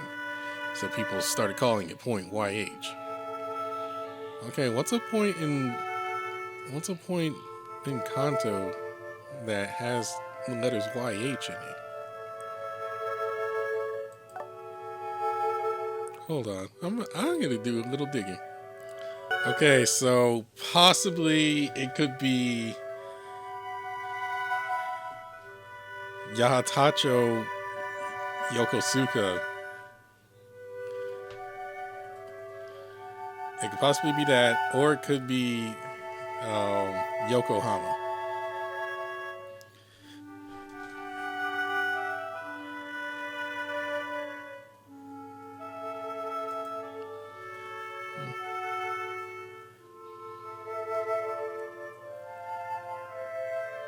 So it could be one of those two,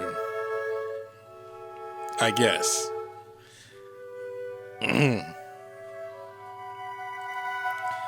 A good 15 to 20 miles from there's a spot known as a kaibutsu nest, where countless kaibutsu surface and vanish. The kaibutsu nest? There's one of those this nearby? They hunt the kaibutsu for money, a risky yet profitable gig. The authorities with the power to reel them in show no interest in even tiptoeing around that point, so they have free rein to do as they please. You can tell where I'm going with this, right? Point YH is out of our jurisdiction and is out of our interest in visiting if we wish to stay alive.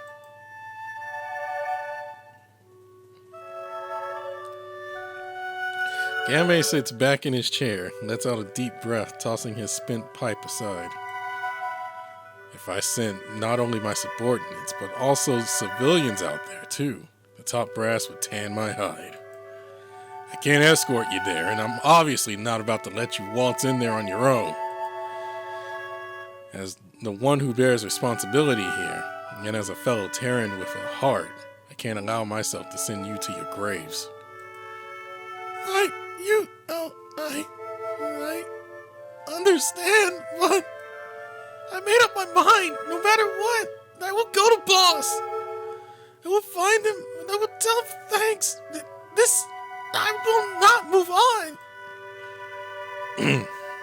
I'm sorry, but I'm with Game here. I can't let you go to South Kanto.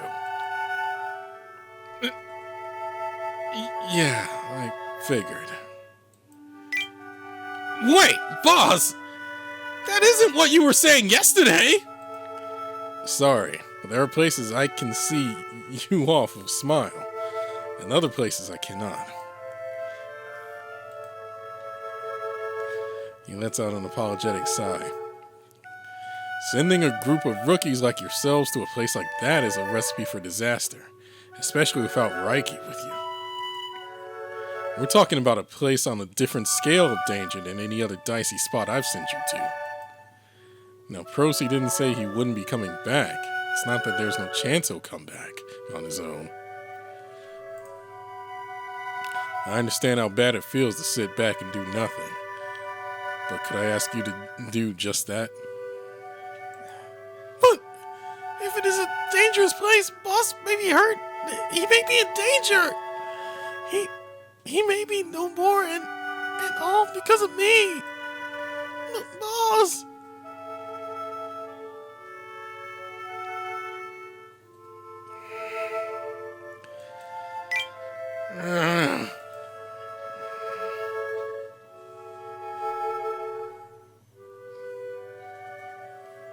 Barrel takes a good look at Gomeisa as the giant grip his fist tries to desperately hold back his tears.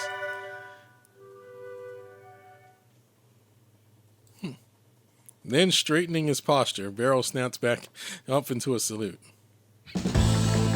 I, Officer Crank-Crack! No, I, Barrel Crank-Crack, member of the Union of Earth Hero Agency, will accompany the petitioner to Point YH in South Kanto on a rescue mission henceforth.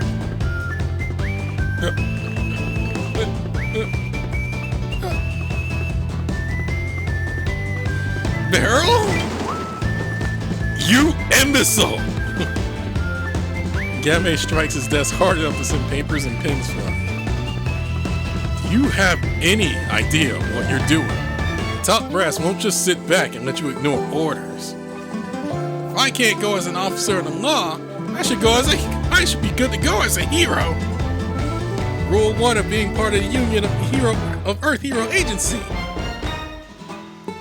Be the one who prizes the lives of those of Earth above all.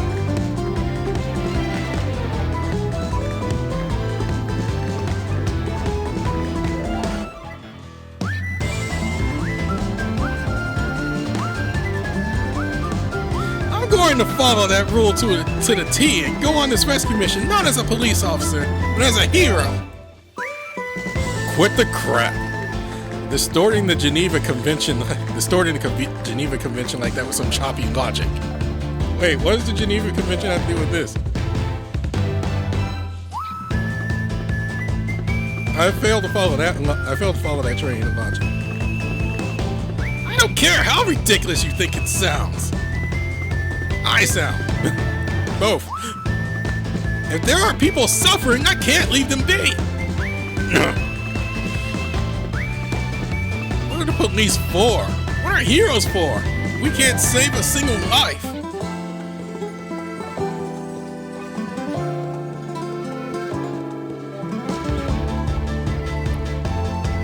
The sheriffs I looked up to back in the day, they always did what they thought was right. They never bent their principles, even if they had to risk their lives. So I'm holding on to my principles by acting on them. Without waiting for Game's answer, Barrel rushes over to Gomeisa and takes his hand. Let's go, Gomeisa. We're going to save Procy. Barrel? Thank you. Let us go. Hey, wait. Oh, Barrel. Barrel? Hey, Brandon. I know. We're going. We did make that promise. Yeah, besides, after seeing that kind of stubbornness, I can't just stand back and watch them go there by themselves. I have to be there to back them up. It's kind of embarrassing, but just the sight of them really gets me fired up. The sight of guys like Zap the Justice and Barrel, such real classic heroes to the point of seeming stupid straight up. Don't tell me you plan on... Let's go, you two. I got enough spare batteries to keep the camera running for 3 days. So cameras aren't that great in this future. Great! Now let's hurry after them. You got this. Off the point YH. Brandon, wait, you need to listen to me. Bye. As you and the others leave the room, only Game and Huckle stay put. Well, there they go. Don't even know how much we care. I suppose that too is what youth is all about. I'll give them a good talking to when they return. Nothing quite like having subordinates going crazy on you, huh? Reiki got me used to that already. Will they even be able to get through the gate to South Kanto that easily?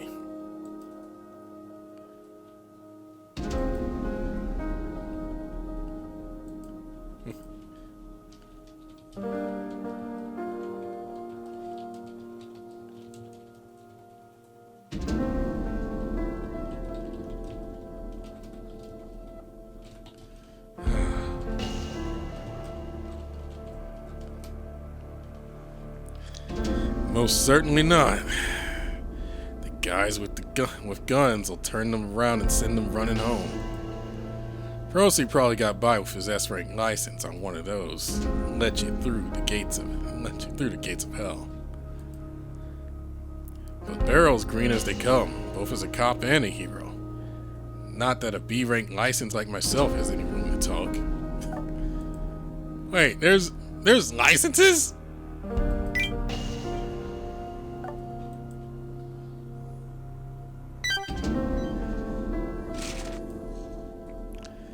Henry pulls out a thick file out of his drawer, flips through it, and picks up the receiver on his desk phone.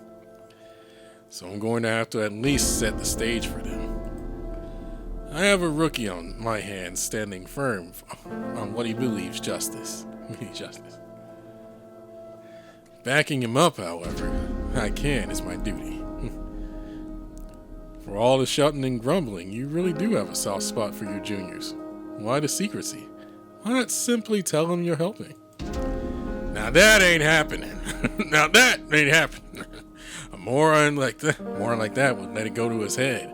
2 seconds tops.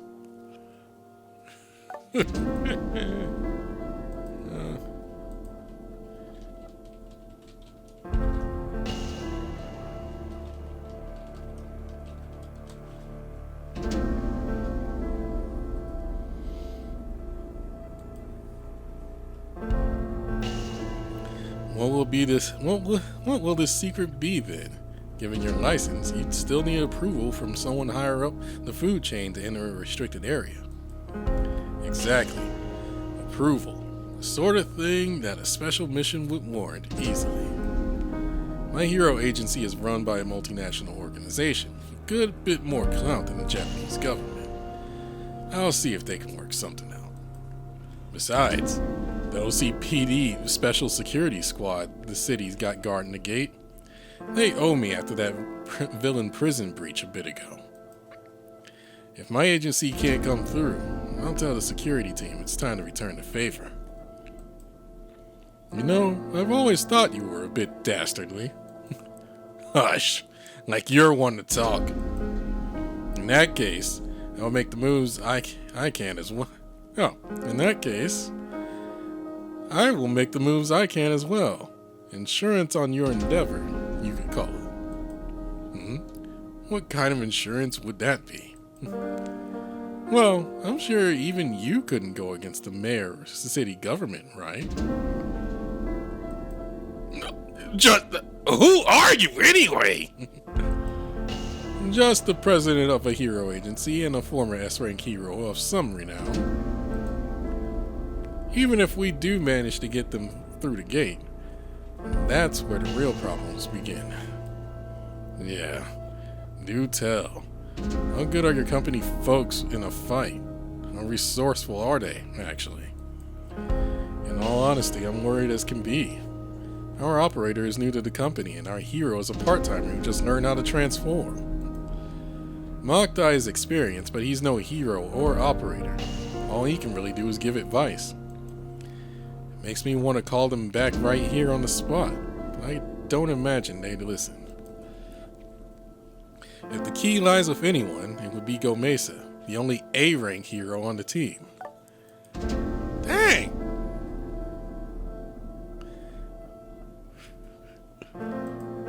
If he stays on guard and does his best, then maybe. Hold on. Gomeisa has a higher rank license than me? Gomeisa! Didn't he say he hated battles though? That he wasn't good at them? How did he? His was a special case, you see. He goes all over with Procy. So he has more than enough field experience, for starters. That's the first reason. The second is, well, he has an ability that can prove incredibly useful in the enterprise of neutralizing Kaibutsu. Useful in neutralizing Kaibutsu? What do you mean by that? Now, I've only seen it once myself. Think of it as a super move of his. Though, admittedly, with how little his desire to fight is, betting on that is a little worrying. No worries about his ability to heal his hero allies, however. That alone makes him a solid asset on the field.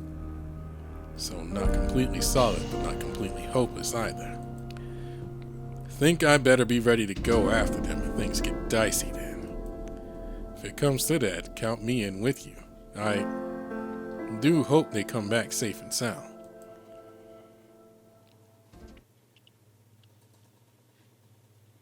Holy crap.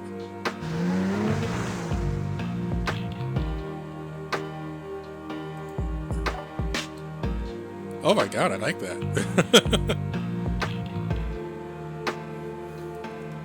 Dawn arrives, and with it, the sunlight begins to fill the streets. The waking city is behind you, however, as you roll along the mountain roads in Barrel's police cruiser. Then the car stops in front of the tall wall. Before you stands a tall gate constructed of iron bars. Where are we anyway? Some kind of army base? This is the entrance to South Kanto. I've never been either. But look there. Kashi points out the window a large sign. It reads Special Restricted Zone, Westgate 18. So there's a bunch of kaibutsu past here? Kinda nerve-wracking, really.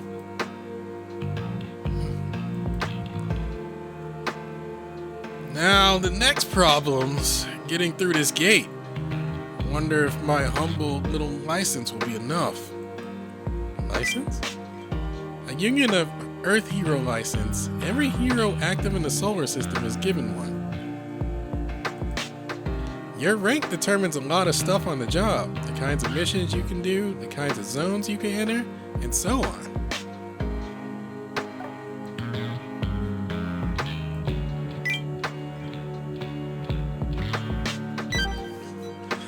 God, they're freaking Maverick Hunters. With X being a special case. Because X is a B class hunter and Zero is a SA class hunter.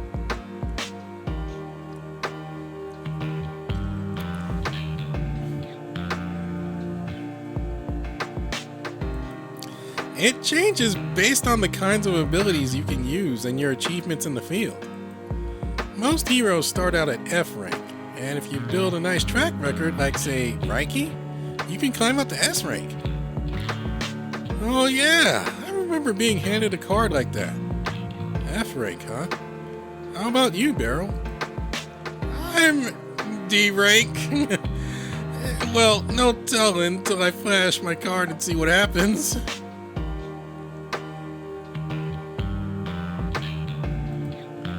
Licenses, huh? Come to think of it, I believe I was given one too. Uniformed security guards come running at them close to where the gate is, and Barrel responds by rolling down the window. After a quick exchange, Barrel hands his card to one of the guards, who looks it over front and back, again and again.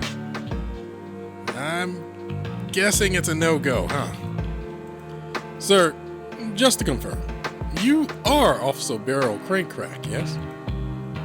Yeah, that's me, Officer Barrel Cranecrack, patrolman of OCPD's regional department. Go right ahead then. We heard about your special orders from Chief Tsukinoa.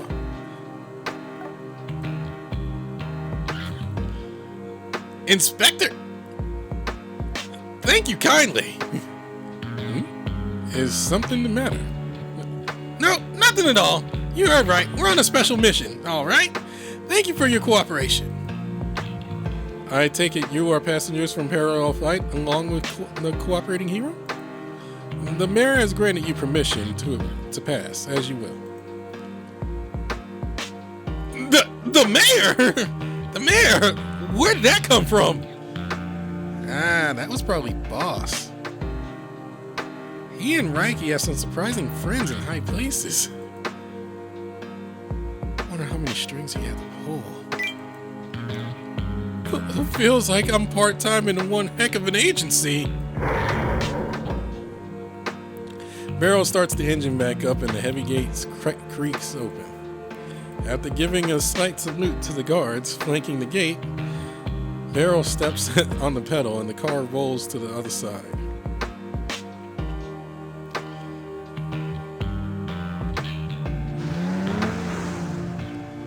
Even past the gate, the scenery consists of nothing but gently undulating mountain roads. Bountiful vegetation, birds chirping, and not a single other car as far as the eye can see. Is this really a restricted zone? It has to be, since we passed through the gate.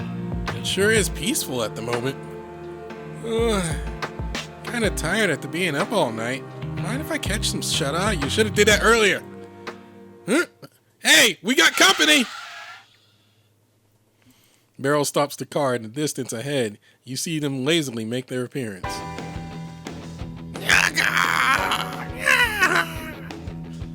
Whoa. There they are. There aren't that many. I should be able to shake them off. Hold on tight. Barrel shifts gears and sends the car blasting forward. Whoa, whoa, whoa! Don't drop us off a cliff, all right? I'll try my best not to. You want to keep quiet. You'll bite your tongue.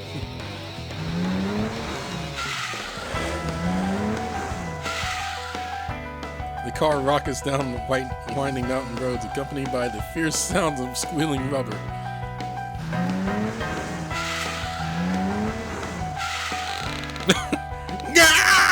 Gomeisa, you're crushing me!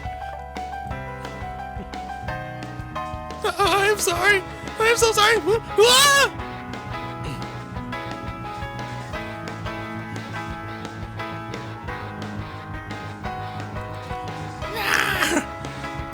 They never know when to quit.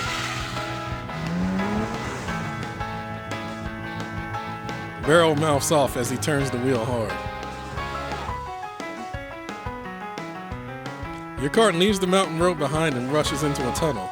You continue driving through it until light eventually appears and grows brighter as you reach the other side of the mountain. You see a wasteland bereft of life. Gone are the trees and birds you drove by earlier, replaced by a landscape covered in endless wreckage. This is South Kanto? What happened here? Did we lose them? We certainly traveled far enough.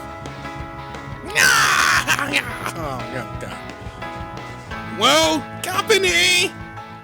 Crud, we're going full speed. Did they circle ahead of us?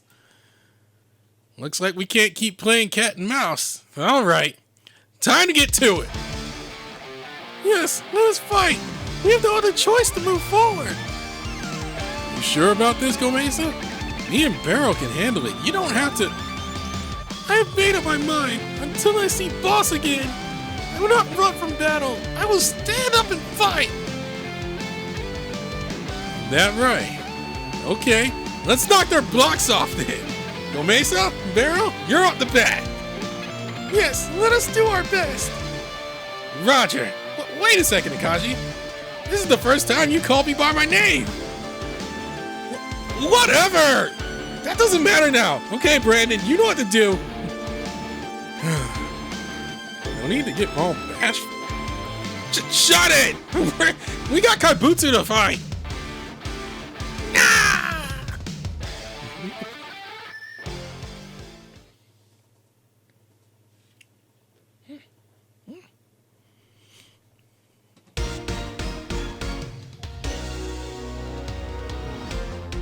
I did switch teams, didn't I?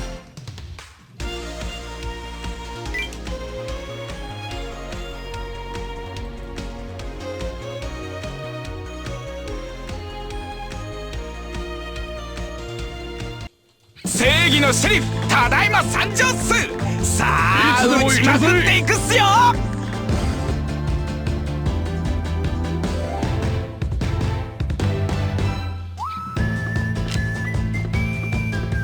ぶっ放す。ガンガンいくっす。どか。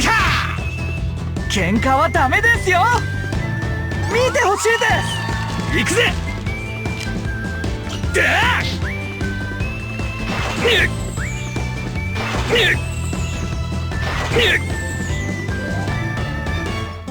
いつでもいけるぜ。最大火力でぶち破る。いくぞ。貫徹ピアースウォールバリアー。よし、完勝っと。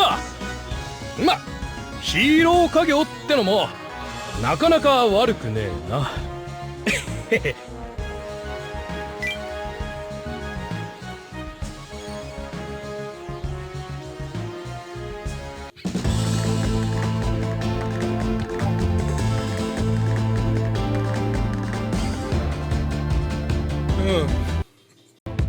Actually, now that I think about it, hold on. All right.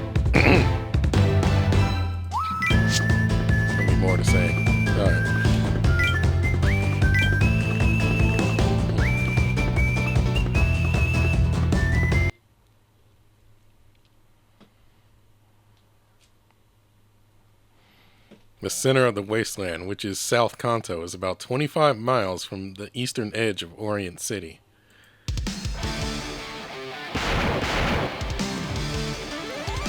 What's the matter, pal? I'm over here.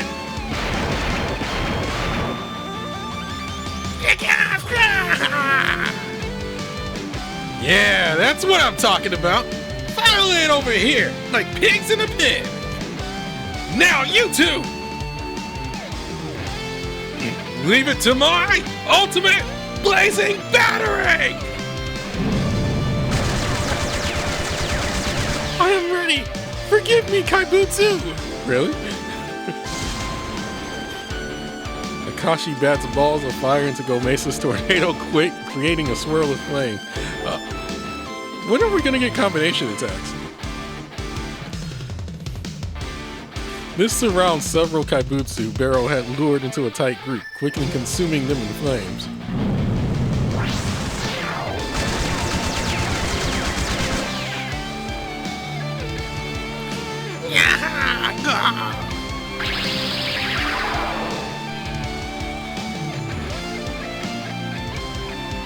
When the flames disappear, nothing except the remains of the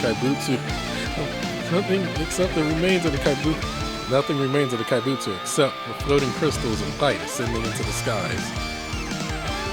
Oh. We actually made it. Whew. I was pretty spooked when 5 of them showed up at once. The Barrel really came through. I was luring them all together like that. I know we had no choice, Kaibutsu, but I am sorry. You alright there, Gomeisa? You look tired, something fierce. Oh, not at all. I am sorry for worrying you. Gomeisa! More importantly, is everyone okay? While I am transformed, I must heal. Whoa, even more? They just don't stop coming. Alright, this time out. Leave these jokers to me. Come on, step right up and give me your best shot. Oh. Barrel shoots a few energy rounds at the Kaibutsu's feet to taunt them. Woo-wee! Just what I wanted. Come on, keep them coming. Oh, whoa. Okay, maybe you kept them coming a little too much and too many.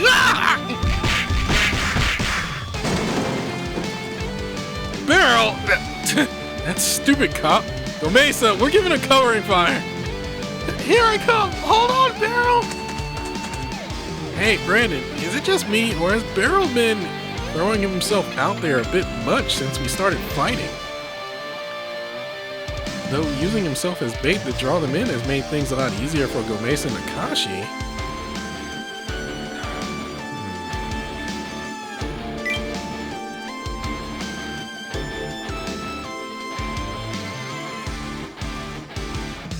Oh.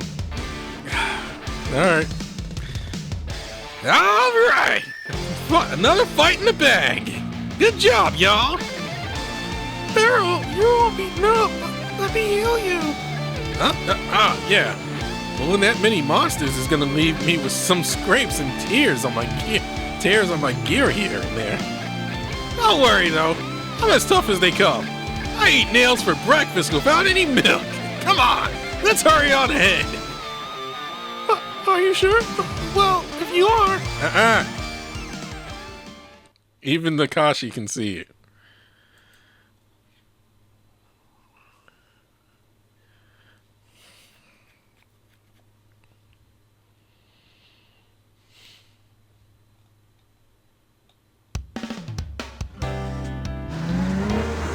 The police cruiser rattles through the unending wasteland with Barrel at the wheel. The road is claying like orange as far as the eye can see, and the unchanging scenery induces drowsiness.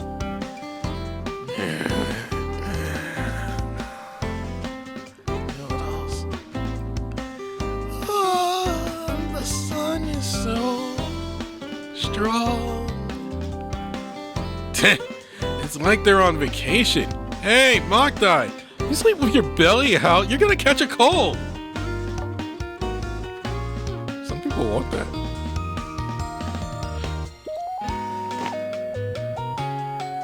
Looks so peaceful. We did pull an all-nighter.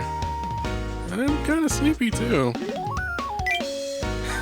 Yeah, no sleep, life-threatening battles. I can understand wanting to pay a visit to the Sleepy Sheep Ranch. You're gonna sleep. Might as well get your winks in now. I'd say we got a good hour or two before we get there. How about you, Barrel? I mean, unlike us, you've been driving this whole time. Me, I'm totally fine. I've got to focus since it's real bumpy. There are no cars on the other side, no pedestrians, no road rules. Wait, huh? You hear a loud pop and the car's rattling starts getting even worse. Barrel! Oh, what is happening? Barrel popped a tire. Ah, jeez, looks like I might have done it. Barrel brakes to a stop and you all climb out, and a quick check around the car reveals that the right front tire is as flat as a pancake. Barrel! Yeesh. And that's a puncture if I've ever seen one. Is it just this tire that's punctured? Taking a good look at the road, there's a ton of pointy metal bits and rocks around. I guess you roll over one or a few and pop a tire before long. Barrel, do you have a spare tire in the car? Yeah, I got a set of replacements in the trunk. Let's swap it out then. We're going nowhere till we do. Me and Mockdie'll handle it. You find somewhere to chill, Barrel. Wait, I couldn't just push that on you. I mean, I'm the driver. Exactly. You're the driver. So you go rest.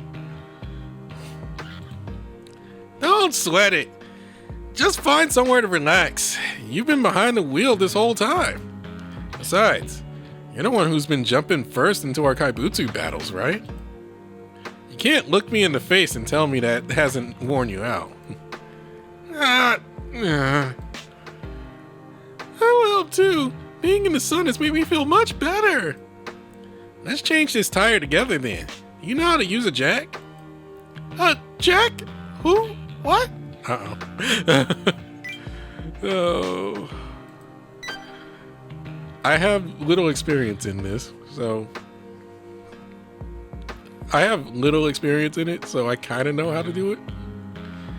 Despite not having my driver's license. I think I'll just ask you to carry the tire then. Akashi, and I'll handle the rest.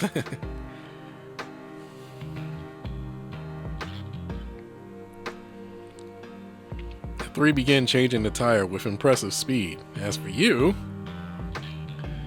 left out, huh? I guess I'll take a break too. You find a large rock nearby projecting a good amount of shade. Looks perfect for getting some relaxation in. When you step around the cooler backside, you find Barrel sitting there with something like a cigar in his mouth. Barrel smokes?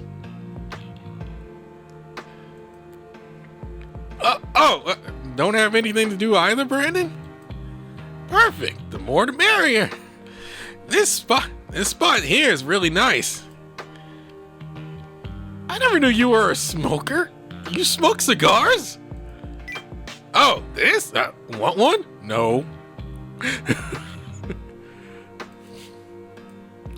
Barrel pulls out a bag filled with similarly shaped objects and offers it to you.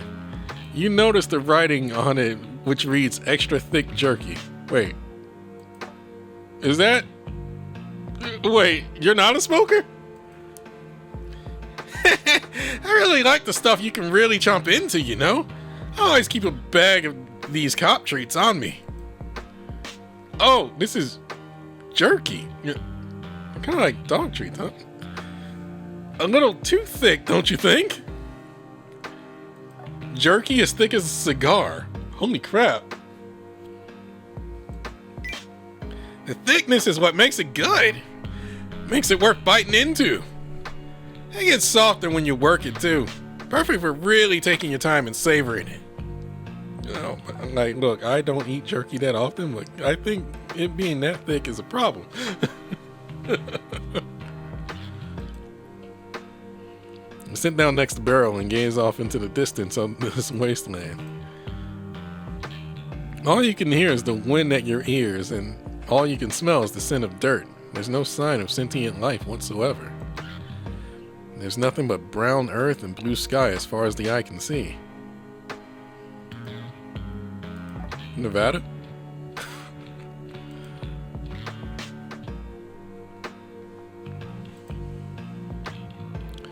There really is nothing here. Is this really Kanto? Sure is.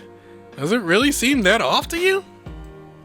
Brandon, you're from Orient City, right? Everyone there knows how wrecked this place is. Part of you recognizes the fact that this region's desolation is common knowledge. Another part of you, however, is struck by an inexpressible emotion, no anguish from the sight of this devastation. You're right about that. Wonder why I thought it was strange. You're an odd one, Brandon. You have this mysterious air about you sometimes, and at the same time, you really have it all together. Psh. Lies were told.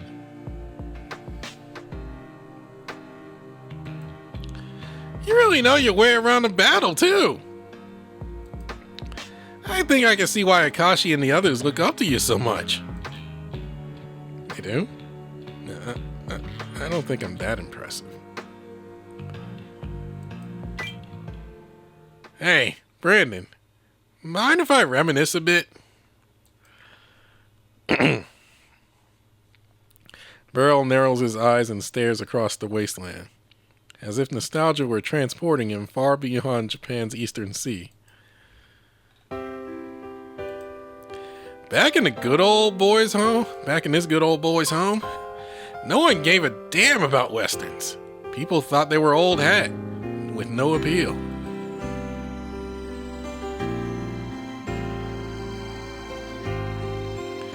Some folks even hated them, saying they glorify gun culture and that they were barbaric and violent and problematic for society. Yeah, I can imagine some people saying that, even in this day.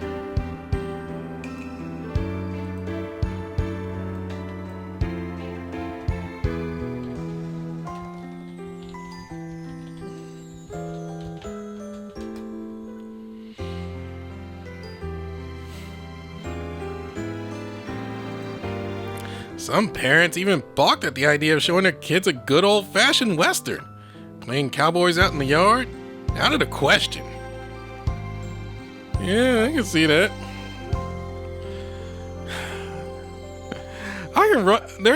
There's a bunch of people in mind. I can see that happening right now.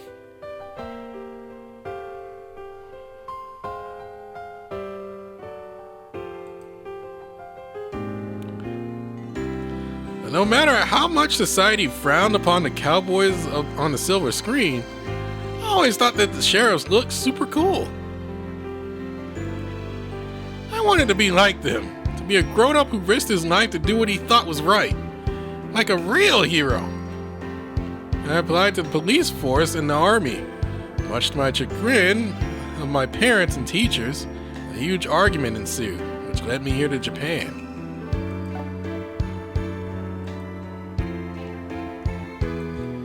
The only family I'm still in contact with is my dear old grandma.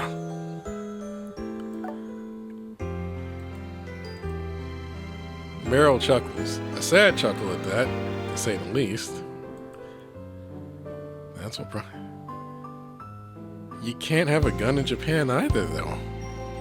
That's what brought you here? I know that. Don't worry. Back then, all I wanted to do was get as far away from my parents as I could. That's all.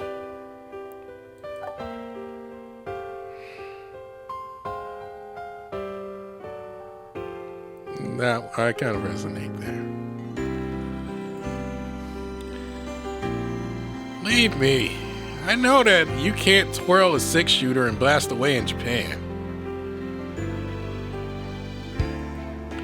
Those who have guns here gotta be ready for the responsibility it brings. My trigger's got a weight on it. The weight of justice. That's why I wield this shooter to protect people. That's my responsibility. That's the job I signed up to do. Barrel pulls out his weapon from his hip holster, a police-issued electromagnetic tranquilizer gun, and aims it forward. To be more precise, while it is shaped like a gun, it has no barrel. All it has is a chamber-like device for emitting electricity. A stun gun. There are people out here like Gomeisa who are afraid to fight, as well as people threatening the lives of people like him. To protect people like Gomeisa and to stop those who bring them harm, I wield my shooter of justice. It might sound pushy or melodramatic. Of me to say this, but this case is like a duty from on high to me. That's why today, you've been the first to jump into the fire. Yeah, looks like that Akashi and the others worried about me. Looks like that got Akashi and the worries up. Wow. Looks like that got Akashi and the others worried about me. Embarrassing, really. Here, I thought I was doing a really good job being the silent protector.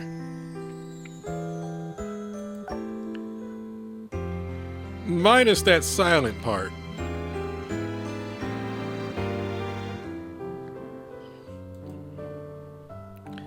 But it looks like I was just being impatient and pushing myself into the spotlight too much. Well, we are fighting together. You're right about that. Gotta fight back some blushes from that one. So... Brandon?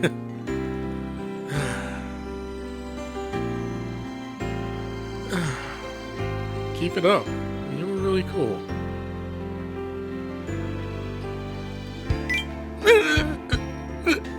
Thank you kindly.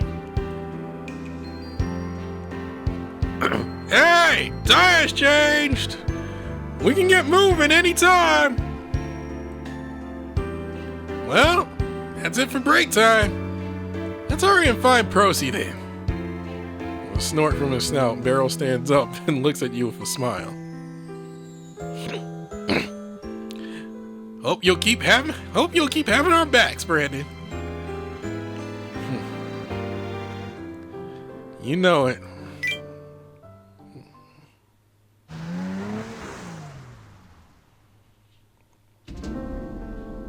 After an hour and a half of rocking in the car, you notice the scenery outside beginning to change. Ruined office buildings line the streets that, while left in disrepair, are clearly paved. Is this Point YH? Seems like it, considering how far we've driven. I bet this city was a real sight to see, with its tall buildings and wide roads. A real tragedy, seeing it like this. Was this all the Kaibutsu's doing? The car windows shake and rattle as you stare out the ruins of the city. Right then, however, you catch a brief glimpse of something else. You see a scene of the city before its complete ruin. People run screaming and shouting, and an enormous kaibutsu comes into view. It swallows up the fleeing crowds of people along with all the buildings and the ground alike in the process, leaving only craters behind. You then see a sign with the city's name that has been spared, with the text slowly vanishing away. The city itself was eaten. That's how the city became forgotten? Brandon! Something the matter? Huh? You rub your eyes and find yourself back in the ruined city again. Huh? I feel like I saw something just now. Everyone, look! Please, stop the car! Gomeisa points ahead and shouts. Barrel obliges by stopping. What Gomeisa has noticed is a small motorbike. There, attached to the sidecar, is lined with bags of presumably traveling supplies. That is Boss's motorbike! He always ride it! But it's gone! But it was gone! Huh. Surprised by how fancy it looks. Oh, wait, wrong character. Oh, surprised by how fancy it looks. It does look Procy sized, too. I guess he rode it all the way here? The engine's still warm. He might still be nearby, or so I reckon. Is it really his? Split up and look for him? In a city this huge? I feel like we'd be the ones who end up getting it.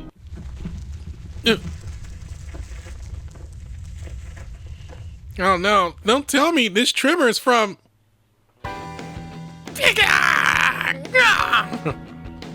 Not again. I knew there'd be Kaibutsu here. You're gonna mess with my investigation right after I found a solid clue. You're not getting off easy. You got no choice, Brandon. Transform me. Okay, counting on you, gang. Camera's good to go. Starting the stream now. I'm finally so close to the boss. I cannot give up yet. Forgive me, Kaibutsu, but please stay out of my way.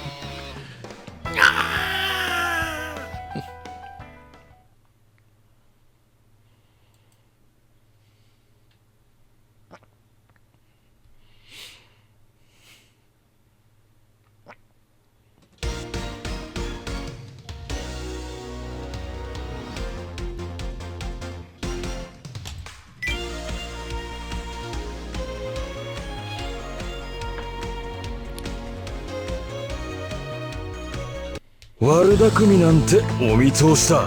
さあ、白黒はっきりさせようじゃないか。そこだ。ガンガン行くっさ。喧嘩はダメですよ。行くぜ。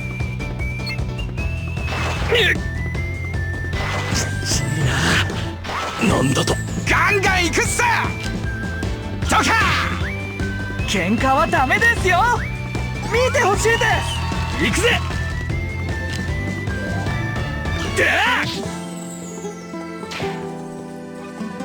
ガンガン行くっさ。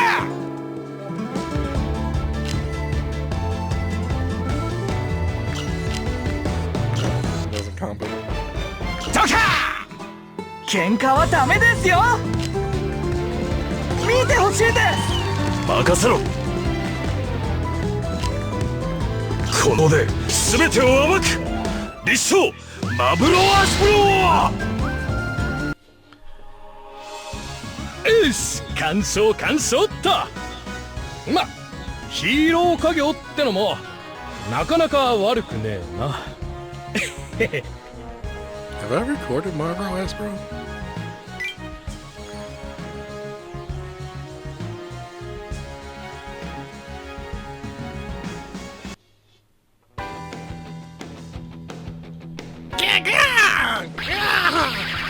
Nope. Alright, let's go find Procy before we have to deal with more. Too late.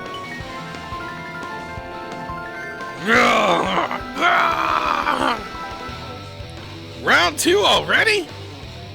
There are so many of them. Did we anger them? Gomeisa is right. The Kaibutsu threatening you seem more on edge than usual.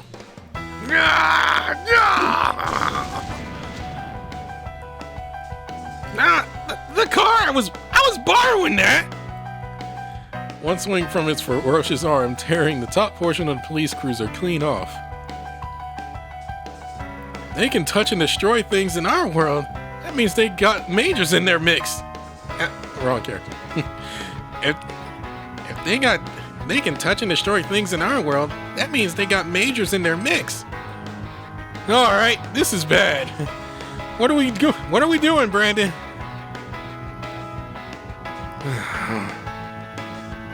Rather we take them out if we can.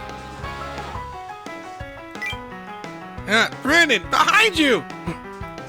We turn around then. We're surrounded. You're presented with a grim reality that they have you surrounded on all sides. Oh. Since it's come to this, I'll draw their attention one more time.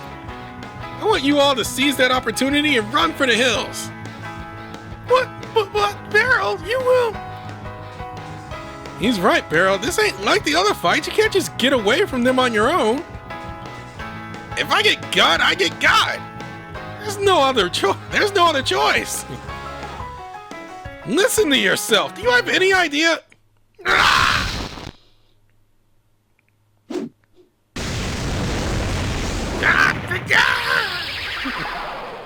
I'm tired of making these sounds. A sudden flash of light shoots from across your field of vision, cleanly piercing straight through the head of nearest to you. Huh? What was... But, Barrel, did you just shoot it? Me? I didn't shoot a thing, but... That attack! Could it be? He's coming. He's gonna yell at us. A squat figure lands before you, accompanied by the loud thud of a hammer hitting the ground. Hurt? What was this for? Heard you big old whore from a half the city away. And here you try to gobble up some good folks again? Wrong voice. Well, let's see how you dance with me. Bring it. Procy.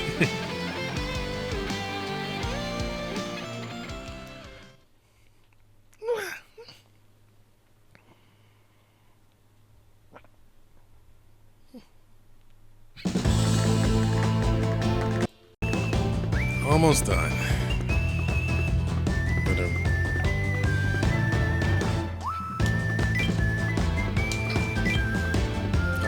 I've been very tired the past couple of days. Wish I could take a break.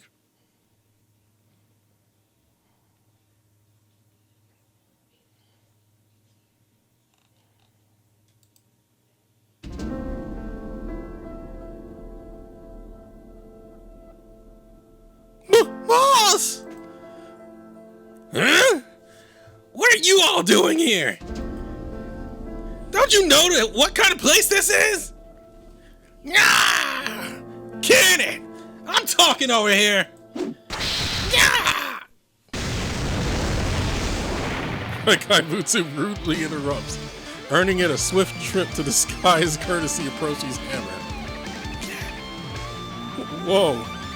Veteran hero? Yeah, I see it. We're not gonna get any of the talking we need done with these guys hassling us. Okay, I'm sure you got your reasons, but I'll hear them out later. First, we need to clean up these creatures. Then we chit-chat. You're right about that. Gomeisa, I need you to act as support in the back as per usual. Oh, where's your response, Gomeisa? Yes, sir. I will do my best. Is it just me, or is Gomeisa all smiles? All right, let's get our stream back up again. Here goes, Brandon. Ah!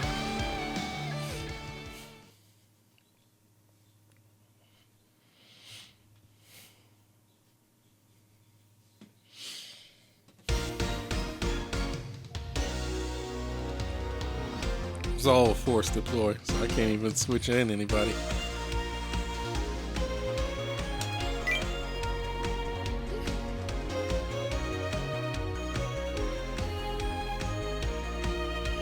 匂うぜ匂うぜ金の匂いがガッポガッポと出してくるじゃねえかどうか喧嘩はダメですよ。ごめんなさいです。時は金なりよ。そらよ。あか行くぜ。でガンガン行くっさ。どか。喧嘩はダメですよ。見てほしいです。時は金なりよ。商売の匂いだ。行くぜ。セットに持ち込むぜ。必殺百列打法。きちいな。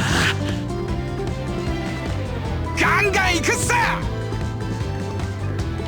バーンと行くっす。よーし、儲けた儲けた。これでちった借金も軽くなるだろう。ってなわけでまた次もよろしくね。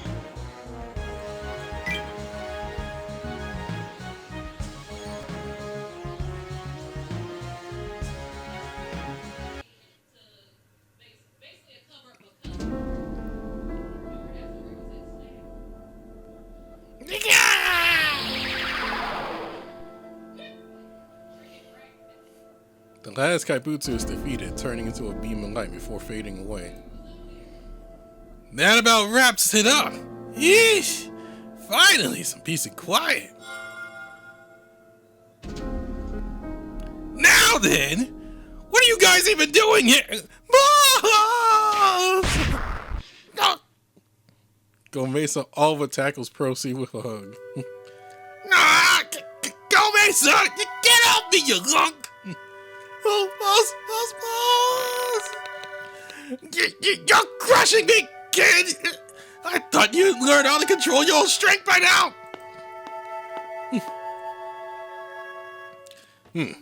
We came here looking for you, Procy.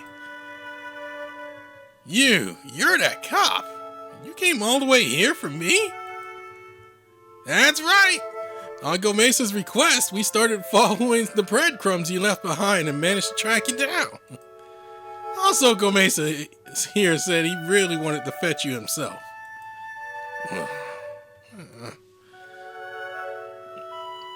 Gomeisa was searching for you like a man possessed.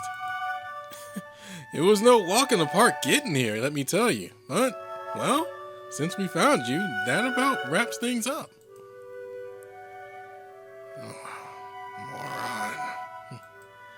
You moron!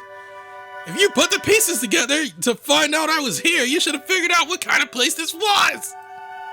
Why the heck would you saunter out here like you were coming out on some picnic? You knew I was somewhere you couldn't get killed! Why do you think I didn't write where I was going on that? I was worried, obviously! Oh, huh? Gomeisa's angry. Gomeisa? The letter told me nothing! If you were doing this for me, why did you not say so? The fact that you'd have been fighting for me this whole time, the reason you were out here in the first place. I only learned all that after the others found out for me. I had no idea. Why did you stay quiet the whole time? Gomeisa, what's gotten... I'm still a hero, you know. I can settle my fights myself. Fighting is scary, but I can handle it. What is much scarier is losing you, boss. If you disappeared, boss, I would... Look at Gomeisa's look of vexation gradually softens, and tears begin to build up in his eyes. Then, before long...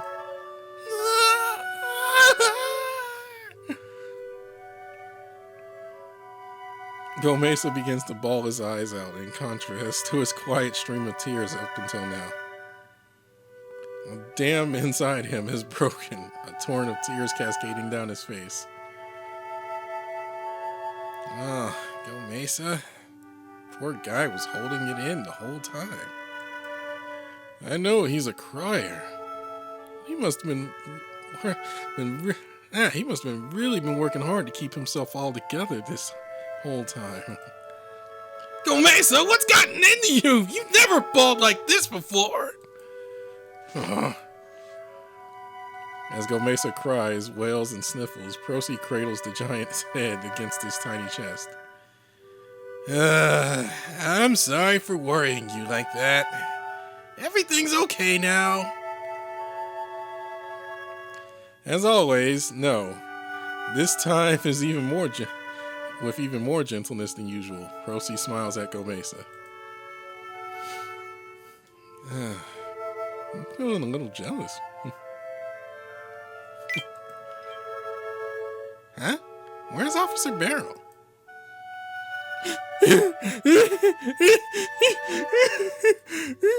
Barrel is standing inconspicuously away from the group, crying up a storm, his handkerchief once again drenched. Again? I'm surprised the poor guy isn't all pruned up by now. I'm sorry. These kinds of scenes always get to me. I'm getting all snotty too. Oh, gross! Quit it! You're spraying all that on us! I've seen this exact scene before. What you see is what you get.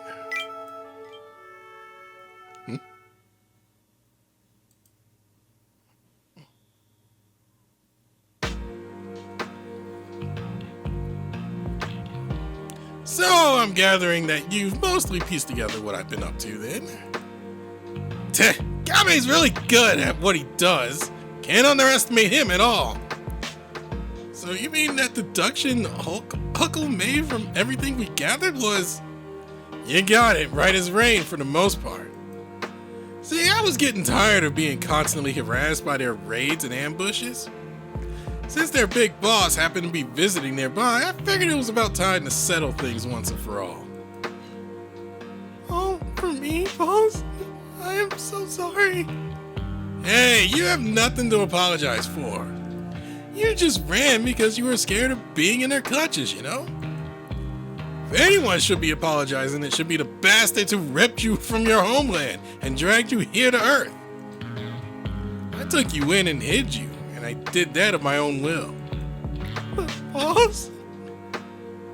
Now when you say settle things, what do you mean exactly?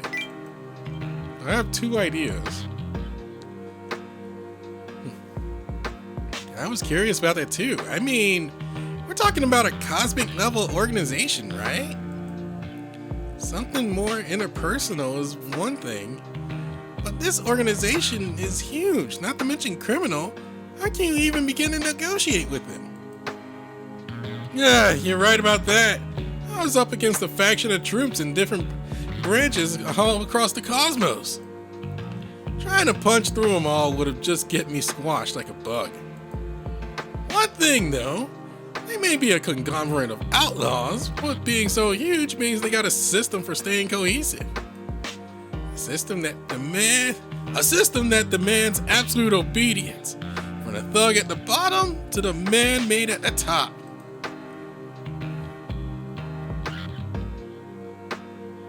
This whole thing's gotten so stupid I don't feel like fighting anymore. Besides, it's the boss who decides what happens to this guy.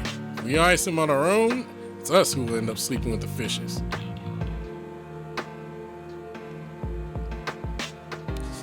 Wait, so when they stopped fighting me and just left, that's why? A system, huh? Like an honor system among thieves. Or like a mafia code, right? You're taking advantage of that system to settle the score here? Exactly. No matter how we get there, and no matter what any footpad or mob executive may think, we can settle the score through their own system. They'll be honor-bound not to mess with us anymore. At that point, messing with us would be going against the organization. Make them out as pariahs in their eyes of their own peers. Their practice makes me want to vomit, let me tell you. but I'm going to use whatever I can against him. Procy pulls out a bundle of papers. Everything written in them is fine print. At the very end, a messy handwritten signature can be seen. Wait, is this... Don't tell me this is a... Wait, I can't even tell what it says. Shut up! That's not what's important right now! Simply put, this here's a deed. It decides who has say over Gomeisa. The system has it that whoever pays the proper price is the privilege of having rights to Gomeisa officially transferred over to them. Although the proper price is pretty ambiguous, all things considered. Wait. Since you're the one who has the deed, Procy, does that mean... That's how I negotiated, yes. They weren't fans of hearing some speech, so I paid the price and snatched them from them with us. With this. That's the simplest way of putting it. I don't like how they put a price on this life. But to shut them up, it was well worth the price. Although I did get saddled with even more debt. So that means the rights to Gomeisa are now in the hands of... And what I'm going to do now... Procy puts the papers into an envelope and presents the envelope to Gomeisa. Is give this to you. Huh? To me? But... No buts. You're the one who should be in charge of yourself. So I'm returning your rights to yourself. That's all. As long as this document is with you, the proper owner of yourself, they can't touch a hair on your head. That's how their system works. Boss. Now you can treat yourself however you want. You're essentially free. You don't need to keep hiding in my place. And you don't need to go back to them either. You can go wherever you want. You're steering your own ship now. Wait a second. That's we're like, look, us gamers are familiar with this kind of talk. And that definitely sounds like a death flag.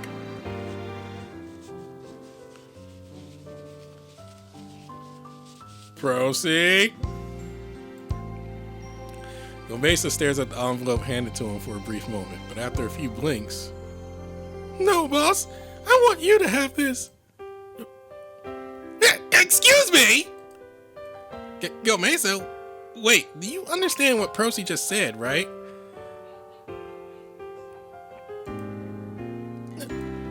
I'm sorry, not really. Could you not say that with such a winning smile?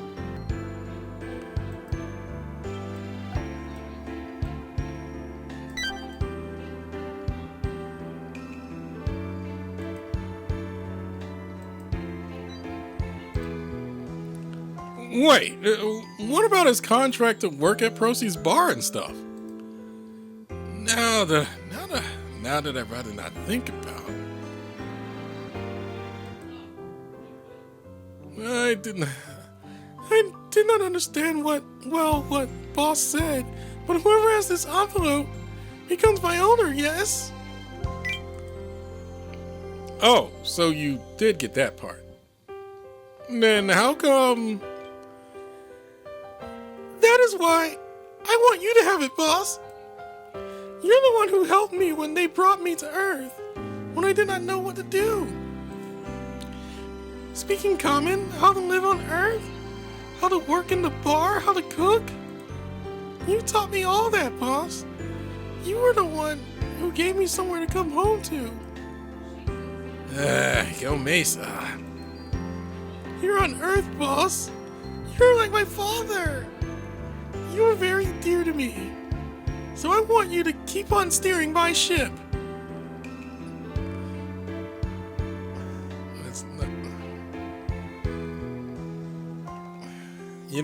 Kid me would be like, oh, that's sweet. Kid me would be like, that's sweet. Adult me is trying his best not to look at this in a different manner.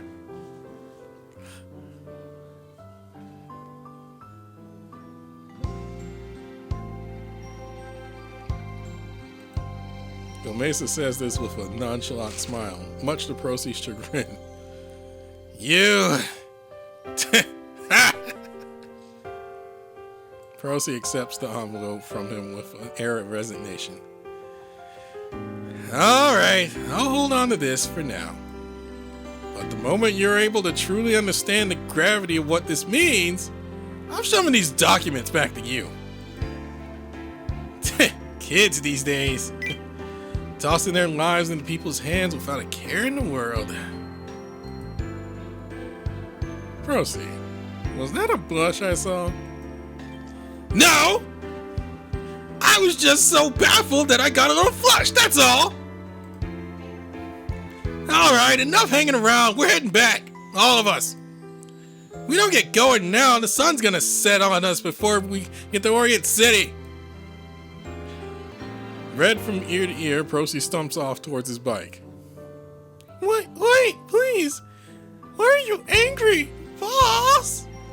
I'm not angry. Quit pestering me. They really have a... Oh, wait. They really have a unique relationship. But, like his father, huh? I can see it. Procy and Gomeisa are a lot alike, a dad and son. Imagine if I did this on Father's Day.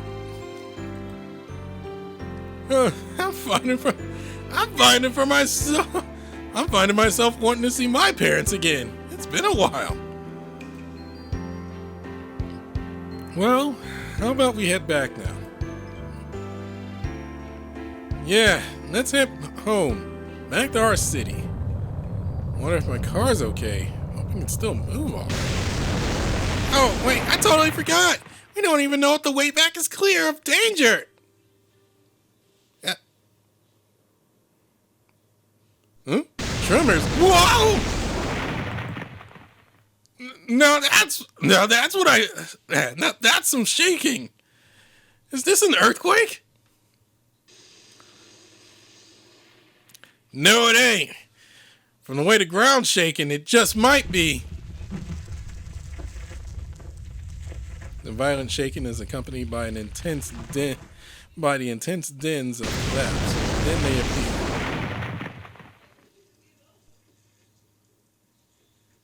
The big ones.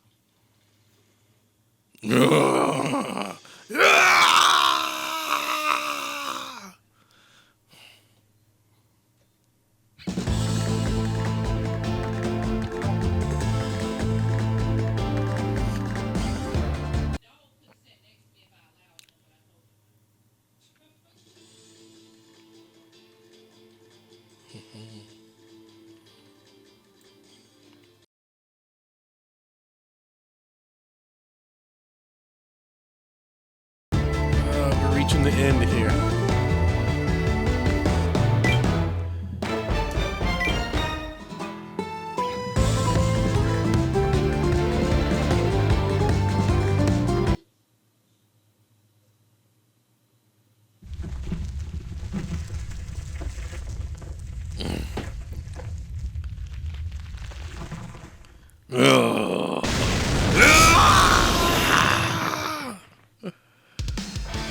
A large kaibutsu appears, an alarmingly large one at that. Its massive frame easily stands shoulder to shoulder with a nearby office buildings and dozens of stories tall. Read that wrong. Its massive frame easily stands shoulder to shoulder with a nearby office building. Give up on it. While it does not stand unopposed. Nope. Take my blazing battery! Great hammer cornucopia! Eat this!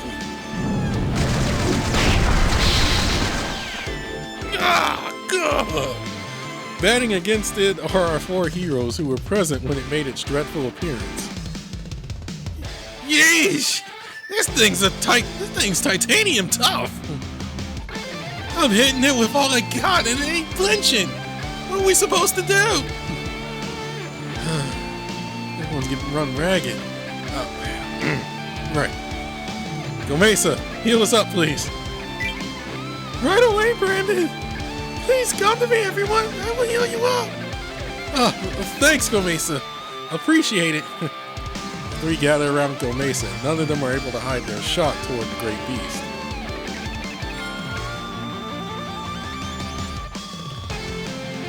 Thing's huge. How'd it get so big? It looks well over 300 feet tall. 300 feet, just eyeballing it. I haven't seen one this huge in a good while. Where is he? Where is he? Procy looks all around the area and then spots something in the shadow of a nearby building. A setup. Just like I expected. Didn't expect the thing to be this big, though. Setup? What do you mean? Nothing. You're better off not knowing how these scumbags operate. Problem is, we can't let a thing this huge stomp around like it owns the place. I hear that. Just north of South Kanto is Saitama, and Chiba's to the east. And over to the west is our town, Orient City. Wait, you mean if we don't stop this monster here, it's going to hurt all those people? Which means we don't have a choice. Correct. Now quit panting and let's get going. We got a big one to take out. Yeah. But wait, everyone! Relegated to the background support once again, all Gomeisa can do is watch the three lunge out to battle once again. His eyes harbor a mixture of frustration and fear.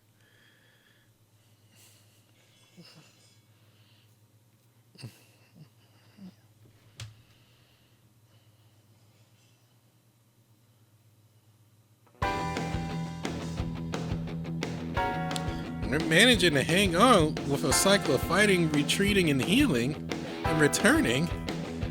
But there's no way this hit and run strategy can last forever. We at least have enough views, luckily. Oh my god. Just, like, when you forget that this operates like a Twitch and YouTube channel. You're right about that. What should we do? We don't have to defeat it. Either we can push it back into the void it came from.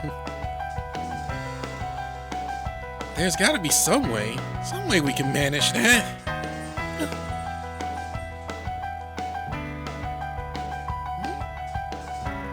Gomeisa silently looks up at the fearsome visage of the kaibutsu his friends are facing.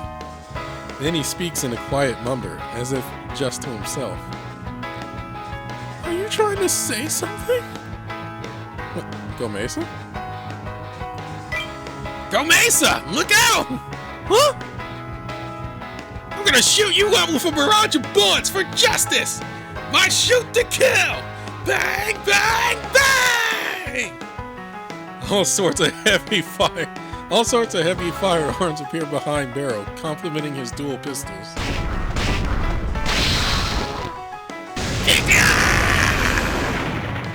The kaibutsu is showered with a focused barrage of fierce energy projectiles, which cleanly blow off its tentacles. It has tentacles? Oh god. Was that Barrel's super move? So flashy. Now that's more like Barrel. Yeah, how about that? Wait, what?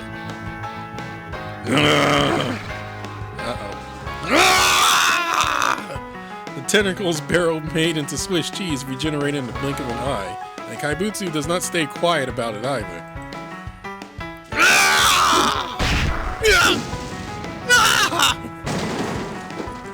It strikes Barrel, sends Barrel flying back. He smashes into the building behind him, leaving a great crack in its wall in its wake.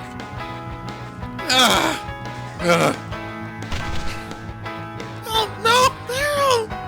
Barrel! Why you? The fireball in Akashi's hand burns with a greater intensity. It's getting too heated. Kashi, calm down! Yeah, that's right. Calm down. You'll mess up your energy distribution.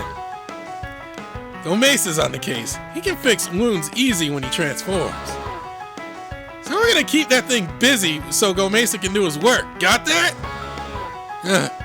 Sorry. I let the blood rush into my head. I'm fine now, though. Don't worry. Counting on you, counting on your operating skills, Brandon. We gotta make sure this Kaibutsu don't get in a barrel while Gomeisa's healing him. Understood.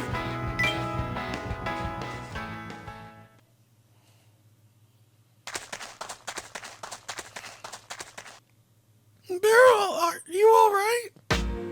Oh, that hurts. Yeah, I'd about say it's not the most alright I've been. Just really hurts when I try to get up. I think I've lost a couple of ribs. With my ability, I cannot fix broken bones, but I can do this. Gomeisa waves his hand and the wounds covering the surface of Barrel's body immediately disappear. Whoa, the pain, it's mostly gone. Thanks, Gomeisa. I am sorry, my attention was not fully there. You got nothing to apologize for, Gomeisa. Besides, it's about time for me to get right back to the front. Keep giving us that backup, alright? Well, here goes. Oh, Barrel, wait! Barrel returns to the battlefield, gritting his teeth as he moves shakily about. Gomeisa stares down at his palms with these hands. He can heal the wounded and relieve them of their pain. Even so, how many people has he protected with these hands? In the end, I am being protected again. Even after I decided I would stand up, that I would face my fear. I'm here. I'm scared and protected. Gomeisa wonders, how can one such as he, so fearful of fighting, so afraid of hurting others or being hurt, be the one to protect those that are so dear to him, to shield the very people who shield him? He tightly balls his palms into a fist.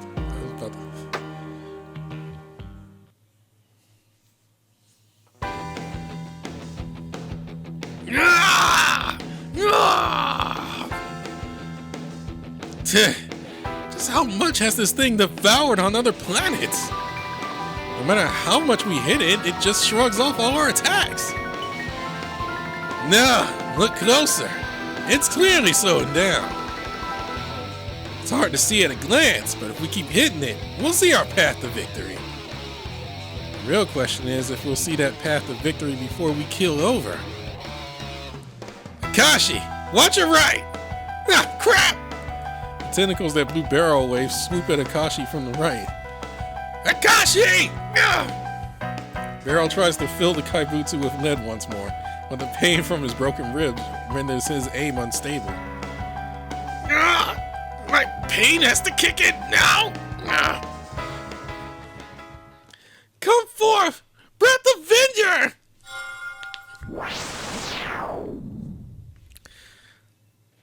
Following Gomeisa's cry, countless illusory leaves gather before Akashi.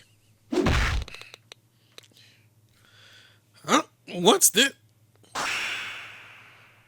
Leaves force back the tentacle like a giant cushion. I will not let you hurt anyone! Gomeisa! Gomeisa is no longer in the rear, but instead standing at the front of Akashi, the very head of their formation. He glares at the Kaibutsu with absolute determination. Gomeisa, I appreciate the help, but I'm gonna get killed out here. Yeah, Gomeisa, get back behind us! I am not a white mage! Yes, you are, but I do not want to be protected anymore! Gomeisa, watch out! He's not. As the raging tentacle advances, Gomeisa kicks it away with his leg cloaked in an emerald aura. Whoa! did not know you had moves like that, Gomeisa. You don't like fighting. I never have. I think I never will. But I think it is wrong. Wrong to only be protected. Not to fight. To not fight for myself.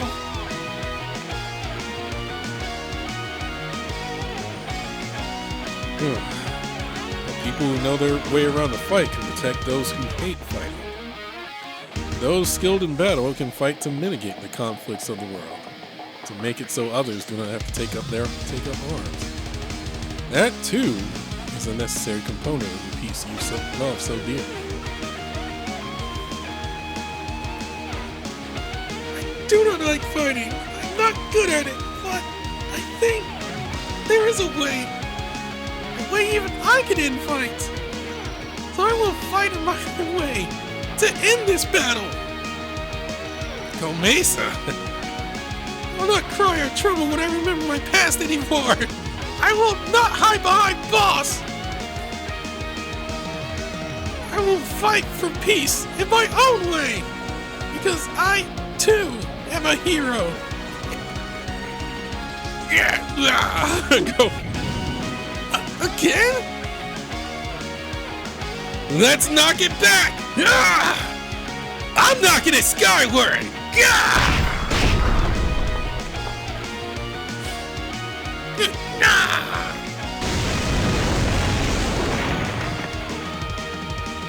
As the tentacle lunges toward Gomeisa, Kashi's bat and Procy's hammer drive it back with the force of their impacts causing the Kaibutsu to lose its balance and collapse to the ground. Akashi! Boss! Finally made up your mind, huh? Took you long enough.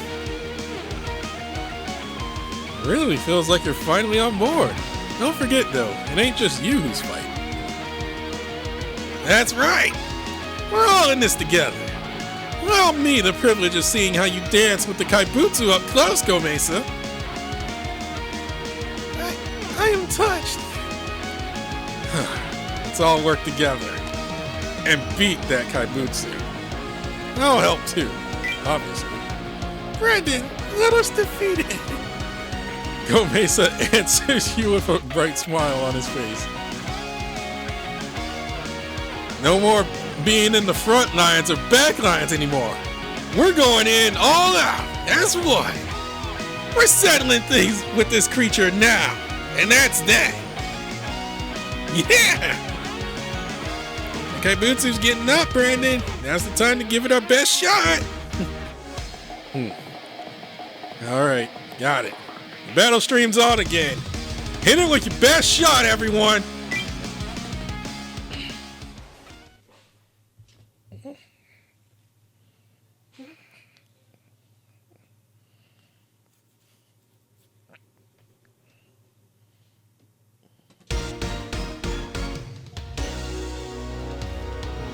Besides, you got like the.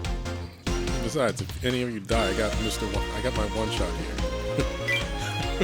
Like he will literally one shot it. I ain't worried. 正義のシェリフただいま参上っす。さあガンガン行くっすよ。ジョーカー。喧嘩はダメですよ。ごめんなさいです。時は金なりよ。そらよ。行くぜ。でガンガン行くっす。バーンと行くっす。喧嘩はダメですよ。見てほしいです。時は金なりよ。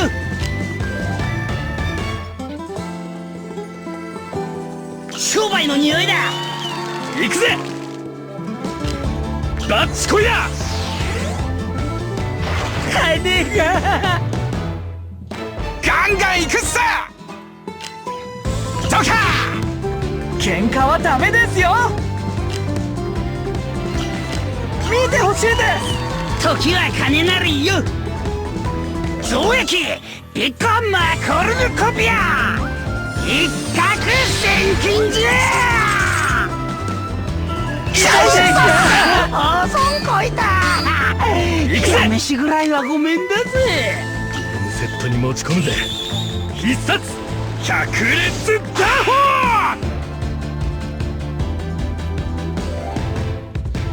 任されよ。宇宙の恐ろしさの一端、感じてもらおう。観測スパイラルネビュラ。よし、鑑賞鑑賞っと。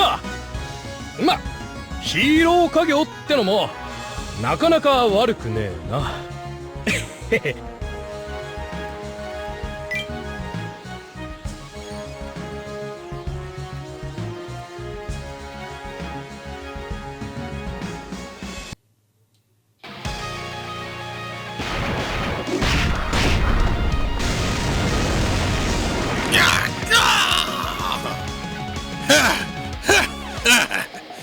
Looks like it's a lot weaker now. Yeah, big guy slowed down quite a lot. Goes for us too. I can barely keep standing. One more push, everyone. Yeah, we got this.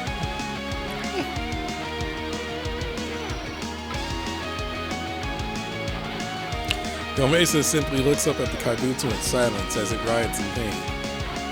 Are you lonely? He murmurs to himself, sorrow in his eyes. Gomeisa, what's wrong? Brandon, everyone, I want you to let me finish it off. Alright. Sure, but can you handle it? Never thought I'd see the day. Never thought I'd see the day you volunteered to bag a kaibutsu. Got a plan in mind? No plan. But I do not think the kaibutsu. I do think the kaibutsu looks a little lonely. The kaibutsu? Lonely? Come again? It's just a feeling. So I want to send it home, so it will not be so lonely. Even if the kaibutsu will not listen, I want to try talking to it. Alright. Roll with it. I mean, it is his fight. Gomeisa holds up his right hand with an oddly alluring expression and begins to dance. Though there is neither music nor rhythmic clapping, his graceful dance shows no sign of hesitation. The many warriors who have fallen across the stars, my brothers and sisters. Let us all dance together. And to the kaibutsu, may you live with us too, in peace and joy.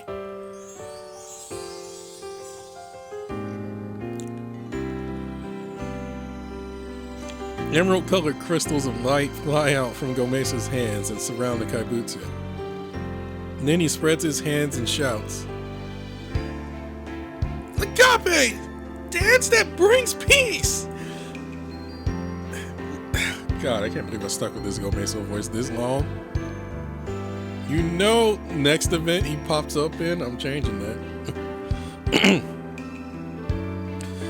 With every move Gomeisa makes, particles resembling glowing sugar cubes take to the air and encase the colossal kaibutsu.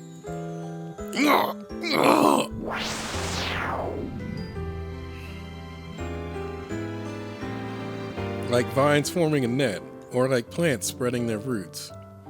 The glowing particles around the kaibutsu grow denser as they coalesce, forming a great basket. Whoa! It's so pretty. Huh? All the cuts and gashes on me, they're fading away, but why? The pain from my broken bones. Gomeisa said he couldn't heal them. Couldn't heal is now gone too. I guess this is Gomeisa's super move. But what's going on inside that gigantic basket? I can see something?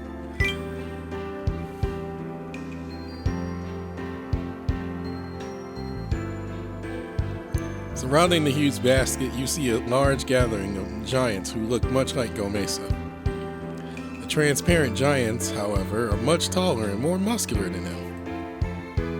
Yet they follow his lead all the same, singing and dancing along with him. The joys on their faces is unmistakable, and you can feel their desire, much like Gomeisa, to rid all world to conflict. Brandon, you've been staring up there for a while. You see anything? Huh? You don't? Yeah, I see the giants. Giants? Gomeisa's one, sure, but not one you gotta look up that high to see. Mokdai points his camera to where you're looking at and tilts his head curiously. Wait, am I the only one who can see them?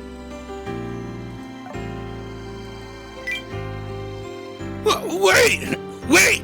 The basket's coming apart!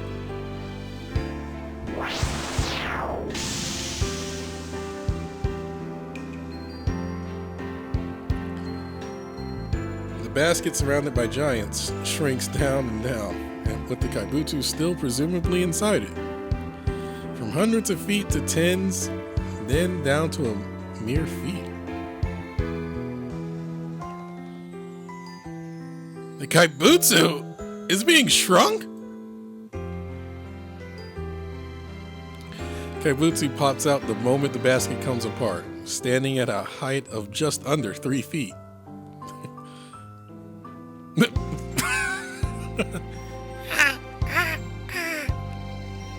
The now small Kaibutsu shows no sign of aggression and only looks up at the sky.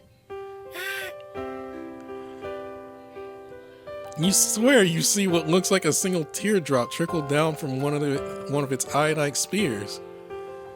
The Kaibutsu, it's crying?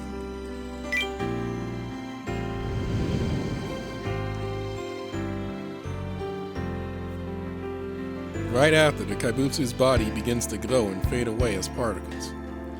Then it quietly vanishes into the sky, as if it had decided it was time to return home. Poor Kaibutsu.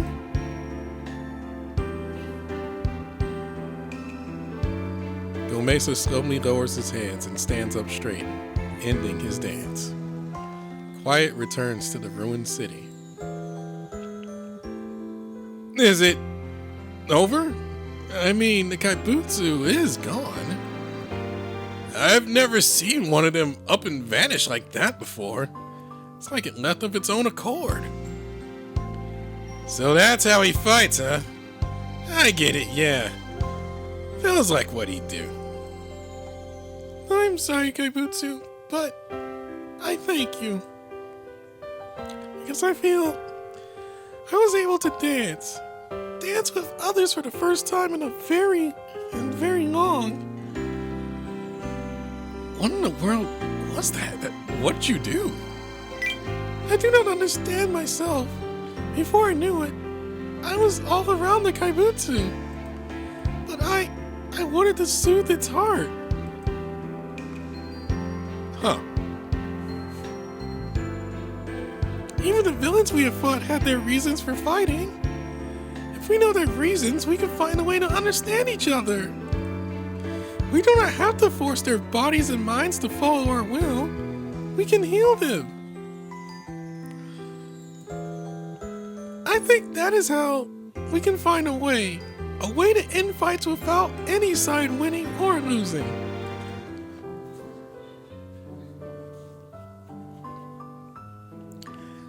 I wish to protect you all. I wish that really hard. But I also wanted to know why the Kaibutsu was raging so. Then I felt it was lonely. That it wanted to go home somewhere. So, with a wish in mind, with all my heart, I danced.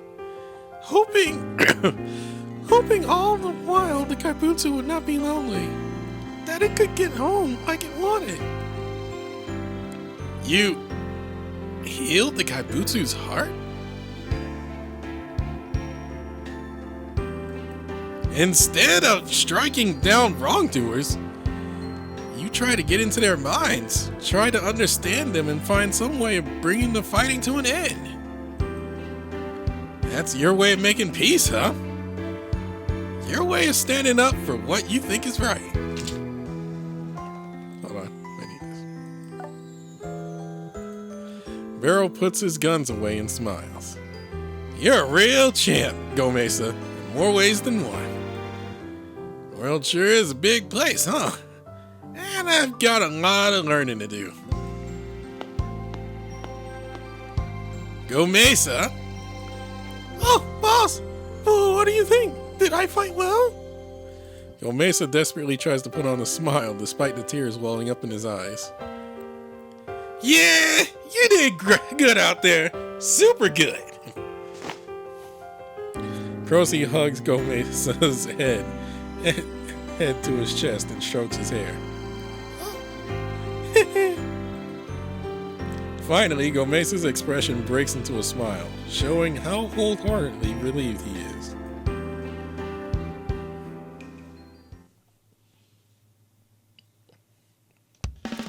Alrighty, now we're heading back. The darn sun's about to set on us. Stars above! I hope this works. How are we looking? It's running! The engine's running! The car is just barely drivable. Kinda crazy to be riding back in a convertible. But beggars can't be choosers. No, like, come on, didn't you always want to ride in one of these?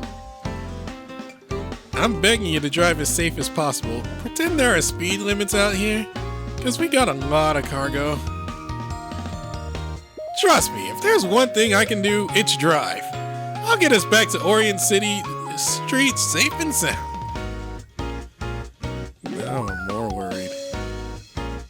Well, as long as we get home, the breeze will feel really nice. Now that's some positive thinking, Brandon. It'll feel great. Oh, wait. Now that's some positive thinking, Brandon. It'll feel great. Sometimes I get really jealous of how your brain works. The car is not going to run too fast in its current state either way. Guess I'll match my pace with it. Huh? What's going on here? Yes, I did it. I managed to fit in again.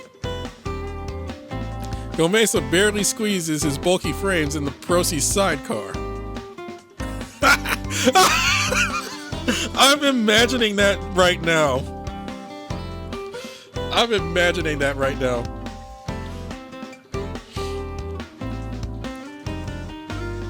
Oh, come on! Oh, come on! You don't have to squeeze yourself onto my bike. You got the car to ride in today. You're gonna kill me on gas cost. Give it up and go ride with them instead. Do you really want me gone? Fine. Just don't come crying to me if your butt's sore days after. Make sure you wear a helmet.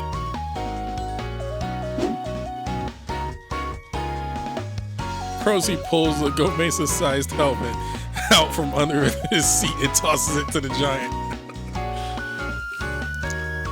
Gomeisa fastens it tightly to his head and chuckles with an air of satisfaction. Strong in more ways than one. No, I'm playing the card. It should have been me! But, Brandon? Do you have that little Brandon? Do you have that little faith in my ability to drive? Nah, I don't think that's what this is about.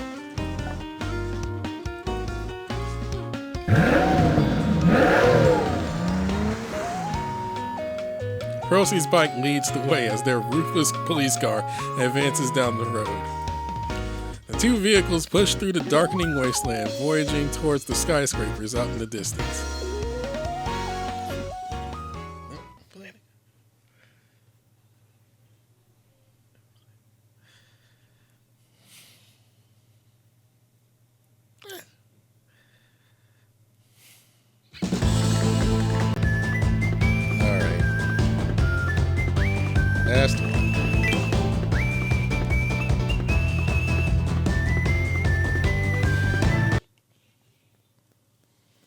And then I can make like a huge compilation version.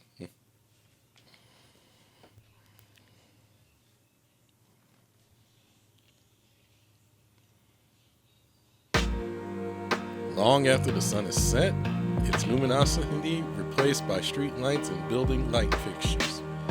You finally arrive back in the neighborhood near Procy's bar in Orient City's Citron Ward. Woo! Had a feeling that poor car would bite the dust. At least we had the silver lining of surviving until we got outside the walls. An hour of walking to the nearest station where the car broke down? Then a 30-minute train ride after? Yeah, I'm beat. We made it back. Isn't that good enough? Good enough? I don't know about that, but yeesh. You sure are tough, Brandon. No, I'm not. Why'd I have to walk from the spot the car broke down anyway? My bike still moves just fine. You cannot go ahead of the others, boss. We promised Uncle and Game we would all come back together. Listen, pal. I know you did your little ritualistic end of story promise thing. But who's gonna have me walk back and get that bike, huh? Me! Do not worry, boss. If you're too tired, I will carry you there. Oh no! Oh no! Don't even think about that! I'll go myself! Huh? Some people are in front of the bar. 5 figures stand at the entrance to Procy's bar, located in a shopping district alley. Oh, there they are! Hey! Welcome back! Kirsch? And also... Oh, a good 5 hours after the point YH stream ended. Looks like my read was on the timing was right on point. If you were going to have such an insane battle, you could have at least called me. I wanted to drop kick that thing through the screen. Naruhito, Polaris Mask. Oh, welcome back, all of you. I'm glad you're home safe. Boss, we're home. I took the liberty of watching your battle streams. Though you had Procy's help in the end, I must say how impressed I am that you fought off a Kaibutsu of that size. There is much I want to say, but for now, I will congratulate you on a job well done. What's going on here? I see an unfamiliar face even. They're all people who were worried sick about you, Procy. Oh. Leaving a cryptic letter behind and going off on your own?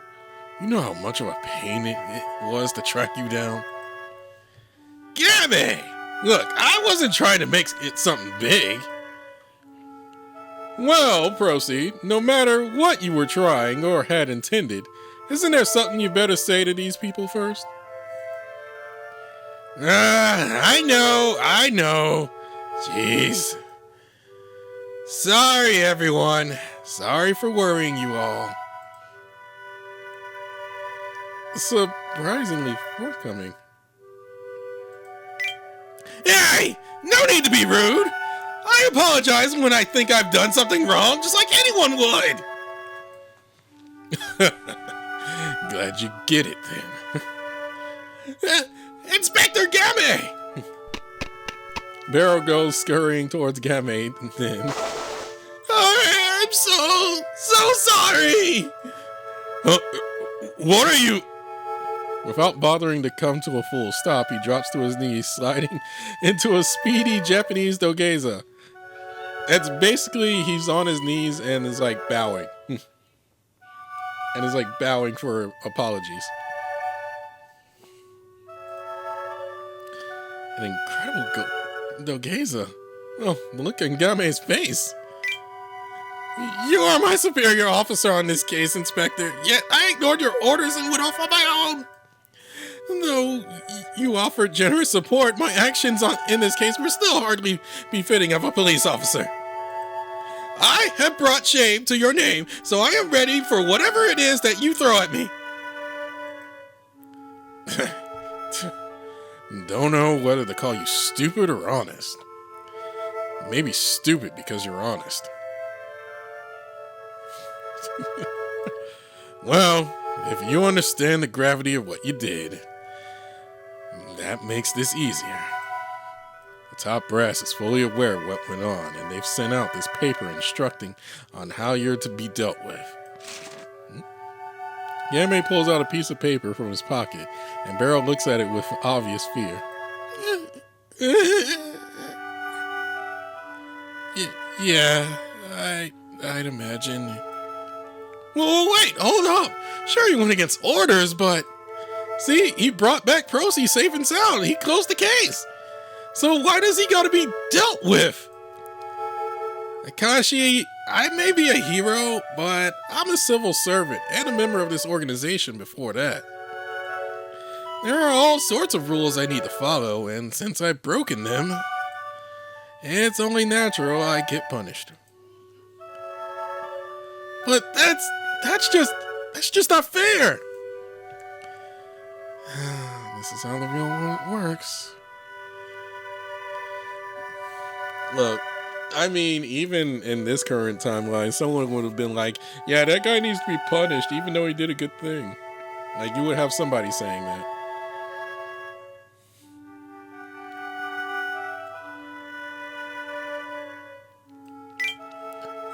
What happened to Barrel? How will he be dealt with? I'm ready to face the music, Inspector Game. Tell me what barrel I'm staring down. Bracing yourself, huh? Salutes to your bravery. Well, here comes their judgment. Game opens up the paper and reads its contents aloud. 1 month. Huh? 1 month?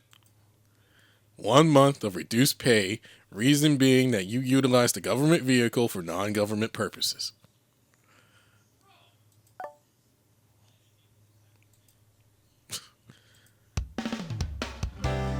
That's it?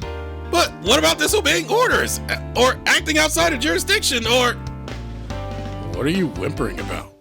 Weren't you the one who gave that grand speech about achieving justice, about fighting for what you believed in? Hold your head up high, pup. Clearing the way and convincing the higher-ups, that's my job. Though, I took a bit of a hit in my salary, too. Responsibility as your senior officer and all that.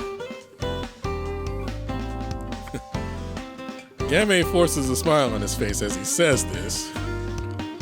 Game! Inspector Game! Oh, thank you! I knew I looked up to the right guy!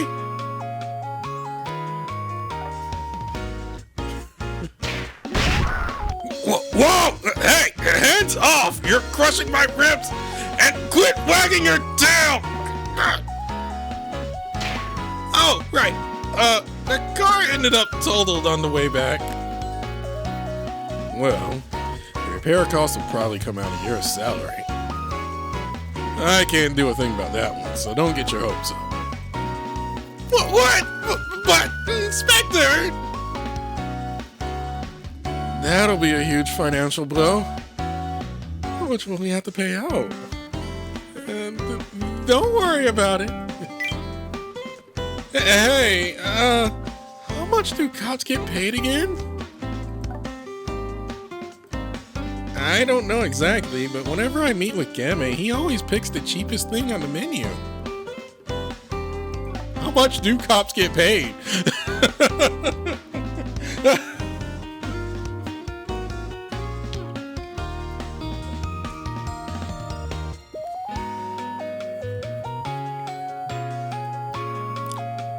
Hey, I can hear you.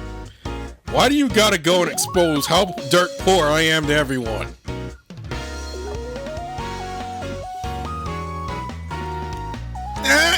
Sorry. Yes, I'm surviving on microwave meals for a while that... Dude, you ain't in that dire straits if you can get microwave stuff. If you can get microwave stuff, you ain't in that dire straits. unless the economy has flipped its head.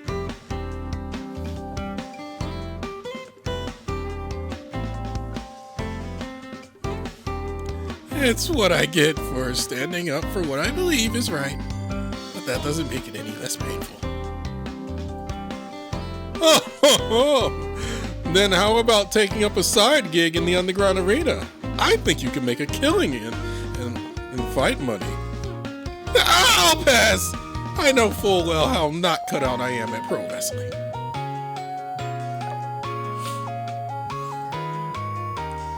Hang in there. I'm probably getting. I shouldn't say this, but I'm probably gonna get a pay cut too. Need to lend you any cash? No need. This is the path I chose, and I don't want to make trouble for people. More importantly, you really helped out during this case. I can't thank you enough for your help. Now, I can't rightly offer my thanks in any material fashion, but come down to the police station if you need a helping hand. I'll solve just about anything with these police skills of mine. Oh, and don't hesitate to stop by, even if you don't need any help.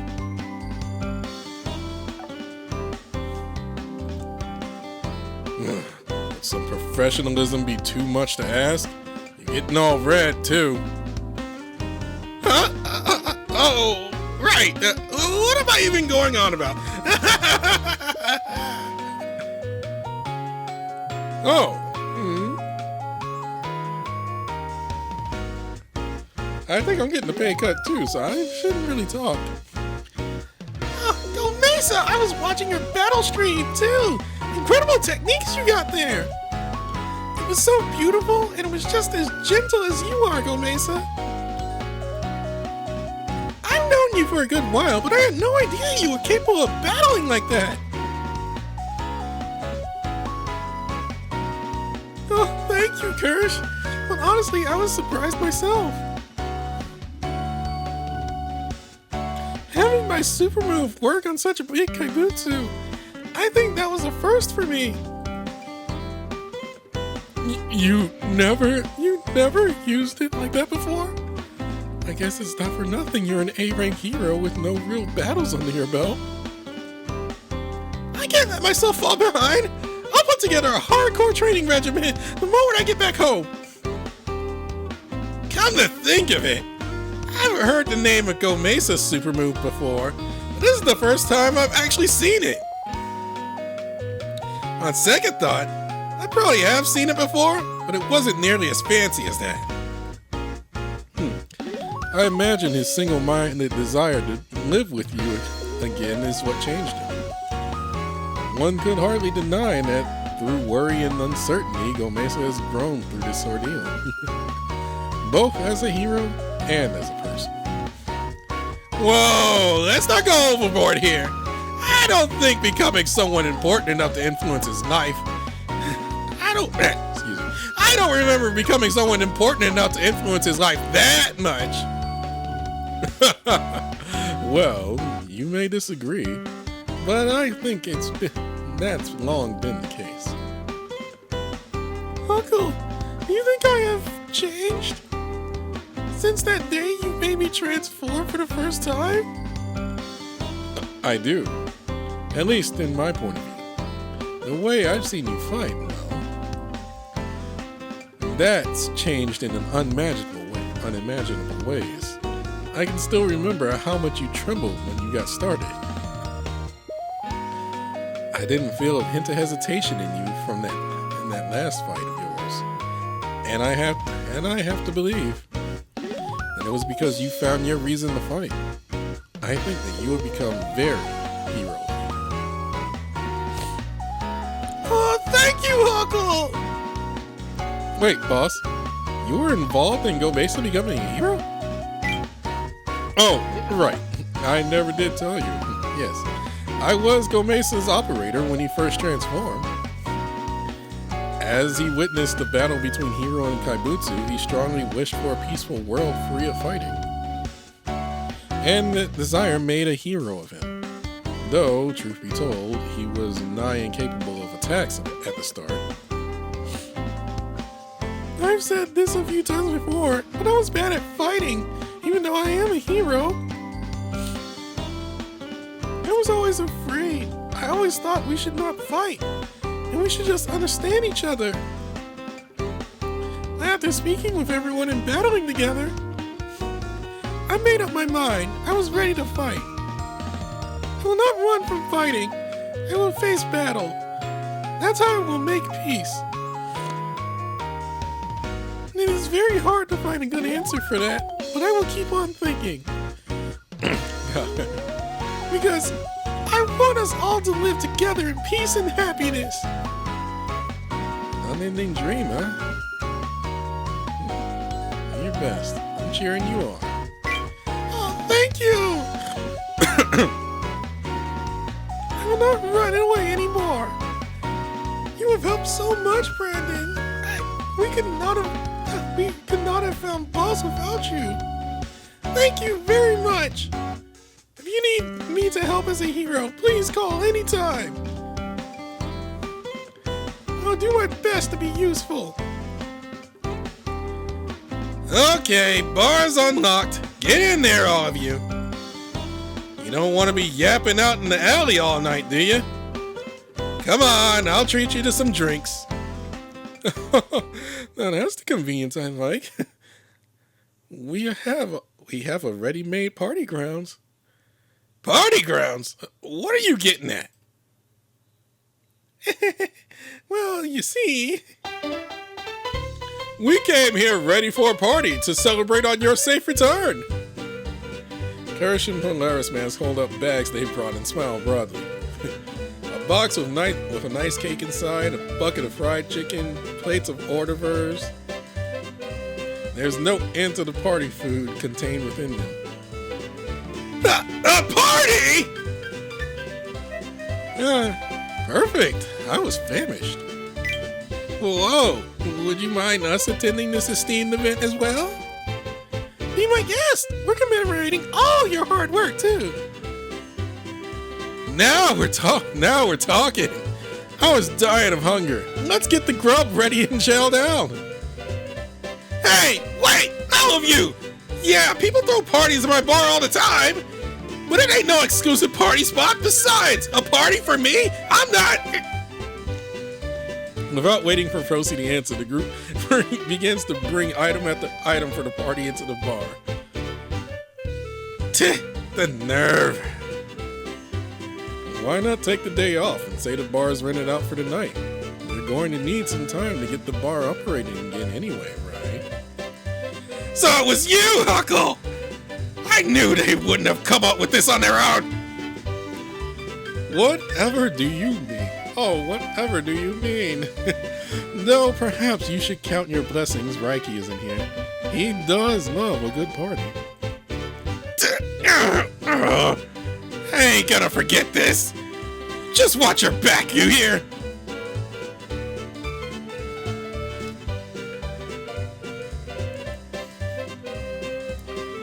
Hey, can you put those desks together? There's no way these hors d'oeuvres will fit on just one. Why use desk when there's a perfectly good table right here? Hang on, I'll carry it over. Whoa! You got some level 10 spicy chicken? I can't get enough of this stuff. There's levels.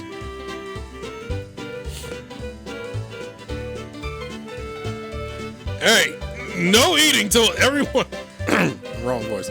Hey, no eating till everyone's at their seats. You think I'm not starving too?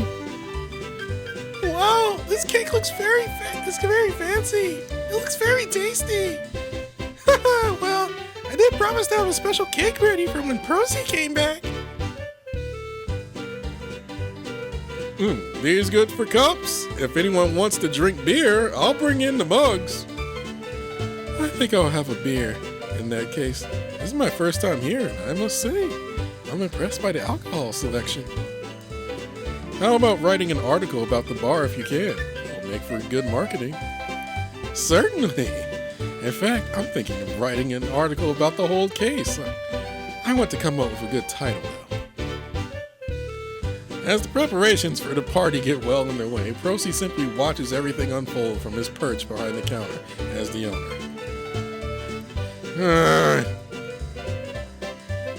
Not a big party guy? Huh? Well, where did you come from? Anyway, it's not that I don't like festivities and the like. I couldn't run a bar if I didn't. I'm just embarrassed, you know? A party? For me? Shy guy, huh? That's pretty cute. Shut up! I'm not gonna let someone so much younger than me call me cute.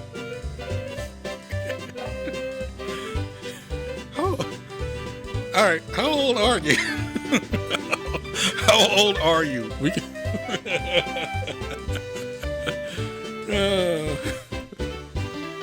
You're not gonna go join the others? Got something to talk to me about? Or something? There is something I'm curious about. It is a little something yet. Ah, well, let's hear it. I was wondering, why did you take Gomeisa in? What do you mean, why? Do I look cold-hearted enough to abandon someone out in the streets and in need? I took him in because he had nowhere to live. That's all. Now off with you. What's with that look? Fine. It ain't no riveting tale, but you asked to hear it. With a sigh of resignation, Procy puts down the glass he'd been polishing and sits down. He's a lot like how I used to be. That's why I couldn't leave him all by his lonesome. Gomeisa is like how you used to be? That's kind of hard to imagine. You don't need to come out and say it! Do you not have a decent bone in your body? Come on! I'm not talking about our personalities. Heck, we're basically polar opposites. You see, I was a born rebel. I lashed out at everyone and did everything I thought I needed to survive. And since I was snatched away from where I grew up, I was always looking for a place to call home, where my heart belonged.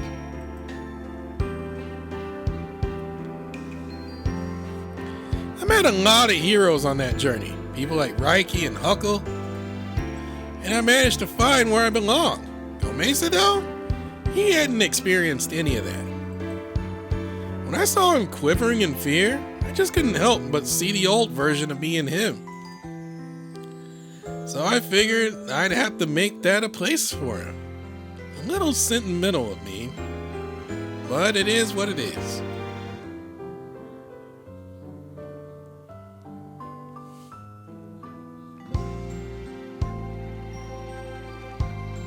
Procy's eyes turned to Gomeisa, surrounded by all the others and innocently grinning with excitement. I find myself laughing at how soft I was back then, how much I let emotions run my life. But at the very least, I am confident that I didn't do the wrong thing. Procy, you really are. You're really cool. Shut up, you! I didn't do what I did for Gomeisa because I wanted praise. So don't look at me like that. You're gonna put me on edge. Anyway, that's enough about my dull past. Go on, get. Have fun with the others. Oh, but you're the star of the show, Procy. You want us to party without you? I'm fine being here, watching the party from afar. That's what I'm built for. Not anymore. Boss, you cannot just watch. You're the star of the show tonight. Go, Mesa! Hey, let me go! Don't treat me like I'm a stuffed toy! He's right, Procy. Besides, I made you your favorite pudding cake, all to make you happy tonight. What? How do you know my favorite sweet? Must have been your boss. The nerve! You like pudding, huh? That's kind of unexpected. Yeah, he eats it. Yeah, he eats it like all the time. Whenever he goes to that little lady's bakery, he always loads up on baked pudding. Ah, enough! You've done enough damage to my image!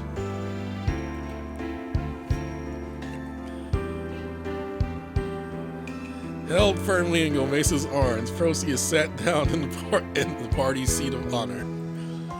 In front of him is a towering pudding cake, flanked by all sorts of food and drinks. Aside from all that,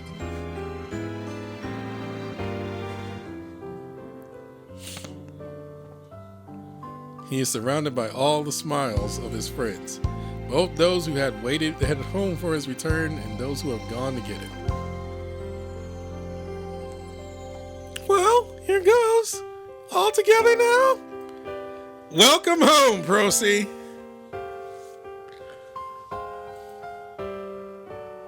Welcome home. Procy's gruff expression gradually gives way to a smile. Yeah. I'm home.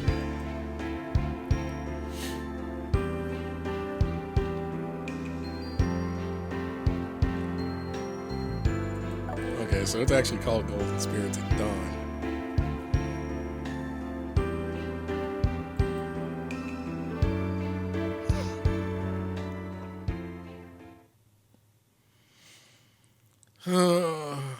There's so much I gotta catch up on now, too.